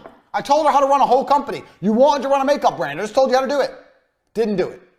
A lot of you are out there already sitting on ideas, and guess why you're not doing them? Because you're fucking lazy. You know how to do it, but you won't do it. You already know what you should do. You already know how to do it, but you're not doing it because you're fucking lazy. You already have the idea. Go. Stop waiting. Number one, speed is everything. What are you waiting for? If you would have started the idea a week ago, it would be ready by now. You're fucking around. A lot of people out there with business already know what to do. They just are lazy and they don't get it done. If you're waiting, hoping you need some kind of investment or you're waiting for something, you should have learned enough in the first half of this Hustlers University that you don't need investment. You can get the money coming in without investment. We've already discussed that. There is nothing to wait for. I hear it all the time, man. People don't realize how often they do it. I hear people say, oh, I've got this idea for a course, let's say. Cool. A month later, yeah, I'm working on my idea. A month? Do you have any idea what I could achieve in a month? A fucking month? If I have an idea, it's ready same day. I had this idea. When did I have this idea for this? We're halfway through filming. We made the advert. We made the website. We start getting enrollment. I had this idea 34 hours ago, maybe. Like, fucking, let's get going. You know what to do. You're all slow and you're all lazy. That's the reality. That's point 50. You need to accept that about yourself and accept that if you really had the tenacity that you desire, if you really have the tenacity to get what you desire, if you're really like me, a go-getter, a warrior, you'd already be doing shit. Too much waiting, too much talking, not enough fucking action. I managed to get you here watching this program, and I got paid to do so, and I had this idea 32 hours ago when I was yelling at someone not to go to university. I move quick. That's why I'm rich and you're not. Miss Makeup Bimbo is what 99% of people are when it comes to business. They have an idea, and even if you tell them exactly how to do it, they don't do anything. They fucking sit around waiting for a makeup brand to fall out the sky and land on their face. Garbage. 51. Welcome to the second half of the Hustlers University. You've surely learned a lot so far. I know what you're thinking. Andrew, you've already taught me too much. Andrew, we've already opened my eyes to a new way of thinking. I never thought about business or money this way. Andrew, you've already taught me so much. I already have had all the value I deserve for this course. You should stop it right here. I know. But I'm fucking generous. So you're going to do it again. 50 more points. 50 more lessons. Pay attention. First, 51. Why are you running your business? Genuine question. As a hustler, why are you running your business? I'm pausing so you can think about it. If you don't know the answer, I'll tell you the answer. The answer is for money. That's why you run your business. People will come to you all the time and say, start a business you're passionate about. Bullshit. You're only passionate about one thing. Cash. It doesn't matter if you sell rocks. Doesn't matter if you sell jellyfish scrotums. Who gives a shit? Doesn't matter what you sell. It matters that it sells. Sell what sells and get rich. Be passionate for profit. Most people come to me and go, oh, I need to start a business I know about and I'm passionate about. No, you don't. I could sell a makeup brand today. I don't know anything about makeup. But I know with my business acumen, the lessons I've already taught, the way I'd start the company bringing money in before I put money out, the way that I'd move quickly, the way I know I'd make money. I'd make money with a makeup brand. Fact. And I don't know anything about makeup, never wore it in my life. I ain't got a fucking clue. You don't need to know about things to sell things. You need to know about selling to sell things. The idea that you need to be passionate about the business to make money from it is complete airy-fairy bullshit that idiots say. You are passionate only about what's making you money. You are passionate for profit. You're not passionate about product. So if you can make money selling concrete, let me tell you something. There's some Chinese billionaire out there, B, not M, B, who's selling rocks and concrete and making billions. Do you think he's passionate about concrete? Do you think he's fucking making love to concrete, kissing it late at night, hugging it in bed? Think he's got a fucking concrete doll and he's made a little hole for his dick? No, he doesn't give a fuck about concrete. He gives a fuck about money, as should you. Drop that I need to be passionate garbage. Passionate for profit only. 52. This is specifically for you social media marketers. War is profitable, but not always. So I get this a lot. I see a lot of people who have digital products constantly in battles with other people in the space trying to get attention through war to try and sell products. War online is very much like real war, and you need to sit and plan and strategize if it's worthwhile. What are your end goals? What are your end objectives? How are you going to achieve them? Is your end goal and objective just to get people paying attention to your tweets? Is your end goal and objective to sell products? Is your end goal and objective to defame and to devalue the status of your opponent? What is the end goal and objective? War can be profitable, but you need to make sure it is worthwhile. You shouldn't be arguing with small accounts, people who are smaller than you. I will only beef with someone if they have more than 10,000 followers. Know your place, know their place. War can be profitable, but you need a strategy for war. So when I went to war with the Star Wars guys, let's show the Star Wars tweets again. My strategy was clear. Who likes Star Wars? Guys. If you meet a hot girl, she doesn't like Star Wars. Really, they don't care. Who's passionate about Star Wars? Guys. What kind of guys? Dorks. What do dorks need? Well, dorks usually have some money because they're dorks, but they don't have any girls. So if you will go through my Star Wars thread, you will see my strategy is simple for war. Sell my PhD course. Sell the ability to get girls. Show lots of girls. Sell the ability to how to obtain females. That was my strategy for that battle. And it worked fantastically well. That weekend, I sold a lot of PhD courses. I think I did like 15,000 or something. All basically off the fact that I said Star Wars was bullshit. I had a clear objective for my battle. Most people will go viral or they'll go battle and they haven't got a clear objective. They don't know what they're trying to do. I knew exactly what I was trying to do. Poke the geeks, annoy the nerds, and then off the back of it, be humorous enough for them to entertain the idea of learning from me how to get girls. That made me money. War needs strategy. So if you're going to go to war in any way, either in the physical world or the internet reality, you need to be prepared. And you're not prepared without strategy. So war is only profitable if you have a strategy. Have a clear end goal, have a clear objective. Don't end up like America, stuck in the Middle East in forever, endless, pointless, nothing wars. That's what most people online are doing, constantly jabbing at each other for no reason. It's pathetic. I don't go to war often. And if I go to war, it's going to pay me. I don't lose money to go to war. War is profitable, but only if you do it right. Keep that in mind. 53. Another thing that sells. We already talked about predicting the future and preempting the future. Presume the sale by talking about the future. Do you know what else makes people buy things? FOMO. Fear of missing out. I know you know this already. You're thinking, Tate, I already know that. How do you instill FOMO? Well, here's how most of you guys instill FOMO. If you don't buy now, we're closing and you won't be able to buy. No one cares because we know that that's a lie and we know that you're just closing it artificially to try and make some artificial deadline. So no one cares. How do I instill FOMO? I talk about how many other people have already bought it. All these people over here know what I know. You don't know shit. Talk about other people buying your product and it will make people want to buy your product because they'll feel like they missed out. So with television advertising, I used to do this all the time. Constantly talk about other campaigns or other clients I had. Not in a braggy way.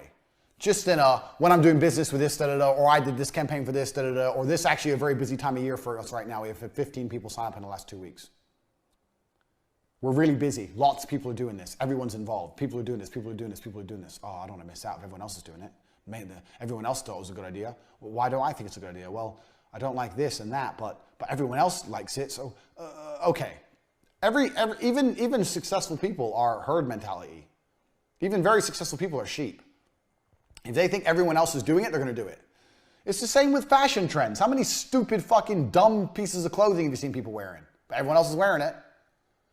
People need to know that lots of other people are buying. You need to find a way to make that clear. Lots of people are buying.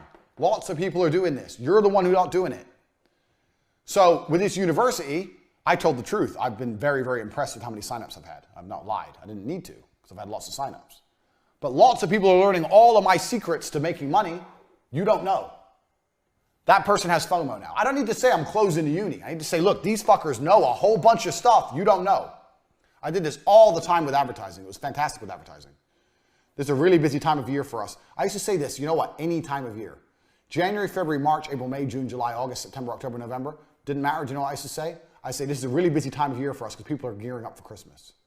They'd be like, Christmas? It's March. I'm like, yeah, exactly. People are preparing already for the Christmas rush. It's March.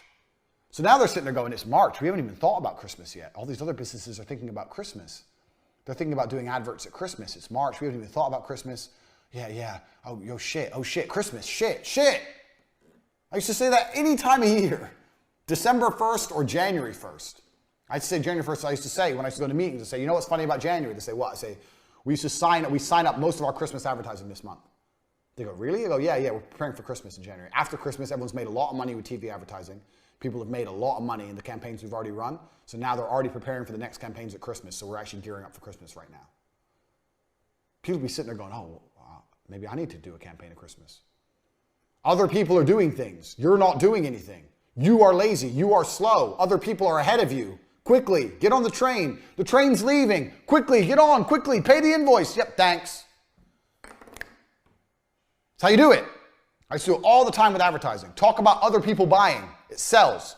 Always talk about other people buying. Super important because it sells.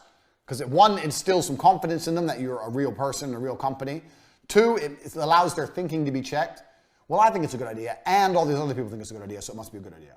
So on my website, you'll notice on CobraTake.com, I have something called social proof. I pay money to have that thing in the bottom that tells people every time someone buys from my website. So when you go on my website, you see other people are learning. You're not learning, but other people are. FOMO, super important. You can apply this to nearly any other company, any other business. Other people need to buy. Super important. 54, chaos and opportunity.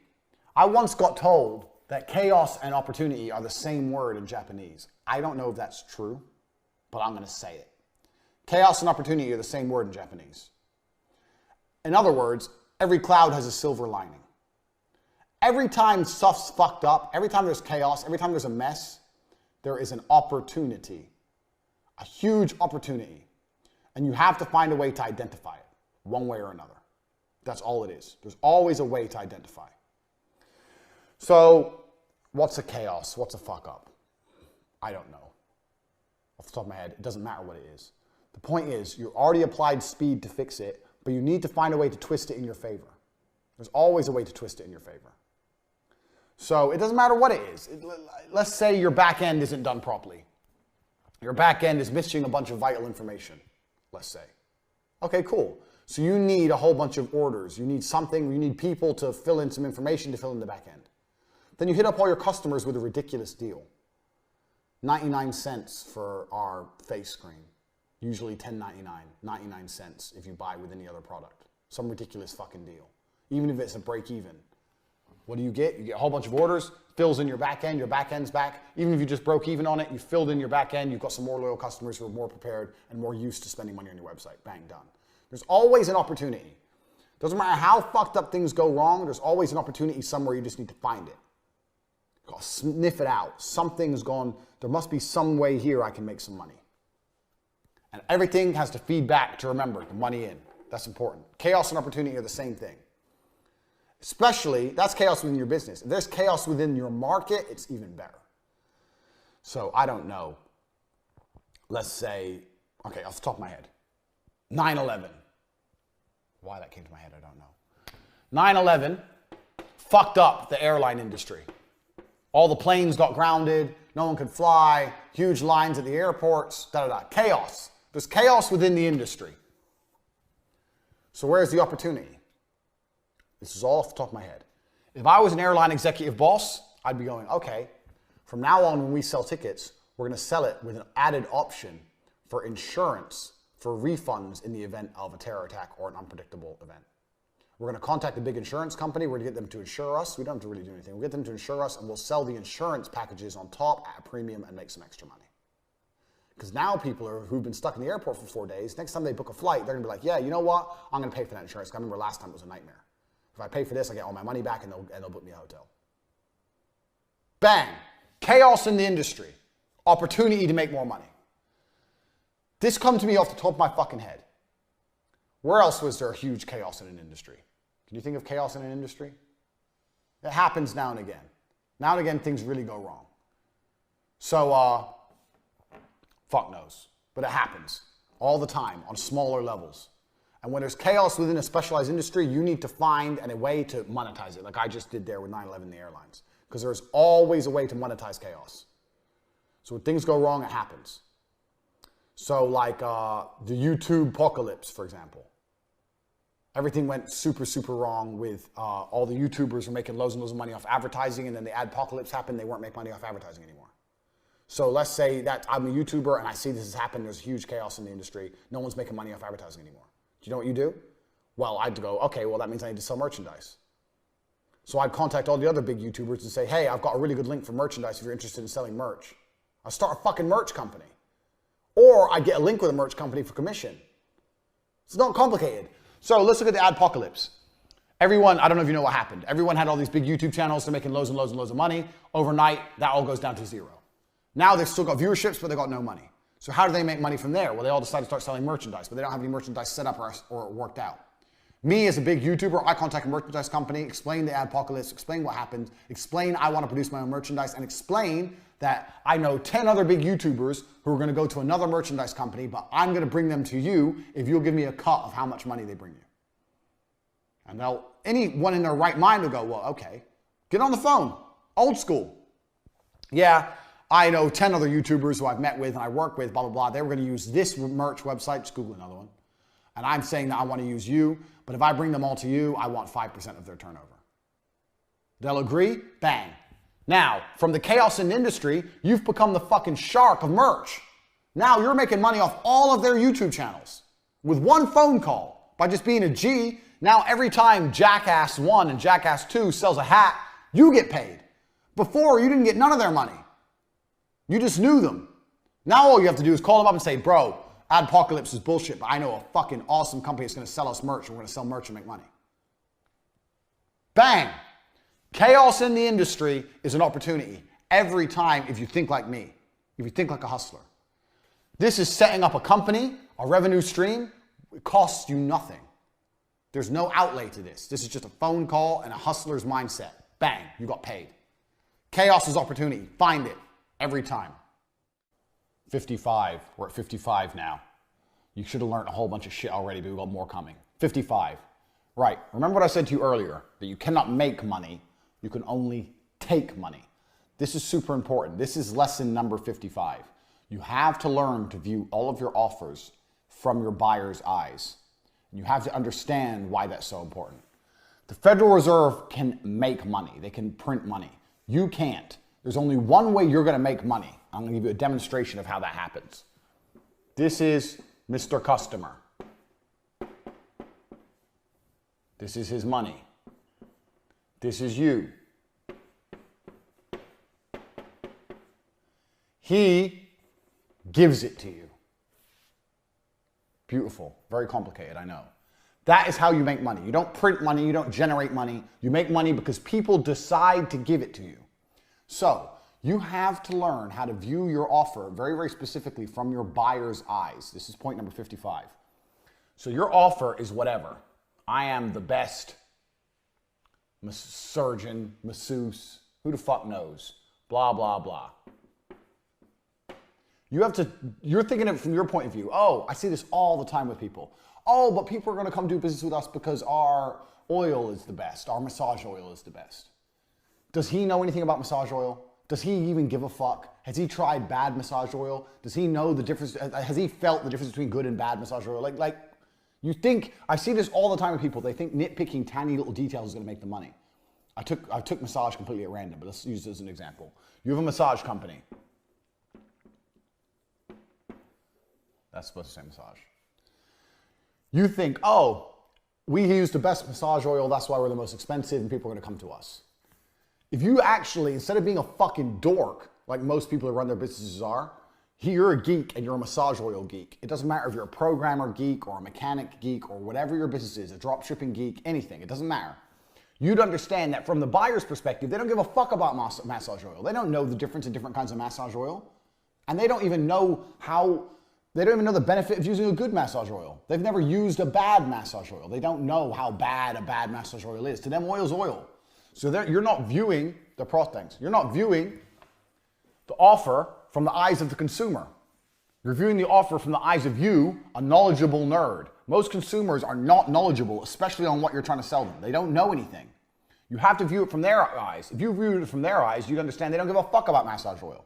So then your choices are as follows. Either you educate them on massage oil, you incorporate that into your advertising and teach them and explain to them why it's better, or you fuck it off and get something cheaper and save money. Those are the two genuine options. Always look from your buyer's eyes. Why is your buyer going to give you money? And do this intricately, like do it down to the tiny details. Doesn't matter, we'll go back to a coffee shop. Why are they going to come get coffee with me? Because my chairs are comfortable, because my building looks warm. I use those the same lights we have in here, Edison bulbs, to make it look warm. my staff. I've got a couple cute girls there. My cups are cool. I got colored cups.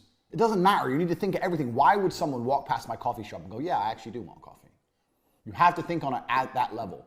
For every single product you sell, why you and not someone else? Because there's always someone else selling. So you're viewing yourself from the buyer's eyes. While you're doing that, you can view your competition from the buyer's eyes. So if you do it in this example, this is the competition. He uses cheap massage oil, but he's cheaper than you.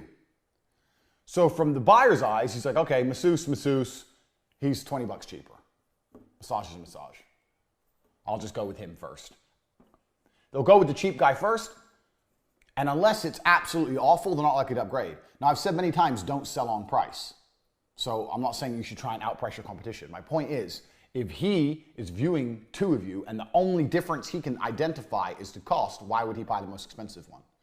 So you need to understand here, okay, I have an important job. My job, now it looks like a dick. So you're a dick. You're a dick. My job here is to identify my USP, which is the expensive massage oil, and educate my consumers as to why they should use it. So every time someone calls you on any poster, anything like that, you need to be saying guaranteed no skin irritation or guaranteed best results for acne. I don't fucking know. Best results for eczema, whatever. Anything to make people go, oh, why is that guaranteed what? And you can explain to them, oh, we actually use this kind of oil. Other people use cheap oil from China. We don't use that. We use oil which is hand pressed by beautiful virgins in the Italian mountains. Blah, blah, blah, blah. View yourself from your buyer's eyes. Otherwise you end up like this, a dick. And think about that seriously. You can do this on so many levels. So it doesn't matter what product you have, doesn't matter what you're selling. View yourself from the buyer. Identify why they're going to do business with you above someone else. And never assume the buyer has knowledge. This happens all the time when people go, oh, but actually my company does this and my company does that. And I sit there and I go, yeah, but no one knows that. And no one cares. You think that matters. It doesn't matter. You think that matters. It doesn't matter at all. You need to educate the buyer why that matters. Otherwise, they don't give a fuck. View yourself from the buyer's eyes. Do not view yourself from your own knowledgeable eyes. And this feeds perfectly into lesson number 56. If you want an unbiased opinion from a general consumer on your company, I'll tell you who you get it from. Number 56. Let me clear my board quickly because having the dick behind me is a bit weird. We've all identified your dicks. Number 56. Ask your mother about your company. Doesn't matter what company you want to launch. Go and ask your mother about it. I'll tell you why. Your mother is going to be very indicative of a typical consumer. She isn't going to know a lot about what you're trying to do. She isn't going to know a lot about technical stuff. She isn't really going to understand a lot of the things you say. I'm talking about my mother anyway. My mother's an idiot. And I mean that with all due respect because she's a nice lady, but she's just stupid. My dad was the smart one. So they ain't going to know a whole bunch. And two, your mother's never going to bullshit you. So if you have an idea for a company, let's say you want to fucking, I don't know, sell, okay, you're a masseuse, and you go to your mom, hey, I'm going to open a massage company. Really? You're going to open a massage company? Why? Well, I think I can make money making massages. Well, how much is it going to cost? This much. That's expensive for a massage. If that's the first thing she says, you've got a problem. No, it's not expensive because we use the best massage oil. Well, what's the difference in massage oil? It's all the same, isn't it? Bang.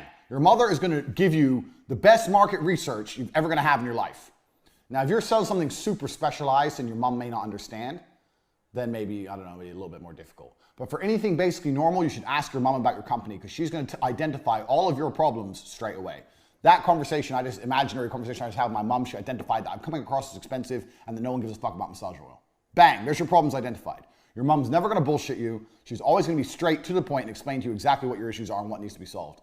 Any company you're launching, you need to show to and speak to your mom about because she's going to cut the bullshit faster than anyone.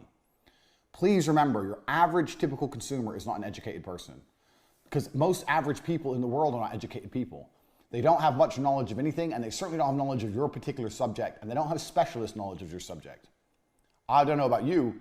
I mean, I'm a professional fighter. I've been getting massages where I've been training hard for many, many years. When I walk into a massage parlor and they say, do you want sports massage, Swedish massage, this massage, that massage? I still don't know the difference. I don't know. They're all the same, aren't they? I don't know. Oh, I just go, okay, this one. So I don't even know about massages. And I've probably had more massages than most people. And this is my point exactly. Your consumer is not educated.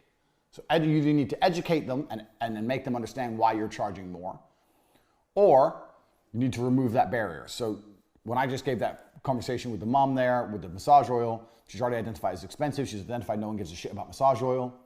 Your mom is going to tell you what ideas are good and what aren't, and she's never ever going to bullshit you. But you know why? Because your mother wants you to be successful. Your mother does not want you wasting your time on some company that's never going to pay you. Your mother wants you to do well. So any idea you have, go to your mom and say, what do you think of this company? See what she says. And then if she sits there and she says only good things, say, well, would you buy from me? No, because I don't want that. Why don't you want it? Oh, I don't know. I don't. Start writing down all the reasons she wouldn't buy from you. Why doesn't she want it? Why wouldn't she buy from you?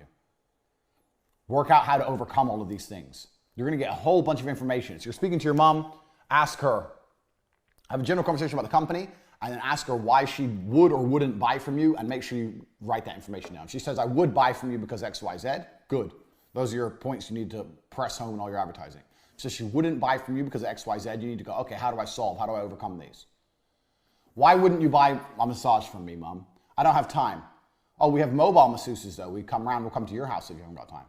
Oh yeah, but you know, well, how do I book it? We'll put a flyer through your door and you can just book by text message.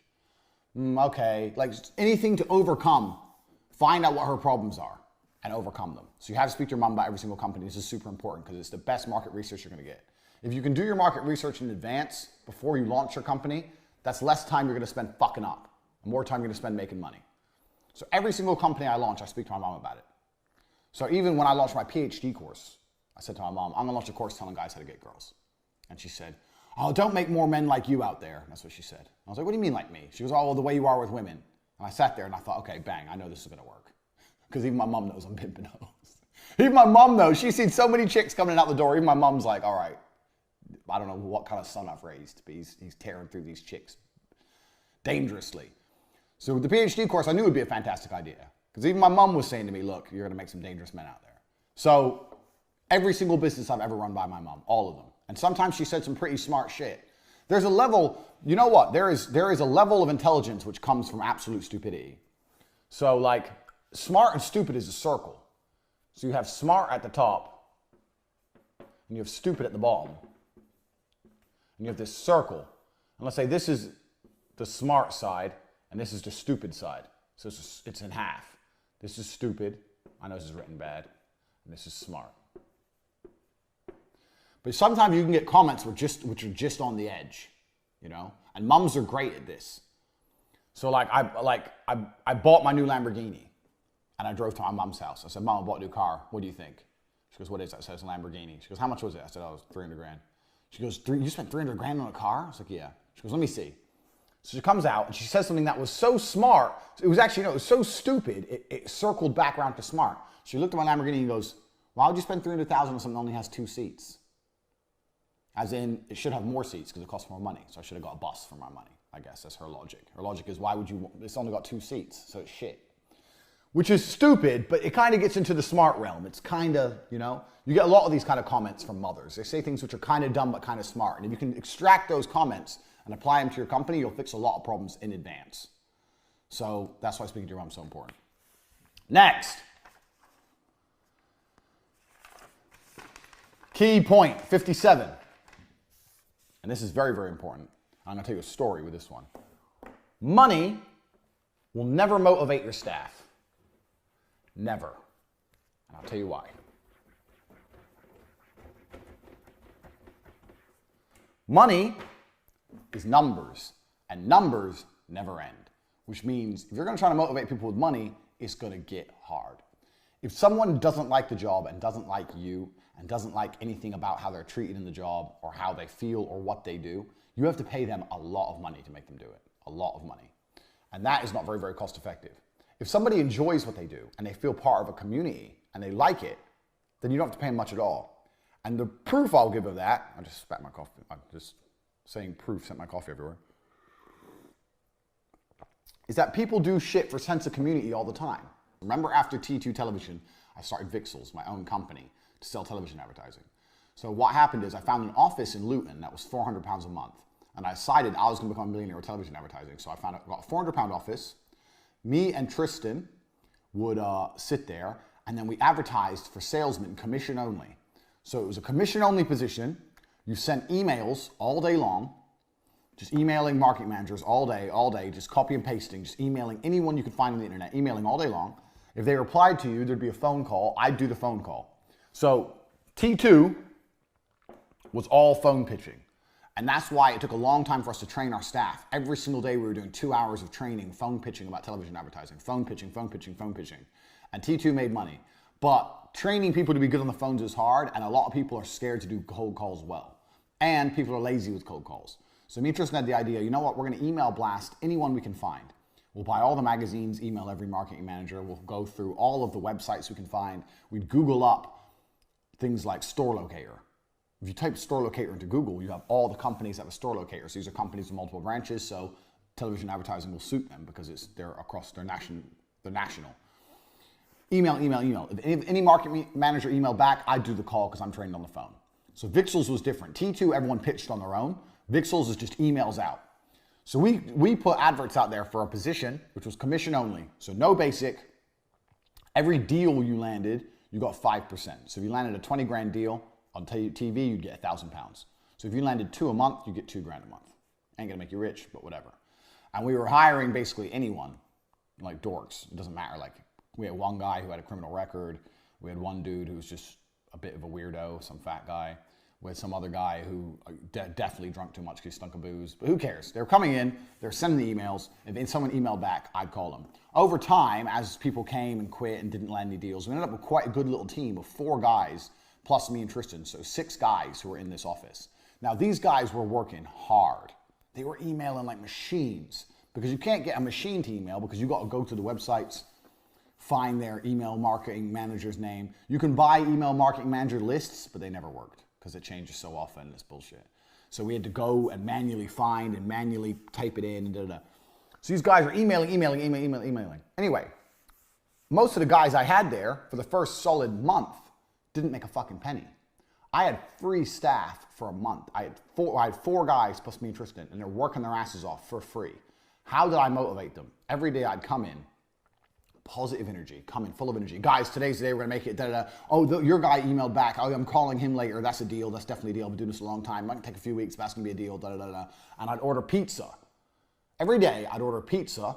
We'd sit around. We'd eat our pizza in the office. I'd talk about the big dreams of how T2 was such a big company, how Vixels was gonna be bigger. I'd sell a dream, and they'd eat pizza, and everything was fine. So for a $10 pizza every day, I had 4 members of full-time staff. Now, none of these men were motivated by money. They were motivated by my energy, the dreams of the future. They weren't getting paid anything. They may have been motivated by the future prospect of money, but I hadn't offered them any money to turn up, and they were on time every single day.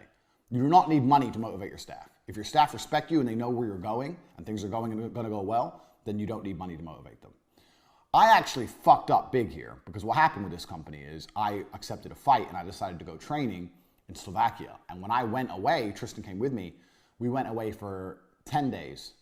And in the 10 days, me and Tristan didn't turn up in the office, all the men quit. Every single one. And that was the end of Vixels.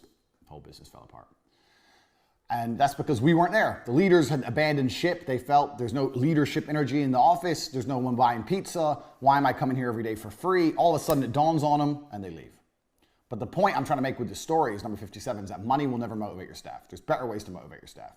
Obviously pay your staff well. Obviously if they need money, give them money. I'm not saying you can get them all to work for free. My point is I see loads of people who go, I'll start a company and I'm going to pay my guys the most. And I saw this with a fight promotion. So there's a fight promotion that come along and goes, I'm going to launch the biggest fight promotion. Some guys I know with money, big money as well. We want to launch they came to me. We want to launch a kickboxing promotion, we want to be the biggest. So how are you going to be the biggest? Well, we're going to pay all the fighters the biggest money, the most money. So they all want to fight for us. Get the best fighters. Sounds like a good idea, especially fighters because most fighters are broke.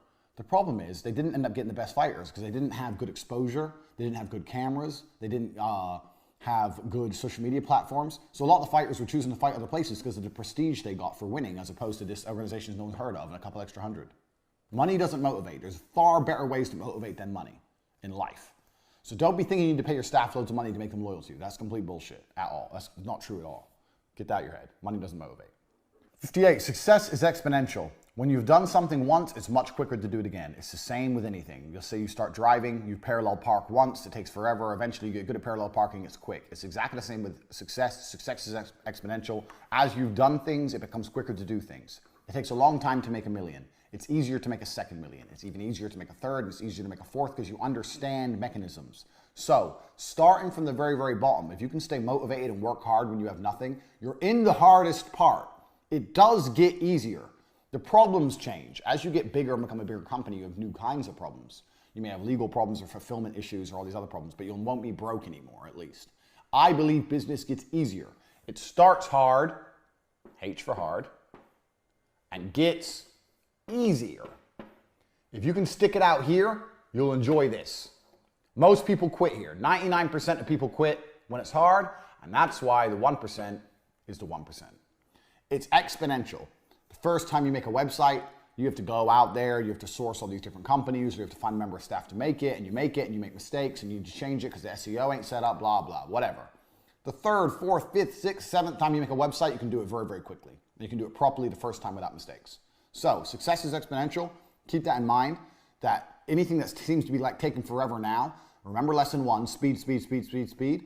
You're gonna get better at it, you're gonna get faster at it, and soon things are gonna blow up quickly. I launch companies every day. I can launch a new company a day. I've got to that point now. I know my people, my staff are good. I can say, James, do this, Dylan, do this, Luke, do this, Tristan, do this, you do that, you do this, I'll do this, bang, and within 6 hours, everything's done. I'm at that point now. But that's come from so much success previously, it's exponential, it builds up. Just keep that in mind. Now, 59. This is a really important lesson, super important. And I'm assuming this is going to apply to some of you who are watching this. 59. Nobody is broke. Let me get rid of this. Nobody is broke. They're simply just buying other stuff. They're buying other things. People go, I can't afford it. That means, well, I can afford it, but I decided I need something else more. Broke people are not broke. They just want something else more than they want your offer. Your offer has to be more important than food. So what you offer, whatever it is, what did we selling? Flux capacitors. How did I draw a flux capacitor? It was like this, wasn't it? Food. No matter what it is, it has to be more important than food. Because when broke people say they can't afford it, unless they're literally crackheads on the street, which is quite rare, they're still buying food. And they're probably still paying for their car, paying for their rent. They're going out at the weekend with their friends. They're still socializing. They're still paying for that ski trip next month. So they're paying for plenty of stuff. They're just not paying for what you've got. So no one's broke. They just decide that other things are more important than what you offer. So how do you get around that? Well, you have to make sure your offer is always geared as more important. So let me ask you, some of you guys who bought Hustlers University, it wasn't too big a deal for you. You're sitting on some money, you got some savings, or you're in my Forex program, you're already making lots of money with Forex, and you thought, fuck it, all right, I'll buy Hustlers University. Some of you guys who bought this, literally it was all your money. But you thought, I need this. I don't need to go out and club. I need Hustlers University instead. So I convinced you, and you made the right decision. I didn't convince you in a negative way. I convinced you in the correct way, because you made a very smart decision. But I convinced you that my knowledge and this course is more important than going to the club or eating in an expensive restaurant or some dumb shit. I convinced you of that. So nobody is broke. They're just buying other things. Get out of your head the idea that people can't afford things. They can't afford it. They just don't want it enough. Because if they wanted it, they'd buy it. Because they're buying a whole bunch of other shit. Everyone is. Everyone is spending money every day. They're buying other things. So how do you convince people your offer is worth more than something as basic as food? Well, that's very, very simple. You just promise it's going to lead to more food later. Done. So, and that's the truth with Hustlers University. So why is Hustlers University worth more than anything else you could do? Because if you listen to the advice in here and start your own business, you can do that shit later more. It's exactly the point. So let's say you sell flux capacitors and you say to somebody, buy one. Can't afford it. Yeah, you can. No, I can't. I've got to pay my rent, blah, blah, blah, blah. You say, well, if you buy a flux capacitor, your rent's going to reduce. So in the long run, you're not going to pay as much rent, for example. Or if you buy a flux capacitor, you're going to have more food. Or you're going to make more money so you can buy more food. Or you're going to have your own farm. Who gives a shit what? Find a way to get around people's objections so that they understand that buying your product is more important than doing any of the other dumb shit they do. Nobody is poor. Everybody's a customer and everybody has some money. Everybody. You have to get around it. So let's say you're selling, I don't know. There's a dude in the war room right now who's just launched his own company. He's selling gas and oil supplies. I don't know anything about gas and oil supplies. I also don't know how he sells. I don't know his particular selling tactic. However, I'm sure he makes it very, very clear to people when he tries to sell them a new pipe. You need this new pipe. That's my drawing of a pipe. It's a square. It's beautiful. You need this new pipe. I can't afford it. But if you buy this new pipe, you're going to save money.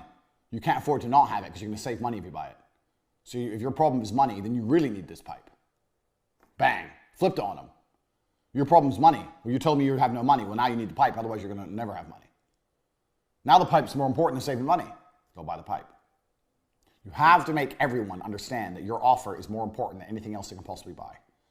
If they put something else above it, more important, like food, air, water, promise them more food, air, and water if they buy your product. Nobody is broke. They just need to want it. And you have to make people want it. That is your goal.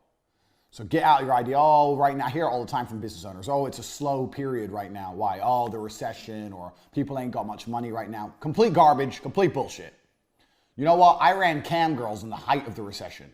When all these businesses were going out of business because of the recession, there was dudes sending me millions of dollars while jerking off. Do you know why? Because they really wanted to see some titties while they jerked off. They wanted it. They wanted titties more than they wanted anything else. So why are some businesses recession-proof? Why, you think during a recession, things like gambling, things like smoking, drinking, cam girls, you think vices would disappear. Oh, it's a recession. We have to cut back all the dumb shit and focus on the necessities. Why does that not happen? Why does the dumb shit grow? Because people go, oh, okay, it's a recession. I'm going to save my money. And they start being tight and being stupid about other things, but they still can't control their vices and they end up blowing more money on their vices. Because with vices, people want it. And this proves my point absolutely. Even during an international recession, people are not broke. You just have to make them want what you have.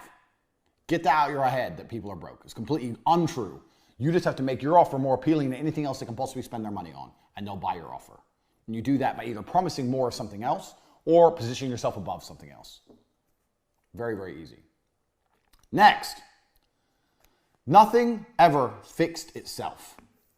Point 60. Let me wipe my board quickly. Point 60. Nothing ever fixes itself. This is the same with anything inside of any company, and we're all adults and we should know this. So you're an adult. When's the last time your car broke down and you did nothing about it and it fixed itself? When's the last time you had a flat tire and instead of going to the mechanic, you came out a few months later and the tire was fixed? Never. Nothing fixes itself. If you have a problem inside of your company or a problem making money, you better do something about it quickly. I see people come along and go, oh yeah, it's been a slow couple of months. I'm like, okay, so what have you been doing? Oh, well, it's been a slow couple of months. We're going to place some more adverts. Wait, it's been months of slow, and now you're thinking of placing adverts. After the second slow day, I would have been in a panic. I'd be like, whoa, what the fuck's going on? It's been 2 days. Where's the fucking money? Oh, but sometimes it can vary from day to day. Nah, don't buy it. Change something now. Speed. Nothing is ever going to fix itself in any company. Same with all your tech stuff, PayPal or fucking your hosting. I know, like, I get one guy I work with, James. He thinks I'm super impatient. If you wait around for other people to just fix things, it never happens. I've had it a million times. The number of times I've been waiting on PayPal, thinking, oh yeah, it's going to be fine. It just never happens. You have to hound everyone to the end of the earth. I've been in business a very, very long time, and I cannot think of a single example where I thought, I'm not going to chase or hound or annoy this person and it's going to work out fine. It's never happened. You have to be constantly on the phone 6 times a day. You have to be beefing people nonstop. And there's a reason for that. It's because the people who work at these companies or the people who work for someone else, they don't give a fuck about you. They've got their own problems. Their girlfriend's cheating on them. They can't afford their rent. They hate their job. You think he's really thinking, oh, I really better get this online, this hosting online for that guy. No, they don't fucking care. Even if you call them, they're like, yeah, I understand, sir, it's a big problem. They don't care. They don't care. They've got their own lives. They don't give a shit. No one gives a shit about you. So nothing's ever going to fix itself. So don't be afraid to be a hard ass with the technical things. That's the first thing. And second thing, if you've got a problem inside of your business and you've identified it, you need to start thinking of a battle plan to fix it quickly. It's not going to go away without you doing something, just like the flat tire won't. If you have a lack of customers sitting there going, okay, well, we're still building the brand, we're still building the name, so let's see where we stand in a month. No. You've identified you have a lack of customers. What can you do about it now? Lesson 1, speed. How can you fix that problem today? Even if you come up with a plan, and if you follow my other rules that you've learned so far, you can come up with a plan that costs no money, effectively. You come up with a plan and you implement it. Even if it doesn't work, you're still in the same position. What's the worst that can happen? So this is where Tristan and I sometimes have a little disagreement. So let's say Tristan and I, when we were running the Cam Girls, there'd be like 3 or 4 days which were really slow. And I'd say to Tristan, where the fuck's the money? He'd go, oh, it happens. There's a big football game. Guys are busy, blah, blah, blah. So no, I don't buy that. Nah, this girl needs a new account because her account score's low. This girl needs new costumes. This girl needs this. Da da da. We got to change everything. And Tristan's like, it's been 3 days. Just chill. I'm like, nah, change everything. We need this. We need that. Her set has been the same for a year. Let's re-wallpaper that wall. Give her a different set. Let's change this. Let's change this. Da da. So we'll do all those changes. Then 2 weeks later, money's rolling in. Tristan will go, well, money's rolling in now, but I don't know if it was. We don't know if it was the changes you made or it was just the football game. The money might have rolled in anyway, and we've gone through all that, and we don't know why. I say, look, what I know is this. The money is now rolling in. Butterfly effect.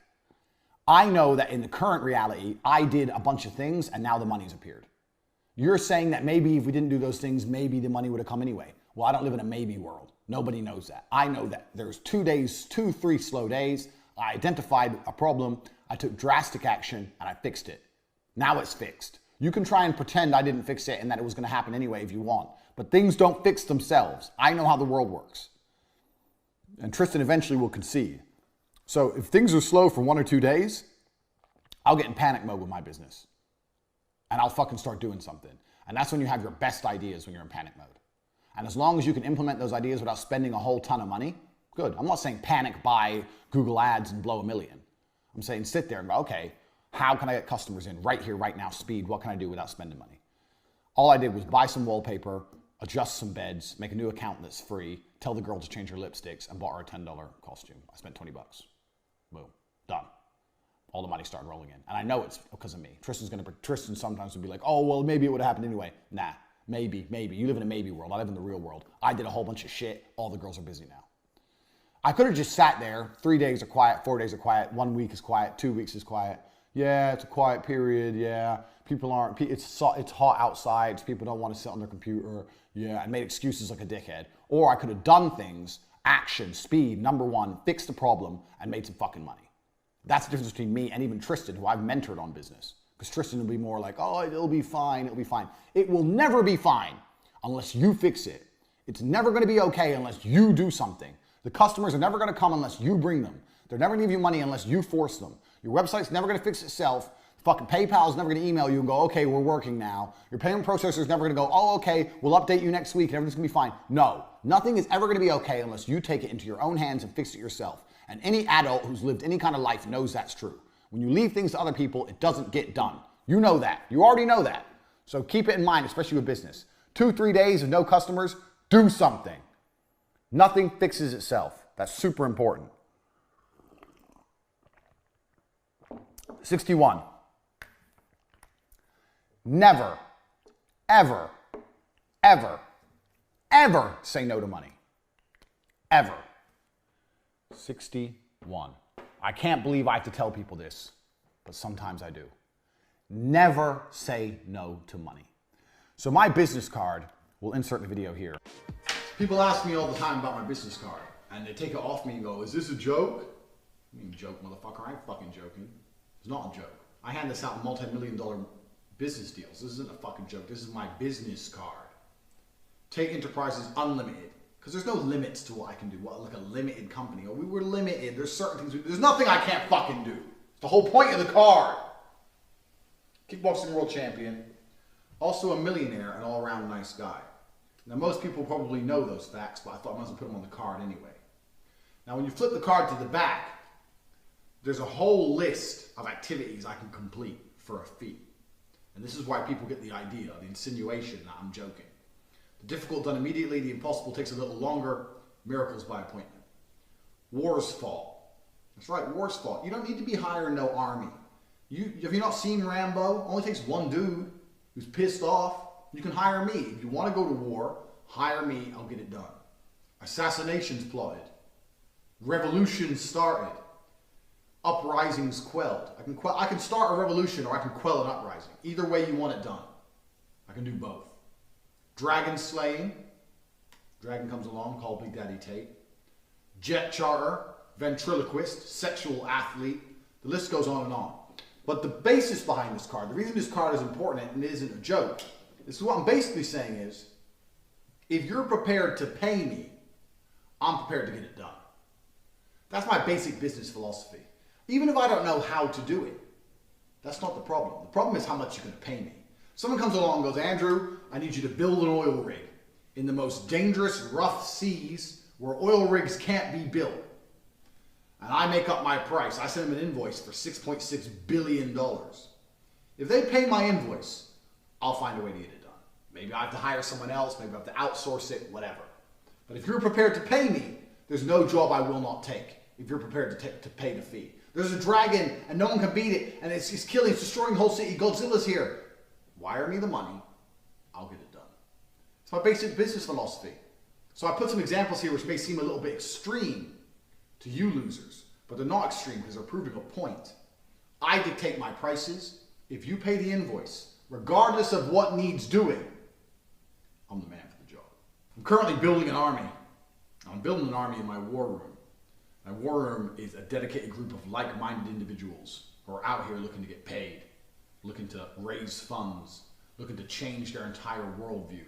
I've said in my other videos how important it is to only sit and talk about money. Well, in the war room, all we do is sit and talk about money and a few other things, but mainly money, besides the explicit pictures. But war room will be soon added to my new business cards which are coming. I'm going to have some new ones made, and they're going to be embossed with real gold, worth about $6 or $7 each card. Give them out to girls in the club, throw my money away, you know how it is. But the war room's the real deal. So if you're thinking you want a card as awesome as mine, don't worry about that. The first thing to do is get in the war room, get some soldiers, meet some like-minded individuals, and then you can worry about trying to be a G, like Big Daddy T. So you'll see the lesson in my business card is very, very simple. My business card is basically, I'll do anything if you pay me. You want me to tame crocodiles? You want me to overthrow a government? You want me to fucking lead a rebellion in a nation? You want me to become a pirate? I don't give a fuck. How much are you paying me? 2.2 bill? Okay, here's the bank details. You send me billions of dollars, I'll get it done. I don't care if I have to outsource it to someone else. I don't care if I have to I don't know what I'll do. If you want a rocket on the moon and you're gonna pay me billions of dollars, I will find a way to put a rocket on the moon. Pay me my price. My price may be too much. I may be overpriced, but if you decide to pay me and I have to go speak to Elon afterwards at some billionaire's party and say, bro, I need a rocket on the moon. Here's $5 bill. But you paid me $6 bill. I'll get it done. And this is the point. Never say no to money. I see companies all the time saying no to money. You don't realize even you say no to money. Oh, we don't take Bitcoin. Why? Oh, we don't like it. It's still money. It's still some money.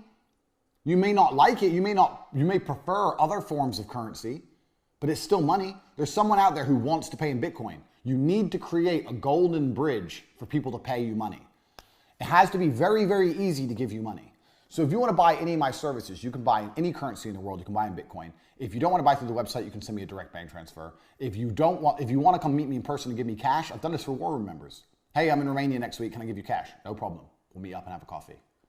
I will take your money any way you want to send it. If you want to give me Iraqi dinars, fine. Let me check the exchange rate. Bang, yeah, 18 million Iraqi dinars, please. If you want to give me Iraqi dinars, you want to give me gold bars. If you want to give me fucking laundry detergent, I don't give a fuck. If you have 2 trucks of laundry detergent worth $5,000 and you want to use that as payment, I'll take it. I may try and say, don't you have cash? No, I don't have cash. You got Bitcoin? No, I don't got Bitcoin. All I have is this detergent. Cool, bro, I'll take it. I will take your money. Never say no to money. Any way people want to give it to you, take it. Any way it's easiest for them, take it. This comes down to the whole legality thing. Remember what I said earlier? Get rich before you get legal? This is important. I know loads of guys who are like, oh, we can't take cash because it's against the rules. We can't take Bitcoin because the Federal Reserve and the tax. You're not rich yet, bro. You're not a multimillionaire. You need to take everything you can fucking get. Worry about that bullshit later. Fuck the rules. Dude wants to give you laundry detergent and a gold bar and fucking a pile of South Korean won. Who gives a shit? He's paying. Take it. Take the money. Always take the money any way they're prepared to pay. Any way they're prepared to pay. Such a fucking mistake people make. Make it very, very easy for people to pay you because people can have loads and loads of unique ways of paying. So this happens a lot in Romania. So in Romania, when a company sponsors another company, they usually do it with stock. So let's look at my good friend Sebastian. Whoever knows me knows my good friend is Sebastian. He owns RXF. RXF is a cage fighting organization. So here's our cage. On the cage, you have the sponsors, which get to be all over TV. But the sponsors don't give him cash, they give him product. So one of the sponsors sells roofing things. But they don't want to give Sebastian cash because this is Romania, and it's just Romania works in a different way. So he goes, I don't want to give you cash, I'll give you roof tiles. So he's paying for his sponsorship in roof tiles. Sebastian goes, okay, cool, I'll take your roof tiles. Sebastian takes roof tiles. Then he has another boy who goes out and sells the roof tiles, or he makes some phone calls about a bunch of roof tiles. Who wants roof tiles? Old school for Moosin. But effectively, Sebastian doesn't go, no, I want money. Because then the sponsor will go, well, I don't want to give you money. I've got a bunch of roof tiles I want to get rid of. And then he'll lose a sponsor. Sebastian makes it very, very easy to do business with him. If you'll pay me in roof tiles, lumber, fucking anything you want to give me, no problem. Just give it to me. And all you need from there is one or two other connects to shift the stuff. Because roof tiles are money. Because roof tiles are worth money. He gets $5,000 worth of roof tiles. He calls a guy. Hey, I got $5,000 worth of roof tiles. Take them for $4.5 grand. Come pick them up right now. Bang, you may lose $500. Bang, bang, bang, bang. Transaction done. Doesn't lose a sponsor. Make it very, very easy for people to pay you and never, never, never say no to money. Ever. 62. This is some basic shit you should already know. You need to diversify to become anti-fragile against attacks. And when I say this, I'm talking particularly about big tech. And also the way you accept money. So the reason I put these in the order I have is because they all lead into each other. So if you're like Sebastian, you're anti-fragile. You're very anti-fragile because the way he takes money makes him very, very hard to stop. So let's say the IRS or the tax services were to come along and freeze Sebastian's bank account. He'll still run his shows because he can just take roof tiles and lumber and alcohol. He doesn't give a fuck. He runs a show, and by the end of it, he's sitting on fucking 400 bottles of vodka, enough roof tiles and lumber to build 3 medium-sized homes. He's fine. Because this is how Romanians are. They're wheeler dealers. They're hustlers. This is the Hustlers University. It's about hustling. You want to give me a whole bunch of wood and some bottles of fucking wine? Cool. Give me it. Sebastian's anti-fragile now. You can block his bank. Doesn't make a difference. Can't stop that man. He's running the shows. He's getting wood. Doesn't give a fuck. Be anti-fragile. So the more ways you take money, the more anti-fragile you are, because a bank may freeze your account, or you might lose a particular merchant account. So you need to have lots of different merchant accounts, Bitcoin, lots of different ways to take money. You need lots of different banks. But also you need to be anti-fragile in the places you advertise. You need to be on all the platforms, even the ones that aren't so successful, because the successful ones will get banned. I am on Twitter, Facebook, YouTube with 2 channels, Telegram. You've got to be everywhere, all the time. Not even if it's just to reach new people, even if it's to reach the same people different ways, because shit gets fucking destroyed. You have to be anti-fragile. The easiest way to be anti-fragile is to diversify. I talk about this in one of my Tate speech videos, which we're going to reference in here, about you can't go off grid, so you need to be on as many grids as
yourself on as many grids as possible.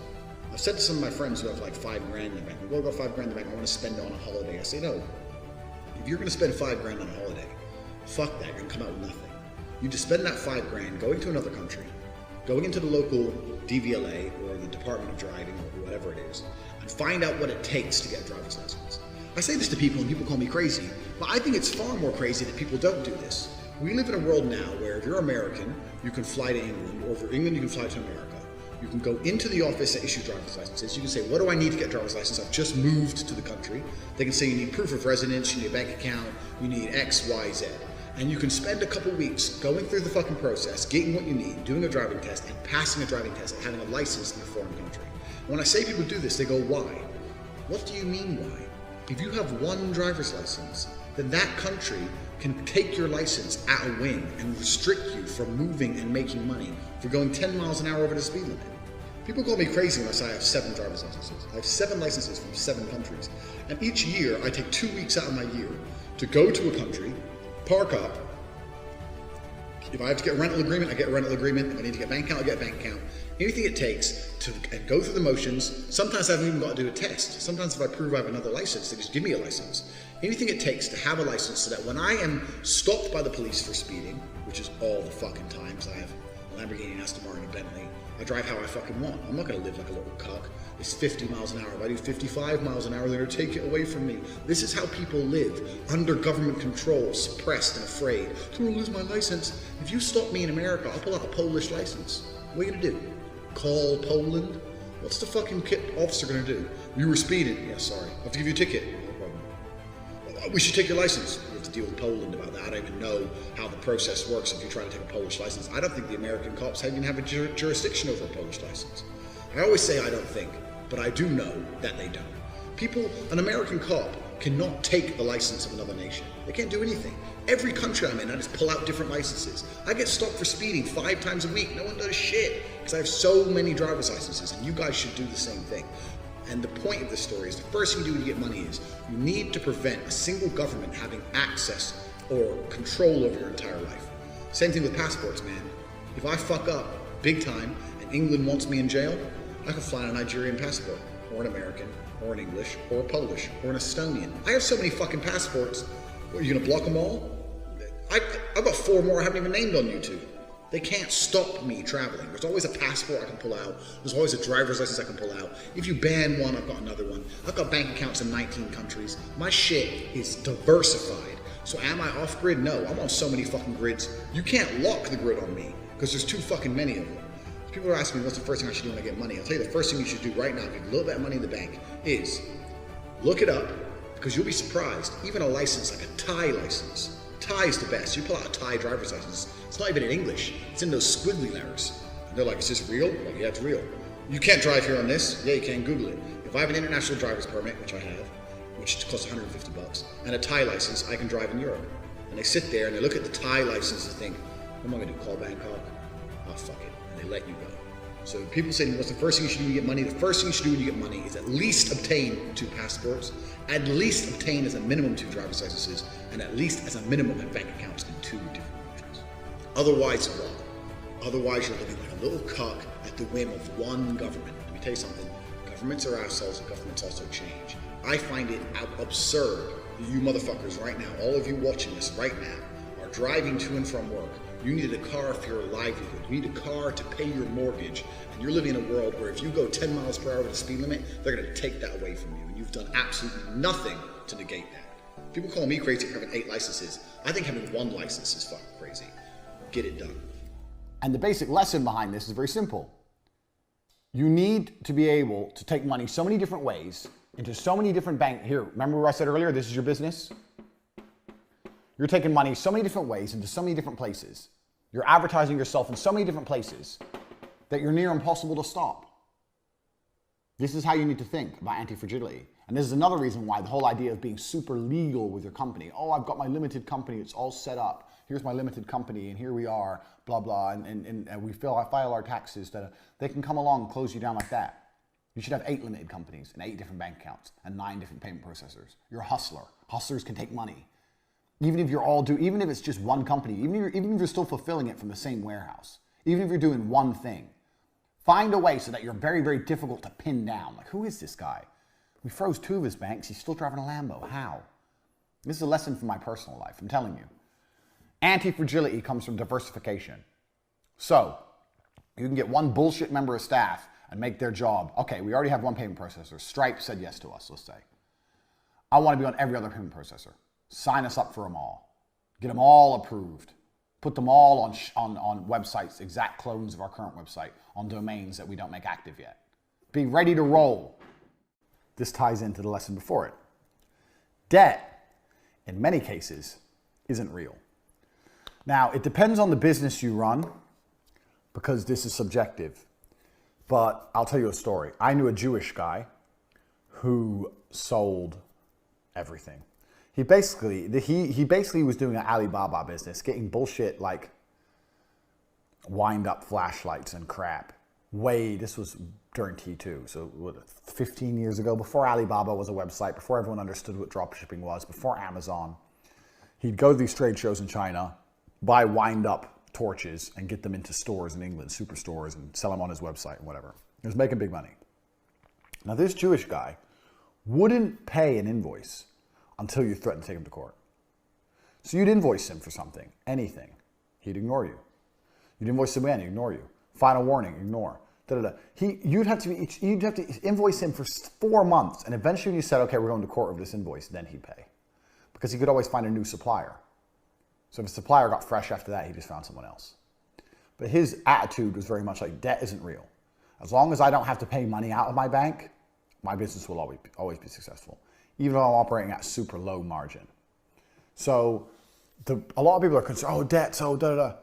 Look, debts ain't real for a few reasons. One, it takes a long time for someone to collect debt against you. That's the first thing. 2, if you never want to do business with that person or that company again, there's no point in fucking even paying them at all. 3, once people get desperate for their money, you can often do deals on debt. So if it goes to a debt collection company, or you owe someone 10 grand and you call them up and say, look, I'm about to go out of business. I owe you 10 grand. I can pay you 3. If you won't take 3 and settle the debt, then I'll pay you nothing and you can take me to court, but I'm going to close the business, so you'll get nothing. It's up to you. Give people that ultimatum. They'll take the 3 grand. I did this recently with a couple of apartments for some cam girls. I was renting some apartments for some cam girls. Cam girls left. Didn't need the apartments anymore. I owed 3 months rent. I said it was only like, I don't know how much, 2 grand a month in total, so it was like 6 grand. Spoke to the landlord and said, hey man, I can pay you 2 grand. He goes, you owe me 6. I was like, yeah, I know. But the girls have left. He didn't know the girls were cam girls. So the girls were supposed to pay me. They didn't pay me. So now I'm in the hole, you're in the hole, we're in the same boat. I can give you 2 grand out of my pocket, it's all I've got. If it's not enough, then take me to court. He goes, yeah, I will take you to court. I said, okay, take me to court, no problem. But I have no money to pay you, so. Hung up the phone. Next day, can you do 3 grand? I said, no, bro, I'm sorry, I got 2 grand. That's all I literally have. I'll see if I can do any more. 2.5, bank paid it. 6 grand down to 2.5. Because what choice did he have? Take me to court? And he wasn't getting no money. I told him I didn't need the apartments. Can't kick me out. I'm not there. I already left. So don't be thinking worried about debt. You need to be worried about one thing in your business, which is, I'm not even going to draw it because you should know what it is by now. Money in. Debt doesn't matter if enough money's coming in. Nothing matters if money's coming in. I see people panicking and worrying about debts. Fuck debts. Get in debt. Get in debt if it's going to get money in. You're a hustler. Because you know what's not real compared to cash? Debts. If you had a company and you had a whole bunch of assets and you could lend $3 million against your company and you can get it from the bank, take the 3 mil. Then listen to the lesson before. Take 2.5 mil, put it in a personal account somewhere, hide it. Then try and carry on working your company, try and pay it off. And if you can't, who gives a shit? You'll work out a deal with the bank in the end. You need to be about yourself. You can't be afraid of debt to get there. If I had to get in debt to get money in, and I didn't have to repay it anytime soon and money was pouring in, I'll take it. Money in is primary.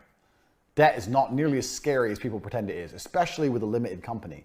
What does limited mean? Limited liability means limited liability. The company's debts are not your debts. They're not yours. Fucking chill. In 9 times out of 10, you could close the company, open it again, clear the debts off, and have the same phone number and same fucking website. Just chill out about debt. I get so many questions from business guys. Well, oh, but I'm in debt, or I owe this, I owe that. Fuck that. How much money's coming in? Fix that. Stop worrying about other shit, because it's not important. I already mentioned this, don't pay unless you have to, but reputation management. So this is another key point. Reputation management. So with the guy with the apartments, the reason I pulled that move on him is because he's not a Romanian. And a Romanian, I'm very well known here, and it'd be bad for my reputation. The guy who owns his apartments was Turkish, and he lives in Turkey. So my reputation management, I thought, okay, well, he can't damage my reputation, so there's no reason to pay him. The Jewish guy, the reason he didn't pay any of the invoices until I threatened to take him to court is because he didn't need one supplier more than once, so he didn't care. He found a new supplier, so he didn't need a good reputation. Don't damage your reputation, of course. If there's a supplier you need a reputation with, then you must pay them. If you don't pay someone, they're going to put all over the internet that you don't pay, then maybe you need to pay them. But if there's a way you can manage your reputation to stay intact and not pay, then they can fucking wait. Fuck them. Being a nice guy, it ain't worth it, man. I'm telling you, when I ran T2 and I had invoices outstanding and I had staff to pay and I had no money in the bank and I was chasing all these companies to pay their invoices, the big companies, the big boys, they didn't care. They didn't care about me. Yeah, we pay invoices, takes up to 90 days, up to 3 months to pay an invoice. It's a bank transfer, it takes 2 minutes. That's how all these other companies are, so you can be the same. Make them fucking wait, fuck them. Next, this is a key point for staff management. HR is bullshit. What is HR? You always see some fucking chick with a bad attitude. I work in HR. Human resources. Human resources. Stupid bitch. She sits around all day talking about human resources, goes home, puts a dick in her mouth. Fucking human resources. Let me tell you how you run a HR department. You're the leader. As a leader, you do the most work so people respect you. And secondly, you're positive. Positivity is your HR department. Remember me telling you about Vixels? How all my staff worked for free when I'd turn up, be in a good mood, buy pizza. We're all gonna get rich, guys. Bam, bam, bam. Wolf of Wall Street. Positive energy, positive energy, positive energy. Second I went away to Slovakia, everyone quit. There's your HR department. Positive energy is your HR department. Your staff are gonna work harder for you and respect you more and be happier if you're happy. Be positive. You've just fixed your HR department. You do not need some fucking dickhead hoe. Well, if you don't work properly, I'm gonna give you a written warning. What the fuck, written what? Be positive, your staff will be positive. That's how you have a fucking HR department. That's how you make people work hard for you. That's how you make people respect you. HR. Annoys me to even fucking talk about it. Next, people always say to me, what do I sell? I get this all the time, but I don't know what to sell. What is a company? You're selling something. That's how you're getting money in. But I don't know what to sell. It doesn't matter what you sell. It matters how you sell it. This is super important. You can sell anything. I can sell anything. I could sell anything because I'm a fucking G. It's not about what. It's about how. How you sell it is more important than what you sell.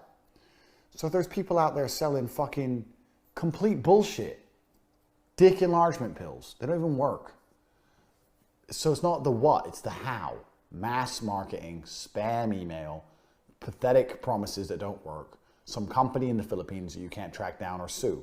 They've put themselves in a situation where, with enough numbers, they're anti-fragile, they can't be taken out, and they can sell garbage. It's not about what they're selling, it's about how they sell it. You can make money from pens, you can make money from fucking cups, you can make money from anything. It's about working out a way to sell it that's gonna work. So when you're sitting there going, well, how do I start my business? What do I sell? Forget that. Start thinking about how you can sell things instead.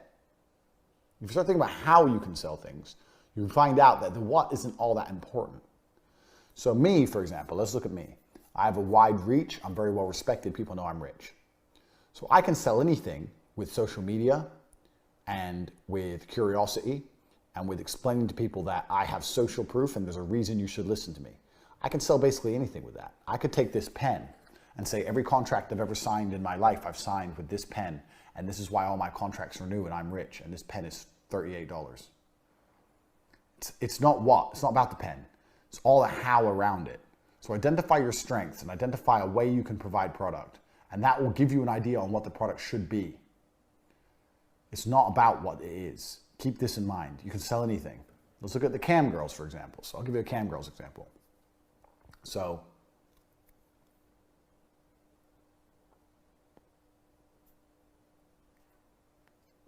I had a girl, she was struggling.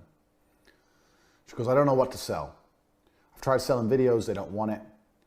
I've tried selling this, I don't want it. I've tried selling that, they don't want it. They don't want it, no one's buying anything from me. I said, okay, let's think of how we can sell something instead of what we can sell. She goes, what do you mean? I was like, okay, so I was sitting there watching on the chat. All the guys were saying to her, like, where are you? What are you up to? Da, da, da. I was like, okay, let's add some curiosity in and let's add in a how. So what we did is we took her out of her bedroom, put her in the bathroom, and she started broadcasting in the bathroom and whispering. They're like, why are you whispering? She goes, oh, my stepdad's here and he doesn't know I'm a cam girl, so I have to be really quiet. So it wasn't about what, because she's doing the same thing she was doing before. It's about the how. Now she's in a bathroom hiding from her stepdad and she has to whisper or he'll hear her. Guess her room went crazy. Everyone wanted her to use a vibrator then. They were paying money nuts because she might get caught. It's the same thing as before. It's just the how you sell it is not the what you sell. Do you understand the difference here? I put a different how on it and she went from a nobody to a fucking hero and spent the next 2 months in a bathroom whispering, convincing these dorks online that her dad might hear. Occasionally I'd walk by and knock on the door and she'd have like, oh. People loved it. It's not about what, it's about how. You see my genius? Do you see my genius? I didn't think, okay, what could she sell? Well, she's tried videos, it didn't sell. She's tried pictures, it didn't sell. What else can she sell? What else? I didn't think what. I thought, okay, let's stick to the same what's, the same things. Cam girls, it's not that complicated. What does she sell? She sells, okay, shows where she uses a vibrator, she sells videos, da da da. How can we put a spin on these to sell them? I didn't try and change the what, I changed the how. This is important. You can sell anything if you work out the how. You don't have to work out what it is. Next, play to people's strengths. This is especially important with staff, but it's also important with customers. Play to people's strengths. So on a chessboard, you have a knight and a bishop. How do you win the game? You use them to their strengths. You make sure you understand how each of them works and use them to their strengths. A lot of people have staff and they don't understand the strengths that their staff have. You might have 2 receptionists on a desk, but one of them's hot and one of them isn't. And you have a really big meeting and the guys are coming are 4 38-year-old businessmen. Which receptionist should be on the desk? But this is the kind of thing people don't think about. I mean, the answer is obvious, but people don't think about it. They'll just go, okay, yeah, someone's at reception. Okay, they're on their way. And they'll just think it's all going to be fine. No, details matter. Play to people to their strengths. You're going to have certain members of staff who are more physically attractive than others, certain who work harder than others, certain who are more stress resilient than others, certain who are more adaptable to changing hours than others. You need to learn your staff and you need to understand them and you need to use them, play them to their strengths, because everyone should play to their strengths, just like you should. If you have a weakness, someone else should be working for you who does it. I'm shit with creative stuff. That's why I have such amazing creative people working for me, because I'm shit with it. Even if I know in my head what I want, I don't know about cameras and editing. So I hired someone to do that. But what I am good at, I do. So you need to play to your own personal strengths, and your weaknesses need to be outsourced. And your staff, you need to play to their personal strengths, need to be outsourced. And your weaknesses of your opponents, which are usually clients, need to be exploited. Doesn't matter what it is, you need to exploit people's weaknesses. Let's take T2. We'll do a T2 example and a webcam example. So with T2, I'd exploit people's weaknesses all the time. People would sit there in the meeting with me and I'd say, well, are you selling enough product? It's a stupid question. Well, yeah, we're selling enough, but we'd like to sell more. Who fucking wouldn't? Yeah, okay, well, TV's gonna do that for you. I just made them admit, they just showed me a gaping hole. I wanna sell more. I will make you sell more. Okay, sign here. Boom. Play their weaknesses against them with my strengths. Very, very simple. I can sell your products. Do you sell enough already? Well, we sell enough, we wanna sell more. Okay, well, let's do a TV, sign here, bang, done. Same thing with cam girls, how to use people's weaknesses against them. We'd have guys come along and they'd say, oh, well, I'm an old guy, you wouldn't like me. And the girl would be like, no, I'm tired of these young guys playing games. I need a guy who's just ready to settle down. Play to the old guy thing. Or a young guy would come along and go, I'm not like these old creeps. And the girl would be like, yeah, I know, thank God you're not like these old. I talk to old guys all day. It's nice to talk to a young, handsome guy for once. Play to their ego. Strengths and weaknesses. Everybody has them. Even me, Lord Emperor Tate, has the odd weakness. Very few, but I've got the odd one. You need to identify them in your staff, identify them in yourself, identify them in the people you're trying to convince to do business with you, and use it against them. Because that's the reality of the world. That's what you do with everyone and anyone you meet. You exploit women who are lonely. Because if they weren't lonely, they wouldn't be fucking on a date with you in the fucking first place. This is natural human nature. So when you speak to people, speak to clients, speak to customers, you need to identify their weaknesses. Where are they weak? So if you're speaking to a company, if I was speaking to a company for TV that was very big, very, very successful, already sold lots of product and didn't need more sales, then I'd be telling them about the prestige of TV, branding, making sure that all of their competitors know that they're the flagship, explaining that in their industry, they're going to be the first one on TV, and that in nearly every industry, the company that went on TV first held the market share, and that you only get one chance to be first, and if a competitor comes first, they're going to lose that prestige of being the first people within the bouncy ball company on television. If I had a different client in the same industry who wasn't selling anything, I wouldn't be talking about none of that. I'd be talking about how the fact that we're going to sell a bunch of product. We're going to get them up there. We're going to make them the market leader. You have to identify their weaknesses. I worked out what they wanted, what they needed to hear. Do you do that? No. You fucking should. Work it out. This is down to, once again, a how to sell as opposed to what you sell. So what's the famous thing they always say? Sell me this pen. I've never done that in my life, and no one's ever said it to me. But it's not about the what. It's about the how, just like before, just like I've told you. So if you start saying, well, this pen is white, and it has lots of ink, and it can write for a long time, you're talking about the what. You're talking about the how. Sell me this pen. Do you want to write down your ideas? Yeah, I already have a pen. Yeah, but you don't have this pen. With this pen, you can write down ideas you can't write down with that pen. Well, why? How do you know that's true? Because I've been selling pens for a long time and I'm a pen expert. And I'm telling you this pen, when you have this pen in your hand, the way that the writing flows from your mind, you're going to come up with multi-million-dollar ideas that you never would have had before if you didn't have this particular pen. I know all about pens. I know about the pen you have, and I know about the pen that you could have, and this is a superior pen in every single way. Fuck the pen. I haven't even talked about the fucking benefits of the pen. I've just put a spin on it. And what else have I tied in with my sales pitch right there? Curiosity. He knows about pens. This is the best pen. Well, it can't be that much better. It is. Absolutely is. Blind confidence. Well, okay, I'll try one pen. He might like it and buy more. He might not. Who gives a shit? He bought the pen. So it's not about the what, it's about the how. And you have to play to people's strengths and weaknesses. Keep this in mind. Identify their weaknesses. Nobody's weakness is that their pen runs out too soon. That doesn't happen. People's weaknesses are that they don't think of good things to write down. That's a weakness. I can't remember the last time someone had a pen and goes, damn it, I've had this pen for 3 months and it's run out of ink. It doesn't happen. But I have seen people sit and write, go, oh, I don't know what to write. Play to weaknesses and play to strengths. Think about it. Think outside the box. Next, satisfy immediate need. So I recently was having a conversation with a guy within one of my companies, and we were discussing the back end of one of my companies. And we were talking about needing a back end system to run the company. And we were talking about how in the future, if we don't have this system, blah, blah, blah, blah, the future. You know how you convince people to do things?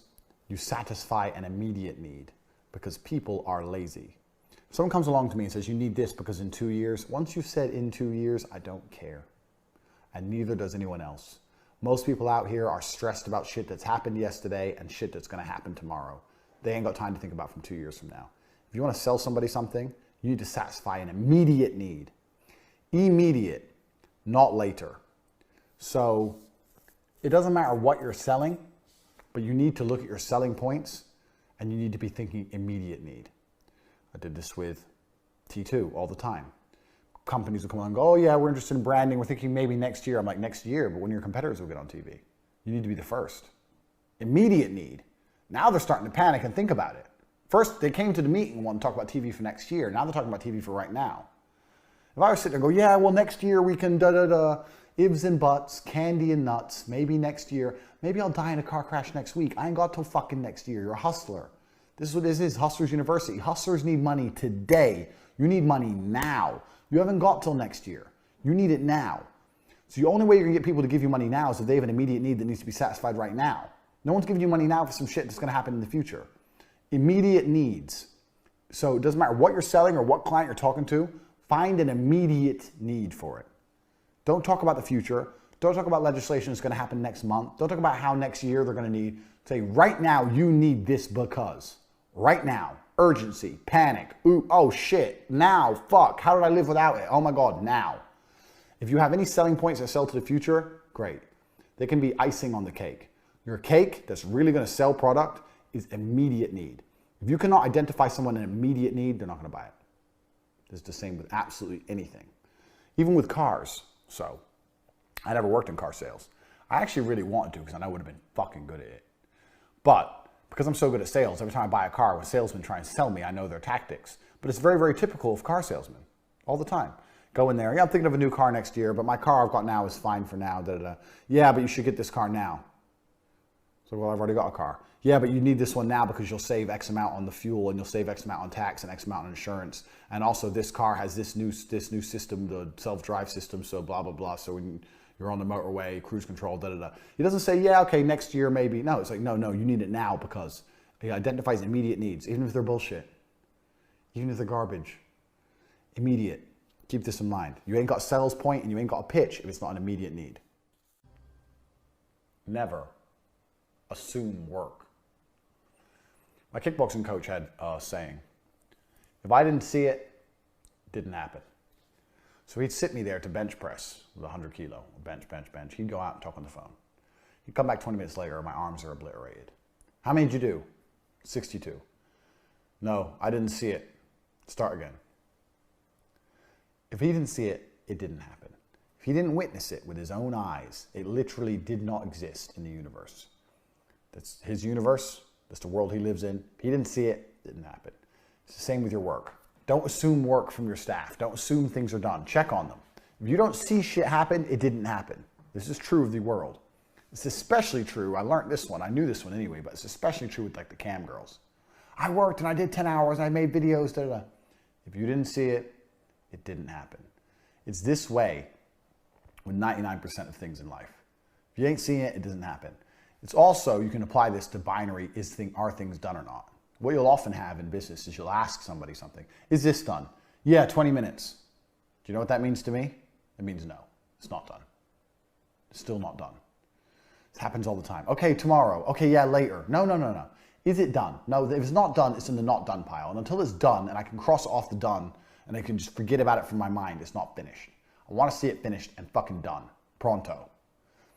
If you didn't see it, it didn't happen. Keep this in mind, especially with staff, because a lot of them are going to say, oh, and I did this today, and I did that today, and I did this marketing today, and I had this idea, and I sent these emails, da da da da. If you didn't see it, and you can't verify it, if you can't check on it, it didn't happen. It needs to happen again, and you need to watch it, or you need to find a way to verify it. Oh, you had this idea, and you spoke to all these clients. Okay, well, I didn't hear you speak to them, and I ain't got time to check the phone records, so we're going to call them again. Did anyone buy? No. Okay, let's call them all again. I called them yesterday. Cool, call them again. Didn't see it. Didn't happen. Doesn't exist. Next. Everybody loves a winner. This can go down to how your brand works and how your company works. Never, ever, ever admit a problem, and never, ever, ever admit that you're struggling. Ever. Don't do that. There's a guy on Twitter who recently started putting on his email list about how it's been a hard year of business for him.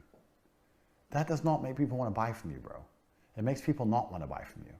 Everybody loves a winner. Nobody loves a loser. If you come along and say, my business is fantastic, we make so much money, we have so many clients, we're great, you want to work with us, we're doing fantastic, people want to work with you. If you come along and say, well, you know, we're new and we're struggling and we're new, but we're small, so we value each customer because we're small. No, we're small, but we make a lot of money because we do a very good job for our clients. Everyone loves a winner. They're going to love you more if you're a winner. Nobody likes a loser. No one feels sorry for a loser, and no one trusts a loser. No one has confidence in a loser. If you're going to go in for brain surgery and there's two fucking guys there, you want the guy who's like, yeah, easy, no problem. You want the confident guy. You don't want the guy who's like, don't know, it's the first time I've done one of these. Even if they're the same qualifications. People love winners. They don't love losers. And winners in life are brash. Get a bit of water. Look at me. Ultimate winner, Mr. Winner. What am I? Brash, confident, arrogant. So when I tell you I'm going to teach you shit. Did I say, I've run some businesses and I think maybe there's a few things I could teach? No, I told you I know fucking everything. I'm going to teach you fucking everything I know. And I've made millions and you're going to make millions. Everyone loves a winner. Come across as a winner and people are far more likely to trust you. Don't be coming across as a loser. Never admit defeat. Never admit problems, especially to customers and clients. As far as they're concerned, your company is perfect. It doesn't matter if your office is on fire. You don't have to tell anybody. You have to keep bringing in money. Your warehouse is set on fire. You know what I would do? I've got this company. I sell bouncy balls. My bouncy ball warehouse is on fire. I come in on Monday morning, my bouncy ball warehouse is on fire. You know the first thing I do? First thing I do is I tell all my salesmen, okay, the warehouse is on fire. We can't fill any orders. Call everyone up and try and get some orders. The first thing I do, even when my warehouse is on fire, is tell all my fucking salesmen to try just like normal to bring money in, because that's all a business is, and that's all that matters, and that's all that's going to fix your problems. I don't say, send an email out and let everyone know that our warehouse is on fire. I don't sit and say, okay, slow down the orders because we're low on bouncy balls. It's going to be hard to fulfill. No. I say, sell some fucking bouncy balls. I'll fix it later. Get some money in the bank now. Next. Keep an eye on competitors and steal their ideas, especially before they get traction. Because if you stick to the rules I've taught you thus far, especially with speed, you can overtake them anyway. So if you see someone, hey, I did this the other day, man. I did this exact thing the other day. I saw someone launch a free Telegram group on Twitter. Thought, good idea. So I stole their idea. I started a free Telegram group. I'm in their group, and my group is 5 times bigger than theirs because I promote it 6 times a day with my staff retweeting and adding a new tweet with my link. And he doesn't, because he doesn't work as quickly as me. If I would have sit around and waited or thought that was a good idea and did nothing, it would have been much harder to catch him. So the point is, if you see a competitor idea, steal it right away. And then implement the most important business lesson, number 1, speed. And then you can overtake them. Keep an eye on the competitors and be ready to steal. Steal, steal, steal. Steal everything they do. If you see your competitor start a GoFundMe, start one. Why not? But just advertise it harder, blast it everywhere, do things they're not prepared to do, make sure your staff are, get better pictures, write better copy, speed, speed, speed, speed, speed, and overtake them and beat them. Even if you don't beat them, just take away some of their momentum. You sell bouncy balls. So I don't know why we're on bouncy balls today, but we are. Your competitor starts a GoFundMe for their bouncy ball. You start a GoFundMe for your bouncy ball. They raise 100,000, you raise 50,000. Well, if you didn't raise that 50, perhaps your competitor would have raised it because the people who are interested in bouncy balls may have gone with him instead of you.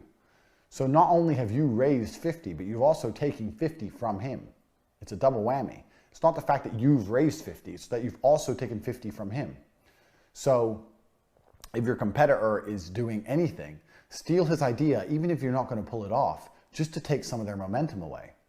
So with the War Room, if I have any ideas on how I want to promote the War Room, I do my big ideas on the days that other groups are trying to open up for membership. Just to combat them. Just to take some attention away from them. Even if I don't get any of their guys, it doesn't matter. Just so they don't have a free reign. Never give your opponent free reign, because that's what your competitors are. They're opponents. So keep an eye on them and be prepared to steal their ideas, even if it doesn't work that fantastically. Steal it and implement it purely just to slow them down.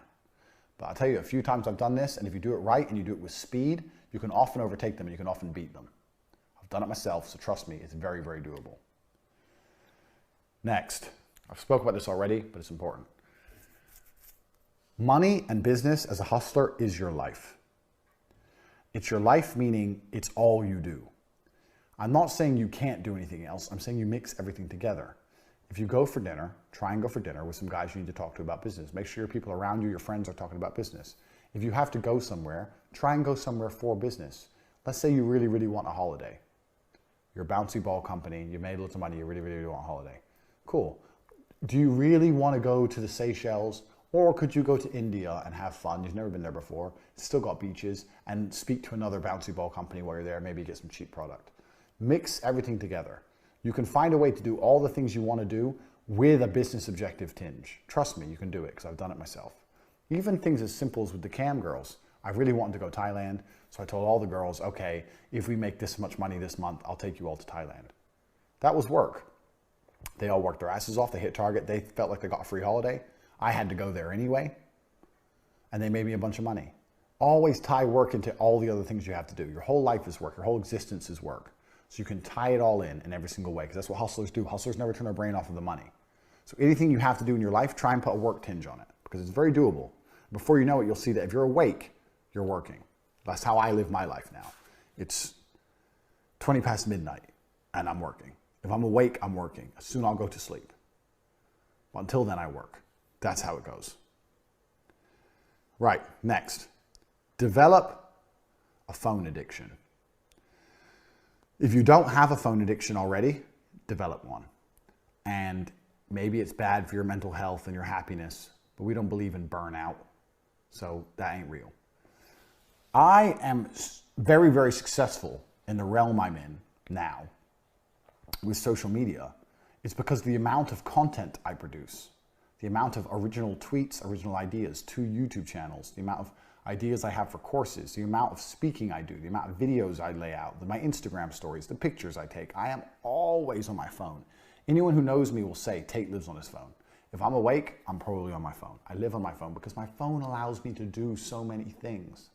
People who don't have phone addictions will tweet once, write an email, put their phone away, and go about their day. That's not how you get ahead. If you're sitting there and you don't know what work to do, here's what you do. This is a very, very simple way to start making more money. It's very, very simple. Go on your phone, look at all your apps, delete the games and bullshit, just delete them. I don't care how far you got in Candy Crush, just fucking delete it. All the apps that could make you money, put them on the first page. Twitter, if you make money from Twitter, your email, whatever. All the apps that can make you money, you put on the first page. And you sit on your phone and you refuse to put it down for 3 hours. So 1 o'clock, I'm sitting on my phone until 4 p.m. You get your phone, open it up, first page, and you refuse to put it down. And you just keep going through the different apps and doing something. You'll find work. You'll be surprised. You'll open up Twitter, you'll write something, you'll retweet something, open up your email, scroll through. Oh, this guy, I haven't heard from this guy in a while. Email him. Open up your gallery. Okay, you got some product pictures. Actually, this product might look good like this. Let me take a picture like this. Okay, let me tweet that out. Just sit on your phone and just fucking do things with apps that can generate money. Develop a phone addiction, you'll increase your fucking income. I'm telling you, I have a phone addiction because without my phone, I can't make money. With my phone, I can make money. This is the reality of the world. Phone addiction is going to help you to make money. It's absolutely true. Next. Nothing is too good to be true that you sell. Maybe they say that in life there's many things that are too good to be true, but anything that you sell is certainly not too good to be true. The bee's knees. What you sell is amazing. This whole modesty, honesty shit ain't gonna get you to the top. It really isn't. Everything you sell is fucking fantastic. And you can speak this into existence. I've worked so hard on this because I've told everyone how great it's gonna be. So by telling you all it's going to be fantastic, I've worked super hard. If I didn't say that and I sold it much softer, I wouldn't feel the same obligation to try as hard. If you sit in front of someone and tell them, look, I'm going to do an amazing job for you. I'm going to do an amazing job for you. You're never going to, it doesn't matter, copywriting. You're never going to have a copywriter as brilliant as me. You're never going to have a copywriter as punctual or as skilled as me. You'll be a better copywriter for that person than if you didn't say it. Nothing's too good to be true. And you can speak it into existence. Everything you sell is fantastic. I used to tell the cam girls all the time. Guys keep asking me what I do in private. Tell them you're going to give them the best private of their lives. I'm going to give you the best private you've ever had. And the guy would be like, really? Why? What are you going to do? You're going to have to find out, but I guarantee I blow your mind. Maybe she doesn't blow his mind. He doesn't come back. Who cares? Maybe he goes, I blow my mind. Maybe he's a bit drunk and maybe she does the same old shit, but he just loves it because she's hot. Who knows? Nothing is too good to be true. Nothing that you sell is too good to be true. Put that spin on it. That's what people want. We live in a world where it's difficult to get people's attention. People have ADD. People are constantly looking all over the place. So if your offering doesn't come across as absolutely fantastic, they're not interested. We don't live in a world of mundane. Look at Instagram. Everyone's got supercars. Everyone's traveling the world. Everyone's got perfect bodies. Everyone's on the beach. Blah, blah, blah. This is the world we live in now. So you need to have a product that reflects that. Where people, it doesn't matter what your product is, it doesn't matter if it's fucking bouncy balls. It needs to be something that people are like, wow. If even half of what he's saying is true, I need that. Put that spin on it. And also, you're going to work harder and produce better results when you have that personal obligation. Next, we're tearing through these lessons here because we've got a whole bunch to learn. If you guys listen to everything I've said to you so far and you look at your company and you literally go through one by one every lesson so far and implement it in your company, you're going to see how quickly things change. I've given you a lot of fucking knowledge here. Every single one of these points is important. Every single one can be implemented. Next, spot bullshitters. Now, this is very, very important for people you're going to do business with, for business partnerships, for clients, for everything. Spot bullshitters. And there's a very easy way to spot bullshitters. What you're really trying to do is find out if people have money or not. And everyone pretends they have money when they don't. Do you know the easiest way to see if someone has money? The car they drive. I refuse to believe there's a man out there who's a multimillionaire who still drives a shit car. Yeah, there's some dorks, but if they're that kind of person, then they're the kind of client you don't want anyway because they're tight-fisted. I see so many guys on Twitter, I'm an e-commerce 6-figure multimillionaire, 9-figure, 8-figure, talking complete bullshit, and they don't even have a nice car. If you made 9 figures, bro, you'd have at least one Lambo. I mean, I don't make 9 figures, and I'm sitting on 6 supercars. So what the fuck are you talking about? Learn to spot bullshitters, and it's not hard. I get email propositions twice a day. Hey, Tate, you make a lot of money. I'm a 9-figure money maker. We can work together on spot bullshitters.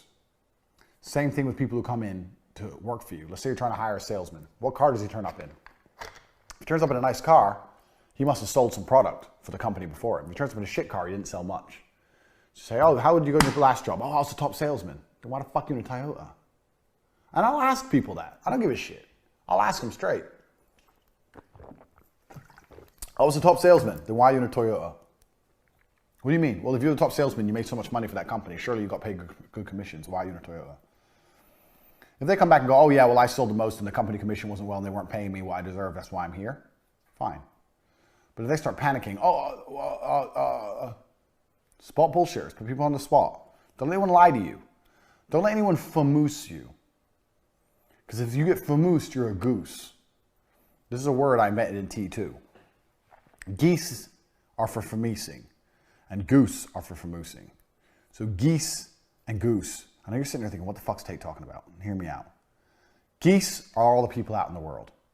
Once you start interacting with them and you get to know them a bit more personal, they go from one of the geese to a particular goose. So you famoose the geese to make them a goose, and you famoose the goose to get the cash. Do not let some idiot famoose you by bullshitting you and either taking your money or taking your time when they're a liar. Do not be a goose for some dude to famoose. You famoose the goose. You famoose the geese. You don't get famoosed or famoosed. Write that down. If you don't know what I'm talking about, watch it again. Because no one famooses me. I got an email the other day from some guy. Tate, got a business opportunity for you. It's an Amazon store. It's 30 grand and it generates profit every month. You haven't got to do anything. I'm like, well, how does that work? Because I let people talk. Remember the business lessons, let people talk. How does that work? We start a business, we start an Amazon store with very little margin. We start selling sofas. If the sofa costs us $10, we sell it for $10 and a penny. We start building up loads and loads of positive reviews. We build up loads of traffic. When the Amazon store is at the top, then we start selling them for $15. Now you got $5 profit. You start building profit. You don't have to do anything. We do everything for you from start to finish. It costs 30 grand. I'm like, okay, but there's a big chance here that you can famoose me. I can pay you 30 grand and there's no guarantees you can disappear. It's like, okay, yeah, where are you based? Have a personal meeting. Oh no, we can't personal meeting. We're based in fucking Taiwan. Okay, so you're trying to famoose me. So, but I let him talk. I got his idea. I came back at him and said, look, give me a store for a week. Let me check it out. And then if I like it, I'll buy. He wouldn't let me. That was the end of the conversation. Point is I was trying to spot the bullshitters. I'm 99% sure they were bullshit. I put them on the spot and I was making sure that I don't end up a goose for someone else's famoosing. Don't do that. Why?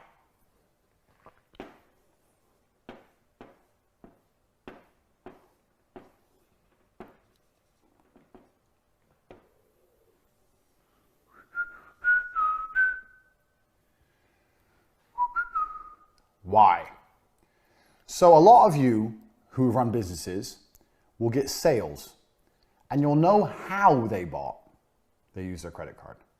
You know where they bought. on your website. You know where they found out about you or who they heard of you from, a referral from a friend. But you don't know why they bought. This is the most important question. When's the last time you've asked someone why they bought something? You sell little electric motorcycles. Someone buys one. When's the last time you emailed them, why did you buy our product? And I know because people don't ask because then it assumes like your product's low quality. No, you just got to say, hey, fantastic decision. We're collating information. You did a really good choice. You bought a fantastic product. We'd like to know your individual reasons why you bought. Oh, I bought this electric motorcycle to commute to work.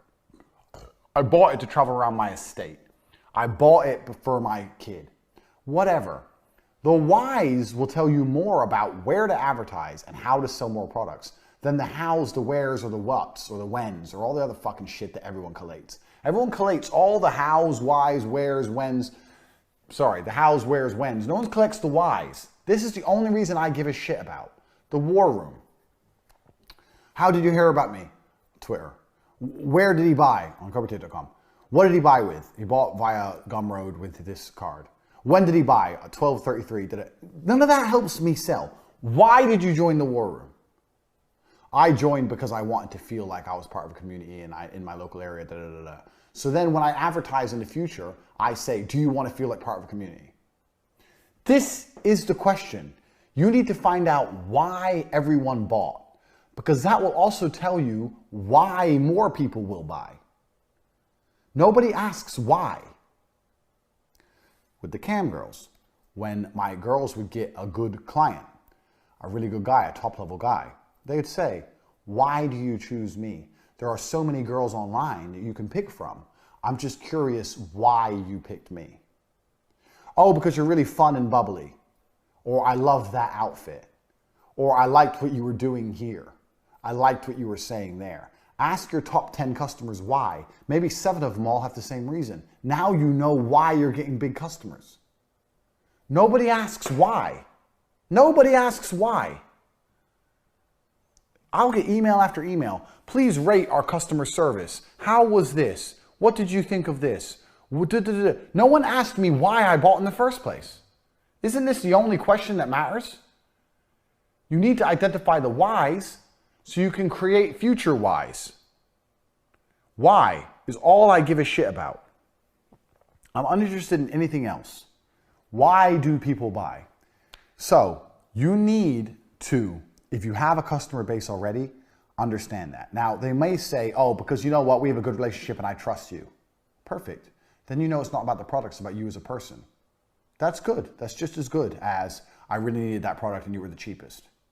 Whatever. That'll teach you if you need to have cheap prices. That'll teach you if you need to continue to be more friendly. You need to identify why. My hosting with CobraTape.com is done with a particular company. I don't know anything about hosting. It keeps going down. It pisses me off. But the guy who does my website, James, he believes in them. And I think it's because they do some things for him which are complicated that he'd have to do otherwise. And also their customer support is good. His whys are there. Now fast hosts they don't know this. But my point is he has strong whys he wants to use them, even though so far their service has been fucking shit. But their whys exist and the whys are saving them. And the whys will save you too. If someone buys something from you and you ask them why, and they say it's because you're a great guy and your product fucks up, you know you need to play on the fact that you're a great guy. If they bought from you and you asked why, and the answer is because it's cheapest and the product fucks up, you'd offer them a cheap replacement or a cheap solution. Why did they buy? Because especially if you ask enough people, you're going to find out what is the actual triggering mechanism for people to buy your products in the first place. People buy from me because they trust me and because I have results. If I say, why did you buy from me? Because Tate, I've been following you a long time and I can tell you don't bullshit. This tells me that I need to be more authentic with my message. Show more receipts, more proof, more. Because this is why people bought and this is why people will continue to buy. With the cam girls, I came to you because you know what? You're just honest and I've had all kinds of shit for girls.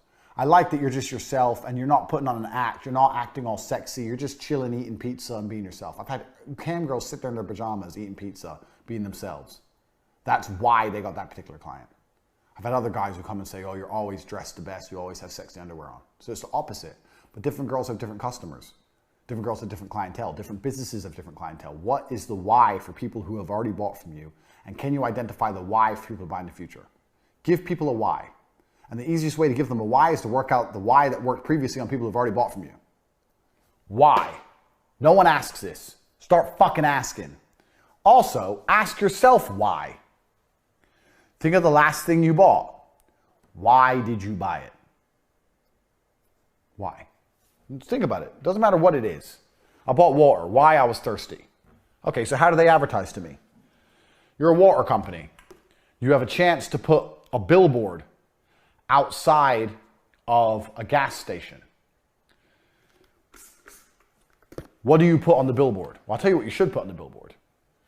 So you can go on the billboard and go, Evian from Mountain. This is because even big companies make this mistake. But I'm telling you as a hustler, I've made money and I know that why is the only thing that sells.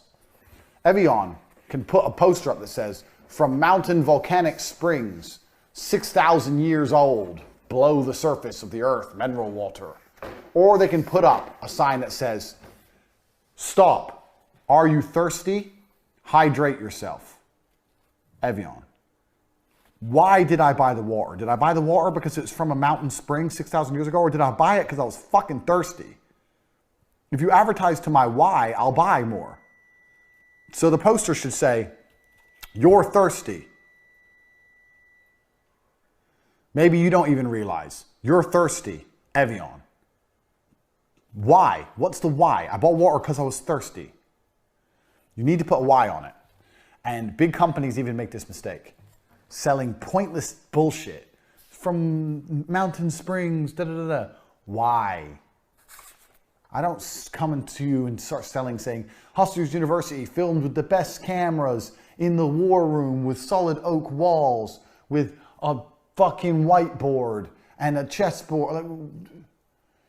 Why were you going to buy this? Because you want to learn how to make money. So I sell the why. I'm going to teach you how to make money. Fucking ask people why and sell the why. Because not enough people do that. Right. Next lesson. Everything is a sell. So I'll give you an example of this. In T2 television, I made a mistake that Dan, the crackhead, corrected me on. And the mistake I made is I had an opportunity to get credit when I didn't get it. So a client called me up and said, hey, Andrew, hi. We were supposed to start our campaign on the 10th. We won't have distribution in place. We need to start our campaign on the 15th. I replied, no problem. Okay, no problem. Didn't make a difference to me. I booked the airtime for the 15th. No difference. What I should have done is put a sell on it, because everything is a sell. What I should have done is go, that's a problem. Airtime's booked months and months in advance. Okay, is it definitely the 15th? Because I'm going to try and move this for you. Is it definitely the 15th? Yeah, okay. Can you send me an email confirming you want to change your airtime from the 10th to the 15th? Put it in writing for me. I'm going to get in touch with the TV channels because everything's already been scheduled. So I'm going to get in touch with them. I'm going to try and pull some strings. I know I have some other clients who are starting around the same time. Maybe I can move some airtime around. Let me see what I can do for you and I'll come back to you. Okay, or let me know. Bang. Come back to him 6 hours later. Okay, I managed to pull it off. We're moving everything. I didn't do anything. I put a sell on it. Like I did a bunch of work for him. Now he's like, yeah, well, when I need to change my airtime, Andrew changed it. Yeah, I remember Andrew, they're good. Should we go to the other company or should we stay with Andrew? Well, Andrew, before when we had problems, he fixed them for us. He pulled some strings. I didn't do anything. So after I said, yeah, no problem, Dan said, no, you fucked up. I was like, why? He goes, you had the chance to get some credit out of that company and to build a rapport and to look competent for no reason. Dan was a crackhead, but he was a good salesman. And he was right. Everything is a sell. Everything is a sale. You're always doing them a favor. And you do that by putting a sell on it. Everything's a sell. Everything's a chance to sell. I've had customers come to me and say, hey, I want to order this product, but I want it to come in an unmarked package because it's for my wife. I don't want to know what it is. All my products already came in unmarked packages. Do I reply, they already come in unmarked packages, don't worry? Or do I reply, okay, what's your order number? I'm going to make sure I put it in an unmarked box for you personally. He'll tell me his order number. Okay, all right, let me get this done for you. Da-da-da. When it's sent out, just to let you know, I've made sure I've checked the box, it's definitely unmarked. That person's gonna buy from me again. Because when they needed something, I was there. I didn't do anything. I put a sell on it. I took the credit for something I didn't even fucking do. Every single thing is a chance to sell all the time. So let's say you're a video production company, for example, and the client goes, oh, I need it in this format, this format, this format, this format.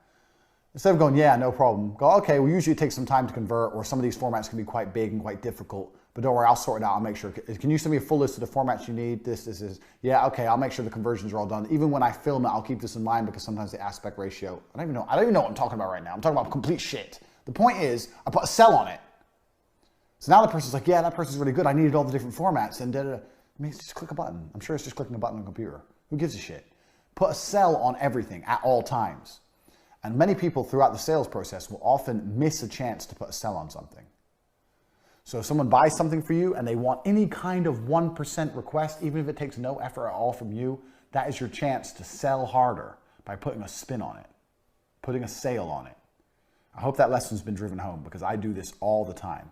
Not with Cobra Tate, not with these kind of products, but with any kind of physical products, all those kind of things, I'm always putting a sell on it, all the time. Sometimes I do have to do things. Sometimes it's not always as easy as doing nothing. My point is, make sure the client knows how you've worked for them. That's an important point. Next, take every offer seriously. So, when I was selling TV advertising, I went to a meeting once with a guy, and I sat down with him, and he let me explain everything about TV from start to finish. It was a 3-hour meeting, everything about how it works, da-da-da. At the end, he said, okay, I'll get back to you. I called him up. He said, I'll get back to you. Anyway, because I was working with Dan and we believed in hard closing, I got to the point where I said, look, got to do TV now, or you're going to have to be able to do TV this year. Airtime's filling up. It's going to take time to get your advert approved by the advertising body because of the kind of product you are. We need time, blah, blah, blah. I tried to hard close him. And you know, he replied to me, he said, Andrew, I want to let you know that I was never going to do TV. I never had any intention of doing TV. But when somebody comes to talk to me about something, I'll sit and I'll listen. That is a smart guy. That is a smarter guy than the guy who goes, TV, no, not interested, thanks. Let people talk. Mr. Amazon store. I was never going to buy his fucking store. Still, I said, well, how does it work? And we put 1% product and it was 1 cent over and we build up the reviews and da-da-da. Now, if I ever want to start an Amazon business, I already know something. I already know a little trick. I've learned something. Always let people talk to you. Never take every offer seriously. Let people speak, even if you have no intention of ever spending any money. Don't get famoosed. Don't be a goose. Don't let their sales pitch work. Be smart enough to let them pitch you and play along without letting it work. Like when you're on a date with a bimbo and she's saying, I'm a good girl. And you're like, oh yeah, I can tell you're a good girl. And you know she's a hoe. Don't fall for it, because some people will fall for it. In front of a slick operator, they'll still fall for it. Don't fall for it, but let them try, because that's where knowledge comes from. I used to say this all the time when I was selling TV. Sometimes I'd try the marketing manager, they'd shut me down, and I'd call up and try and get the MD. And sometimes I'd get the managing director. And I'd say, I'm just let you know that I had a fantastic offer to put your client on TV, and your marketing manager wouldn't even speak to me about it. Trying to get him in trouble. He's like, what do you mean put me on TV? So we had an opportunity for paid advertising and also product placement with some free opportunities. I'm trying to call your market manager and they won't even speak to me about it. Before you know it, the market manager is calling me back because the boss has told him off. Some guy's trying to put us on TV and you're not even taking his calls. So beef people. Make people have to listen to you. And when people want to tell you something, sit and listen. But if you're a smooth operator and people are listening to you, you can close them. But my point is this. Sit, if anyone comes to you with any kind of offer, Andrew, I want to sell you an Amazon store. Andrew, I want to build you a back end for your website. Andrew, I want to design you a new website. Andrew, I want to be your copywriter. Andrew, I want to do this. Tell me why. Tell me what you'll do. Tell me why I should use you. Oh, blah, blah, blah, blah, blah, blah. Okay, yeah, okay, no. How do you think I know so much shit? I think I fucking learned so much.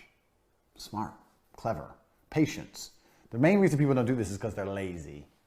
Oh, I'm busy, and he's trying to talk to me about TV, I'm not gonna do TV. You should have listened to me, because you would have learned a whole bunch of stuff. You know what you'd learn during my pitch about TV? You'd learn the difference between TV and magazine advertising. You're already doing magazines. You learn about the difference between TV and newspapers.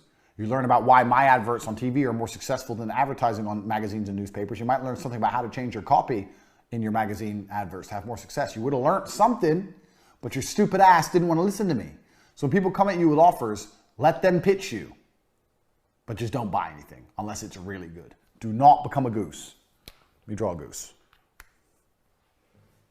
Don't become a goose.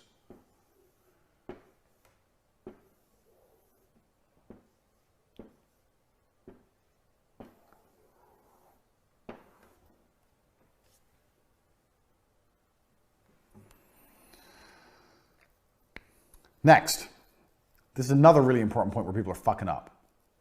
You don't have to understand it to make money. So let's use cryptocurrency. At the height of cryptocurrency, when it was all going crazy and Bitcoin was $20,000 and everyone jumped in and everyone lost money. Even me, I lost a little bit. Everyone was getting involved in cryptocurrency. So I had another boy who I knew who was super involved in crypto. We both put about 100 grand in crypto. For the next 3 weeks, while I was working on other projects, he was watching videos on how Bitcoin works, how the blockchain works, how the exchanges work. And he's sitting there going, da, da, da. And I'm like, why are you watching that? He goes, because we have money invested and, you got to understand the market. I'm like, no, you don't. You don't have to understand something to make money from it. I'm a hustler. He goes, what do you mean? I was like, no matter how many videos you watch and how much you know about Bitcoin, it's not going to change the global Bitcoin market. It's either going to go up or it's going to go down. It doesn't matter what you learn or what you sit and watch. It ain't going to change anything. He disagreed with me strongly. How can you put money somewhere you don't understand? All right, bro. I understand up and down. It's either going to go up or it's going to go down. I understand that. I understand how to get my money in and out. I understand the important things. I don't need to know about how the fucking blockchain works. I really don't. He disagreed with me. 3 weeks later, it crashed. We both lost money. You know what the difference is between me and him? During those 3 weeks, I made more money than him. I made most of my loss back because I was already hustling on some other project while he was watching blockchain videos. Do you see the difference? Put it in. I understand up and down. Okay, whatever. Next. Bang, bang. Speed. Next. Open this business. Bang. Next. Next. Okay, boom. Launch the war room. Next. Bang, bang. Money, money, money, money. Oh, Bitcoin's gone down. Whatever. Money, money. I've got new money. When Bitcoin went down for him, he's like, oh, well, the blockchain says, starts watching more videos. You're not changing what's happened. You don't need to understand something to make money from something. You don't need to understand the chemical composition of concrete to sell concrete. What you need is concrete that someone will fucking buy. What you need is money in and fucking dish some concrete out. You need to know how concrete works. And if you do need to know how it works, you hire someone who knows how it works. You do not need to understand things to make money from things. People who think they need to understand everything to make money from it waste so much time. You don't have that time to waste. The cryptocurrency example is a perfect one. To this day, I have over $1 million in crypto. And to this day, I don't know how fucking blockchain works. And I don't care. It goes up or it goes down. No matter how much I know about the blockchain, ain't going to change whether it goes up or down. It's going to go up or down. It's with the gods. Do not waste your time spending energy on something that's not going to directly correlate to money in. Because that goes against the earlier lesson. What's the earlier lesson? Money you spend, any money you spend, has to go back to the income. You spend money, does it add money in? You spend time, does it add money in? You spend energy, does it add money in? Researching the blockchain, does that increase the price of Bitcoin? Yes or no? No, it does not equal money in, so stop fucking researching it. Sure, you could argue, well, if I research the blockchain, maybe I can start some company around the blockchain. You look like a geek. We're hustlers here. It's bullshit. You do not need to understand things to make money from them. What you need is people who are going to give you money. That's what you need. You don't need to understand everything about what they're giving you money for. You just need them to give you money. I'll tell you this is another example. I, right now, as it stands, don't understand, really, fucking HTML or CS fucking S or fucking HTTP or I don't understand any of it. But I just use it and utilize it to get money. I don't need to understand it. I understand this. And this is what you need to understand as a hustler. You don't need to understand all the bullshit. You need to identify a why and make people buy from you. Don't waste your time fucking trying to understand every intricacy. Yes, being super knowledgeable about certain products is essential, and yes, it will make you some money. I'm not saying don't do that. I'm not saying be a Dumbo. I'm saying there's a lot of time people spending energy on things they don't need to spend energy on, or trying to understand things they don't need to understand, when the only key, most important thing is this. money in. Keep that in mind. So let's look at my Forex program. My Forex program is making money. It's doing even better than the War Room Trading Academy. It's making money. I keep putting up receipt after receipt after receipt because I know why people buy from me. People will buy from me because they know I'm authentic. That's the why. So I keep proving I'm authentic to continue to sell. Everyone who's doing the Forex program is doing fantastically. Do I understand Forex? No! I don't know how my traders come up with the trades they come up with. But I'm still making money with Forex. I don't understand it. How did I do this? Well, I understood that I'm going to hire people, like I said earlier, who know something I don't. So I went to Dubai with a $1 retainer and hired a $1 trading team that worked for hedge funds, the best in the business. So now the only way people like you can get access to a trading team is through me or with your own dollars. And I'm cheaper. They place a trade for a bank, the bank makes 10%, I place the same trade, I make 10%, you place the same trade, you make 10%. Now we're rolling with the big boys. Now, since I've placed that retainer, have I sat at the graphs trying to understand how they came to the conclusions? Have I analyzed the Japanese economy to work out why they think it's going to go down against the euro? Have I sat and watched news for 14 hours a day like they have? Or have I fucking just carried on with my life? I don't understand it. I don't need to understand it. I found people who understand it. I've paid them a whole bunch of money. They're competent, and I know they're competent. They're proving themselves competent, and everyone's doing well. I'm making money from Forex, and I don't understand it. If I can make $5,000, $6,000, $7,000 a day from something I don't understand, doesn't this prove my point completely? And now there's a whole bunch of geeks out there who in my position would sit and go, okay, okay, I'm making money from Forex, got a Forex team. I need to understand why they place the trades to do. I need to learn everything about Forex. Whereas I'm thinking, I'm gonna launch Hustlers University. Now, okay, maybe I could learn everything I know about Forex and replace them and save myself next year. There's an argument for that. I don't believe I can replicate in 1 year or learn enough in 1 year to have the experience that those 6 men have across 20 years of trading. So in that mind, in that perspective, I think it's a waste of time trying to learn anything. If I'm not going to learn enough to replace them, I don't need to learn anything because I live in a binary world. Can you replace them? Yes or no? No. Then it doesn't matter if I'm 99% close to replacing them or 1% close to replacing them. I can't replace them. So it doesn't matter. So instead of sitting around looking at Forex, I launched Hustlers University because I get shit done and I'm a hustler. So you don't need to understand things to make money from them. It's very, very important. Right, next. I see a lot of people get into business and then by extension end up getting into politics. Politics is for big boy business. Politics is for Amazon. Politics is for the steel companies who have trade tariffs and fucking tax wars against China. You're a hustler. You're small time. You're going to be a multimillionaire and still be very, very small time. Politics is a mental trap, and it doesn't matter who president is, it ain't going to change whether you're going to be successful or not. Even if the president changes and taxes go up, I doubt the tax increase is going to be the threshold just enough to sink your business. You're either a business that makes it or you're a business that isn't. I doubt that a new president comes, tax goes up 2%, and then your business fails. I know this happens with some businesses in some industries and some sectors, but in your particular case, it's very unlikely. Politics is a mental trap. You do not have unlimited energy. You have a finite amount of energy, and you cannot waste it. Forget politics. You're a hustler. Forget politics completely until you're a multimillionaire. Only then do politics matter because poor people are unimportant. If you're still poor, just forget politics altogether. This is a really key point. I see people get into business and they start talking about, oh yeah, well, we're going to lower the taxes through Trump. Shut up. Are you making millions of dollars? No. Who cares about taxes? Care about this. When this is big enough for the 1% tax increase to be worth millions, care. Until then, you're busy. Fucking dorks. On my notes here for my 100 lessons, the lesson I've written down here is Famusa goose and Famisa geese. It's an important lesson. You got Famusa goose, you got Famisa geese. See, you guys don't understand what that means. If you have the hustler mindset, that means something. You're sitting there going, what does that mean? It means something. So let me tell you the story of the time Glenda saved Christmas. So Glenda owned a company called Bomb Bomb, which was organic lip balm. And it was December 17th. And every single company had closed, basically. And we had no money for Christmas.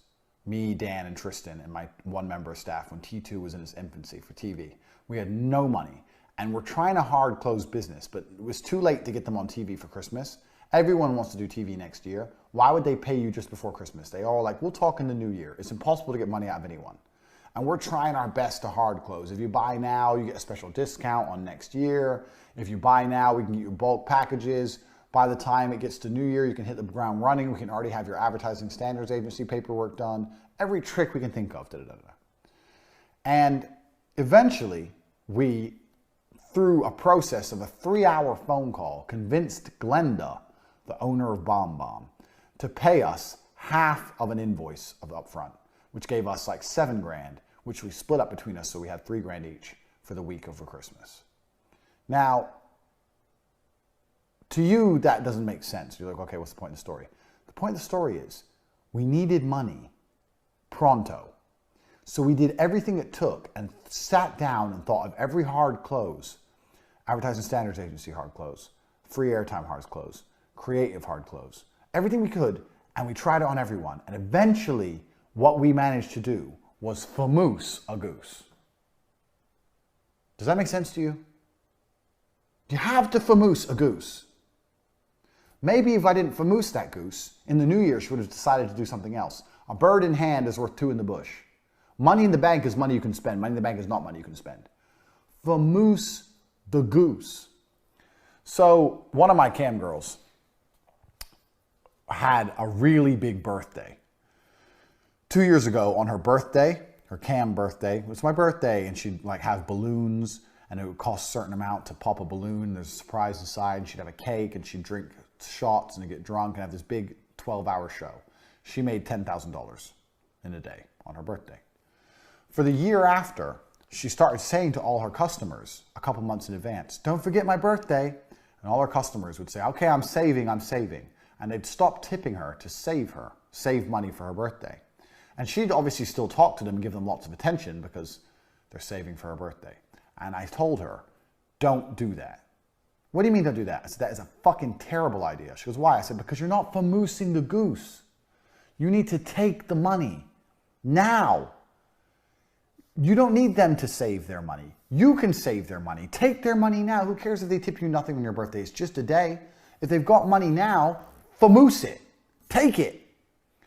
Oh, but I want a big birthday. I want a big birthday. I was like, bitch, don't you understand that these dudes are just going to spend the money somewhere else or change their mind or tip some other cam girl, or they're going to tip you a amount they saved to your birthday, which is less than the cumulative you would have had anyway if they tipped every day that they're supposed to. She wasn't thinking of how to famoose a goose. She was thinking like most people think about business. Hi, Glenda, do you want to do TV? Probably in the new year. Okay, yeah, I'll call you in the new year. That's not famoosing a goose. Hi, Glenda, do you want to do TV? Yeah, in the new year. Fantastic. If you want to do TV in the new year, we need to start right now. Immediate need. Right now, it's about, our company's closed, it's about to be Christmas. Exactly. So while everything's down, we're going to do all the Advertising Standards Agency paperwork. We're going to make sure that we can hit the ground running. We're going to make sure that in the new year, we have no delays, because in the new year, obviously lots of customers who are sorting out things for their campaigns, and we don't want to have any kind of delays. We don't want to miss the window to be successful. When do you want to be on TV? Ask her. Doesn't matter who her answer is. March, April, November, who cares? Yeah, exactly. So we are low on time to get everything ready, because if we miss that window, then we're not going to have a successful campaign. It's my job to make sure your campaign is as successful as possible. So the last thing I want to do is miss that window. So what I think we should start doing is the Advertising Standards Agency's paperwork now. I don't know. I need to speak to my husband. Okay, well, I understand you speak to your husband, and I know it's up and coming to Christmas, etc. What I just need from you is a commitment. If you can give me a commitment so I know that we're definitely going to go ahead with the campaign, we can start Advertising Standards Agency paperwork. Usually we take 50% up front. If you can pay 30% of the campaign now, then we'll make sure that the paperwork's done in time so it's all submitted before Christmas. So it's the first thing on the pile that gets done when they come back. Blah, blah, blah, blah. Famoose! Glenda saved Christmas. We literally sat in the office when that bank transfer came and bought a bottle of vodka and drank it. And we're laughing about how Glenda saved Christmas because we had no money, zero. Now we had money. Glenda saved Christmas. We got on the phone and famoosed a goose. That cam girl was not trying to famoose. And guess what happened when her birthday came? Who's always right? Hi, babe. I'm going to tip you, but I couldn't save as much as I hoped. because they were too busy tipping other girls. They were getting your attention for free and spending the tokens they're supposed to be saving on other girls. So they give you a big tip, which is shit compared to the cumulative of all the tips you would have had anyway. Guess how much she made on her birthday? Guess how much? $6,000. She cried for 3 days. Stupid bitch. Told her. Oh, I just thought they really liked me. You fucking idiot bitch. Famoose the goose.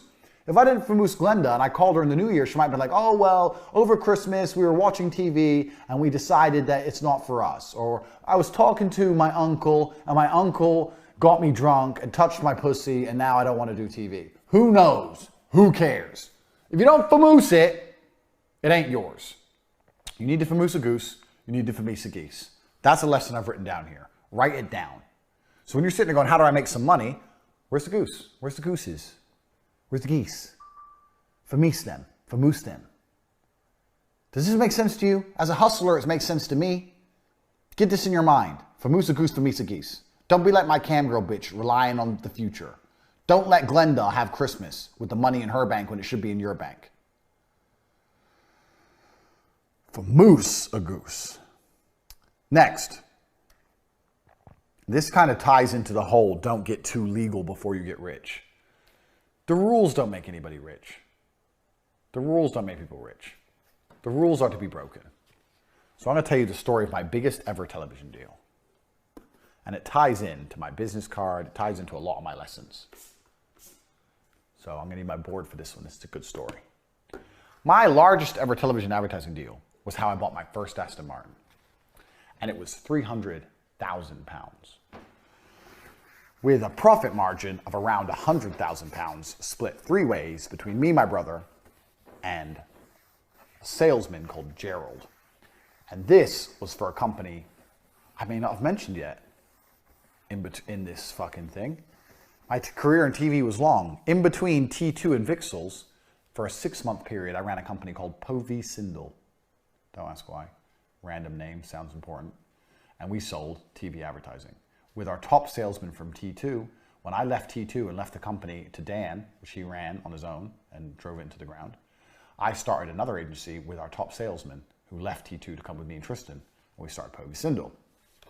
So, our largest ever TV advertising deal was SkySig. SkySig sold electronic cigarettes. Electronic cigarettes are not allowed on TV. In England, at the time, they were not allowed on TV. But we called them up and told them that we could get them on TV because we're experts at passing the Advertising Standards Agency and that we could guaranteed get them on TV. And they were very interested in speaking to us, and we flew to Scotland and we went to the meeting. And I remember when I flew back from Scotland, checking my bank balance, and I had like £300 to my name. I was broke, but I turned up in a nice suit. And we convinced them we could get them on TV, and we convinced them to do this £300,000 contract. And they were so desperate to get on TV because no one else could possibly get them on TV that they paid half up front, 150, and the other 150 when they were going to go on TV. Now, what's the lesson here? The lesson is this. The rules need to be broken because following the rules will never make you rich. If I would have followed Advertising Standard Agency rules, I would have never got rich. I broke the rules and lied. And I took all their money. And I thought, fuck it, I'll find a way to get them on TV. Because just like my business card said, if you give me the money, I'll find a way. I got them on TV. Now, their advert didn't say electronic cigarette. It didn't show an electronic cigarette. But I got them on TV. It was bullshit, random lifestyle pictures with an ending that led to a website. And it was all curiosities. People thought, what the fuck even is this? I don't even understand. So people go to the website because they didn't understand what it was. And the website was their products. But I still got them on TV. I fulfilled my obligation. How did I get rich? How did I get my first, to me that's a lot of money, between me and Tristan, 66 grand in a day. How did I get that money? By breaking the rules. You've got to break the rules, and you've got to be prepared to take the money. So if someone comes to you and goes, can you do this? And you sit and go, no. You sit and go, yeah, I can, this much. Make them pay, find a way. Worst case, you give them the money back. I'm not saying be a scammer. Don't be a scammer. Be the kind of guy who can do the impossible. They're very different things. I did the impossible. Like my business card said, if there's a problem, if there's money you're prepared to pay me for any service, I will do it. I will break the rules to get paid. So you're sitting there going, oh, well, this is how we do this. This is how this is done. When you do this, you have to do this. Don't be a geek. I've heard this from so many email copywriters. Oh, you need to put your business address at the bottom of your emails against the rules. Against what? The email rules? The email police? Oh, the email police are coming. Oh no, the email police. Did you hear about Tate? He got shot dead by the email police. Like, fuck them. Fuck the rules. I don't care about the email police. I do what the fuck I want. I will email you as many times as I fucking like. Unsubscribe then. And I won't put an address on the bottom. If I had to put an address on the bottom, it would be fake. Because I don't give a shit. Because the email address, the address on the bottom, the postcode, the physical address at the bottom, is not going to put more money in my pocket. It's not going to add anything to my money. So I don't give a shit. I can't explain. Even discussing it annoys me. It's a waste of time. It's a waste of energy. I don't care. Because I care about money in. So I don't care about dumb shit. I break rules. All the business rules. I break them all. I do whatever the fuck I want. As long as it brings money in, I don't give a shit. As long as it doesn't put me in jail, I don't care. If you're sitting here, one of the greatest businessmen in history is the guy who ran that Fire Festival. Have you seen that documentary? If you haven't, watch the Fire Festival documentary. The guy was a fucking genius.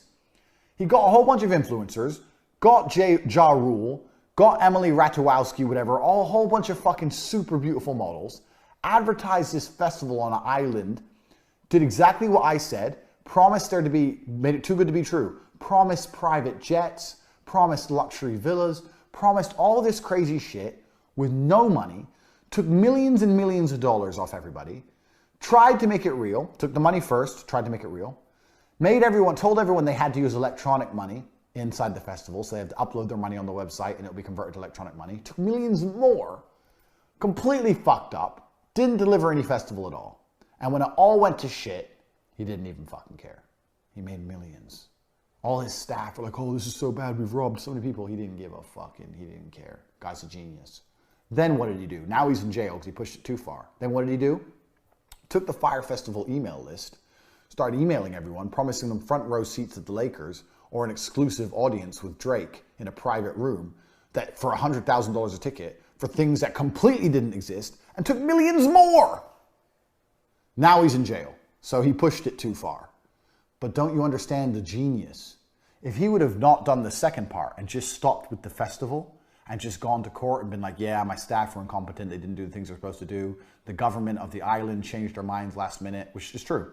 And it ruined everything, and I'm really sorry that I didn't deliver. I'm gonna try and pay back as much money as I can. But he followed my business principles and he famoosed loads of money off the top, looked after himself first and not the business. He could have just taken millions for no reason. The biggest famoose.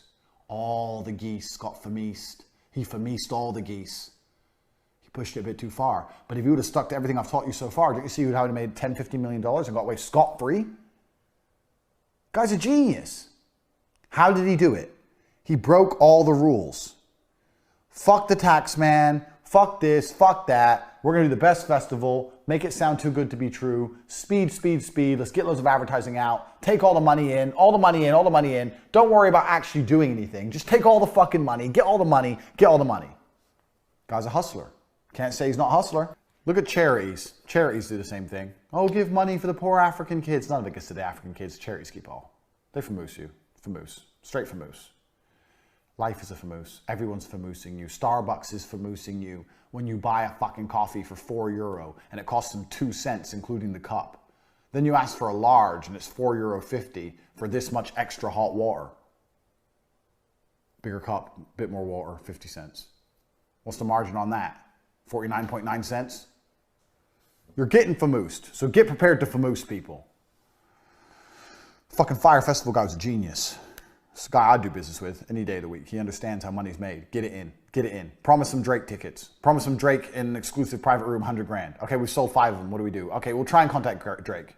Drake won't listen to us now. Okay, then message him and say that we can't do Drake, but we can do a guy who says yes. Who says yes? Ja Rule. Okay, tell him it's Ja Rule, and they also get free access to the next one. To the mystery one. Put some curiosity on it. So they all go to Ja Rule and they're waiting for the next one and they don't charge back because they're just curiosity. We'll handle it later. Sell tickets, get money in. Money in. Fire Festival. Guy's a G.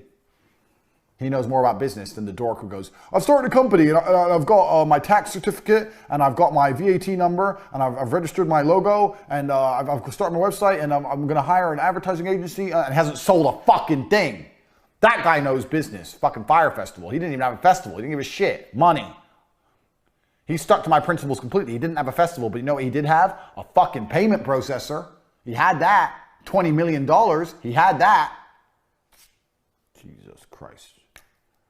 Most of you people who start festivals start fucking going and buying tents. You wouldn't have no money, no one signing up, no payment processor, and you'd be looking at tents. Fuck tents. Where's the cash?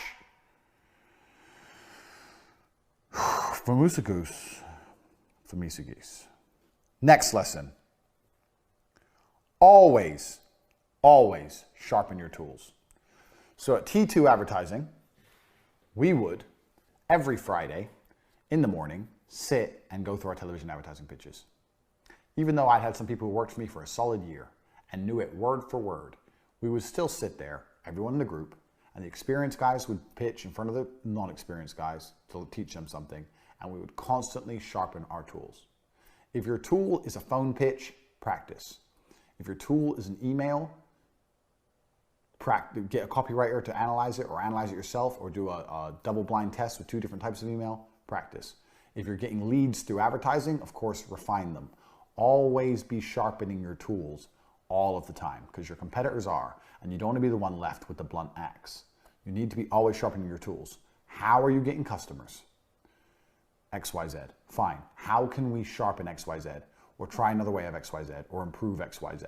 Because XYZ is what leads to money in the bank, and that's all a business is. Always be sharpening your tools. If something's working now, it probably won't work in 6 months. So you need to find something else. Or you need to get that tool that is working now and needs to be sharper so it is ready for 6 months from now. Stay ahead of the game. Too many people find something that works and they start sitting on it. Can't sit on nothing. Not in this world. Because the world moves fast. You don't end up like Blockbuster Video, do you? Oh, everyone loves renting videos, and if you do Netflix, you can't buy popcorn. Boom, out of business. Dorks. Head of the game. Another point. And the reason I say sharpen your tools is this. Good salesmen become good by being thorough. And once they are good, they become lazy. So with TV, my best salesmen would become best because they would follow the script to the letter. But once they started getting deals in, they thought they knew everything, they'd become lazy with their pitching. This is how people are. Once they think you know it all, you're lazy. And this is another reason why you have to sharpen your tools, to remind yourself how you got good. It's like being a fighter, and I'm winning my fights with jab cross. I'm good now, I'm world champion, so I'm doing spinning kicks and all this shit. Jab cross, it's worked for a very long time. It got me to where I am. Sure, add something to it, maybe. Have an alternative, maybe. But never forget the basics. Always sharpen your tools all the time, especially for sales guys. If you're a guy out there and you're a sales guy, and you land a few good deals one week, I guarantee, even though your pitch may be motivated, even though you'll be happy, your pitch is probably a little bit less thorough than when you haven't landed any deals. Because you're like, oh yeah, people are buying from me easy now, so hey man, do you want TV? Like, no, you got to be back to the beginning, back to the start. Gambler's fallacy. Doesn't matter if it's been read 10 times in a row. The odds of it being red or black next time is still 50-50. There's no more likely to be black than it is to be red just because it's been read a bunch. Stick to your tools, sharpen them, stay thorough, especially when you get good, because that happens a lot. This is especially true in the digital world, especially true with your online advertising, especially true with your video production, your cameras, all the latest shit that comes out, the new tricks. You got to be on top of it all. When Instagram first came out, there was no television advertising company in the world that thought we need to be able to optimize videos for Instagram. It didn't even cross their minds. Now there's a whole bunch of kids, students, kicking their asses at it with iPhones. If they were the first people who thought about it, sharpened their tools, stay ahead of the game, they could have been the Instagram advertising gurus who made billions. Always be ahead of the game. Always sharpen your tools at all times. And in the fast-moving industries, super important. Next. Create problems and instantly solve them. Sell on problems. So, why are you here? Why are you in Hustlers University? Because you want to learn how to make money. So how did I sell this to you? I told you you don't understand money. You don't understand how money's made, and I'm going to fix it. That's what I said to you. Now you're here. Have I done a good job? Yeah. I didn't lie to you. I didn't con you. But did you see I identified and sold on the problem? Earlier when I was talking about the pen, what did I sell on? The problem. You can't write your ideas down properly. You don't have this pen. You have to sell on the problem. Television advertising. I sold on the problem. You're not reaching enough people. How can you sell more if you don't reach more people? How can you be seen as a premier brand if you're not on TV? Problem, solution. Here's your problem, even though you don't know you have it. Here's the solution that I can provide. Doesn't matter what you sell. Bouncy balls. Give them a problem. If you drop your ball, it breaks, but if you drop my ball, it bounces. But why does that matter? Well, why do you want to break your stuff? You don't want to break anything. If you're going to buy a ball, you need to buy my ball, so it never breaks. I'm going to give you a special deal on this ball right now. Identify a problem and sell. If you can identify a problem with people, couple that in with the why, you'll be able to sell shit all day long. All day long. So even my cam girls did this, man. Even my cam girls would do this. They'd be talking to a guy and they wouldn't say, come private, I'm so horny, da da da da. They'd give them a problem. They'd say, you're not satisfied, I can tell. I'd be like, LOL, what do you mean? I don't know, I can tell by the way you talk, I don't think you're really satisfied. When's the last time you came really hard? The guy's like, even they had a last week with my wife, or you're right, or it doesn't matter what they say. You've now told him there's a problem. He was fine until you told him there's a problem. Now he's thinking, oh yeah, maybe I'm not, what's the solution? I have an idea, I'm gonna do something, I have an idea. Let's do it private. It's gonna take a long time, but I promise it's gonna be different than anything you've ever done. I think it's gonna drive you crazy. Even if the private's the same, who cares? Identify the problem. You have a problem. I have a solution. If a cam hoe can do it, you can do it. You have a problem. Doesn't matter if you're selling fucking, one of the guys in the war room selling oil pipe equipment. You need this new valve. No, we don't. Yes, you do, because the valve you're using is not as efficient as these valves, and you're wasting money. Problem, wasting money. Solution, my valve. Doesn't matter what it is. If people don't know there's a problem, they're not going to buy. Tell them there's a problem. So you need to find out whatever you're selling, and you need to find a way to tell the people out there, the mass market, that they have a big issue. Big issue, you need this. So all my cam girls did the same thing. I can tell you're not satisfied. Bang, have to do it. Basic tricks. Next, and this is a very, very important key. Buying from you should make people feel happy and important. Because if you do that, they will never stop buying from you. People want to be happy and people want to feel important. And most people are not happy and most people don't feel important. Buying designer clothes, spending $200 on a fucking t-shirt is done so they feel happy and important. I'm wearing designer. Buying from you should make people feel happy and important one way or another. Even if you're selling gas valves or bouncy balls, something boring, then you send them a fucking fruit basket the next day. Who gives a shit? It's 20 bucks. Something so they feel important and happy. Doesn't matter what it is. You need to find a way so that people who they buy with you, they feel important and happy. Everyone who buys from me feels happy and important because they're getting exclusive knowledge. This is the reason I don't go mainstream with cold traffic. The reason I don't go mainstream with cold traffic and become like Tai Lopez, and I probably make a lot more money, is because then my people who buy from me won't feel happy and important. Because everyone would have, oh, everyone, Andrew Tate, yeah, I've seen Hate You. Have you seen Hustlers University? Yeah, everyone's seen it. You guys have stumbled across a dark portion of the internet and you're getting all these secrets from a guy who refuses to go mainstream. I do that particularly so you guys are very happy with your purchases, knowing information that other people don't know. So that's an angle I've developed. It doesn't matter what your developing angle is, it doesn't matter, but you need people to feel happy. And even more importantly, you need people to feel important when they do business with you. I've done business with this person. This is why people pay stupid retainers to the big advertising agencies. They pay crazy money because they get to do business, they get the prestige that comes with it. Find a way to make all of your clients feel prestigious. Doesn't matter what it is. If you do that, you're going to have a lot of repeat business and it's going to be much harder to steal them from you.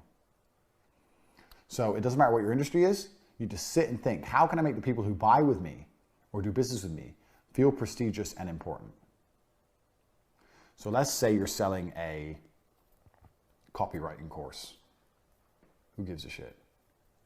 You sell a copywriting course, you email them all afterwards. Hey guys, we're gonna try out some of your copy. Can you write copy for the Bouncy Balls company? They're a really big company, and I'm gonna submit some of your copy to them, and maybe they'll still choose you. Imagine this is all a lie. Imagine this is a famous. But now those guys who've watched your copywriting course, they're gonna sit there and they're gonna type, and they're gonna write this copy, and they're gonna look on this Bouncy Ball website and go, this Bouncy Ball, this is the biggest Bouncy Ball company in the world. I'm writing copy that might be used for the biggest Bouncy Ball company in the world. Now they feel important. They got a chance at something. Do you understand? Now they're feeling, oh, I'm important. Oh, wow, this is a big chance. Even if it never happens for any of them. All of a sudden you've added some importance to their lives. Now, who else are they gonna learn copywriting from? You, who might give them a chance at something and make them feel important, or Joe Schmo? Super important. Now, the next chapter after this one is going to be bonus modules. And the bonus modules in Hustlers University are going to be tasks I want you to complete.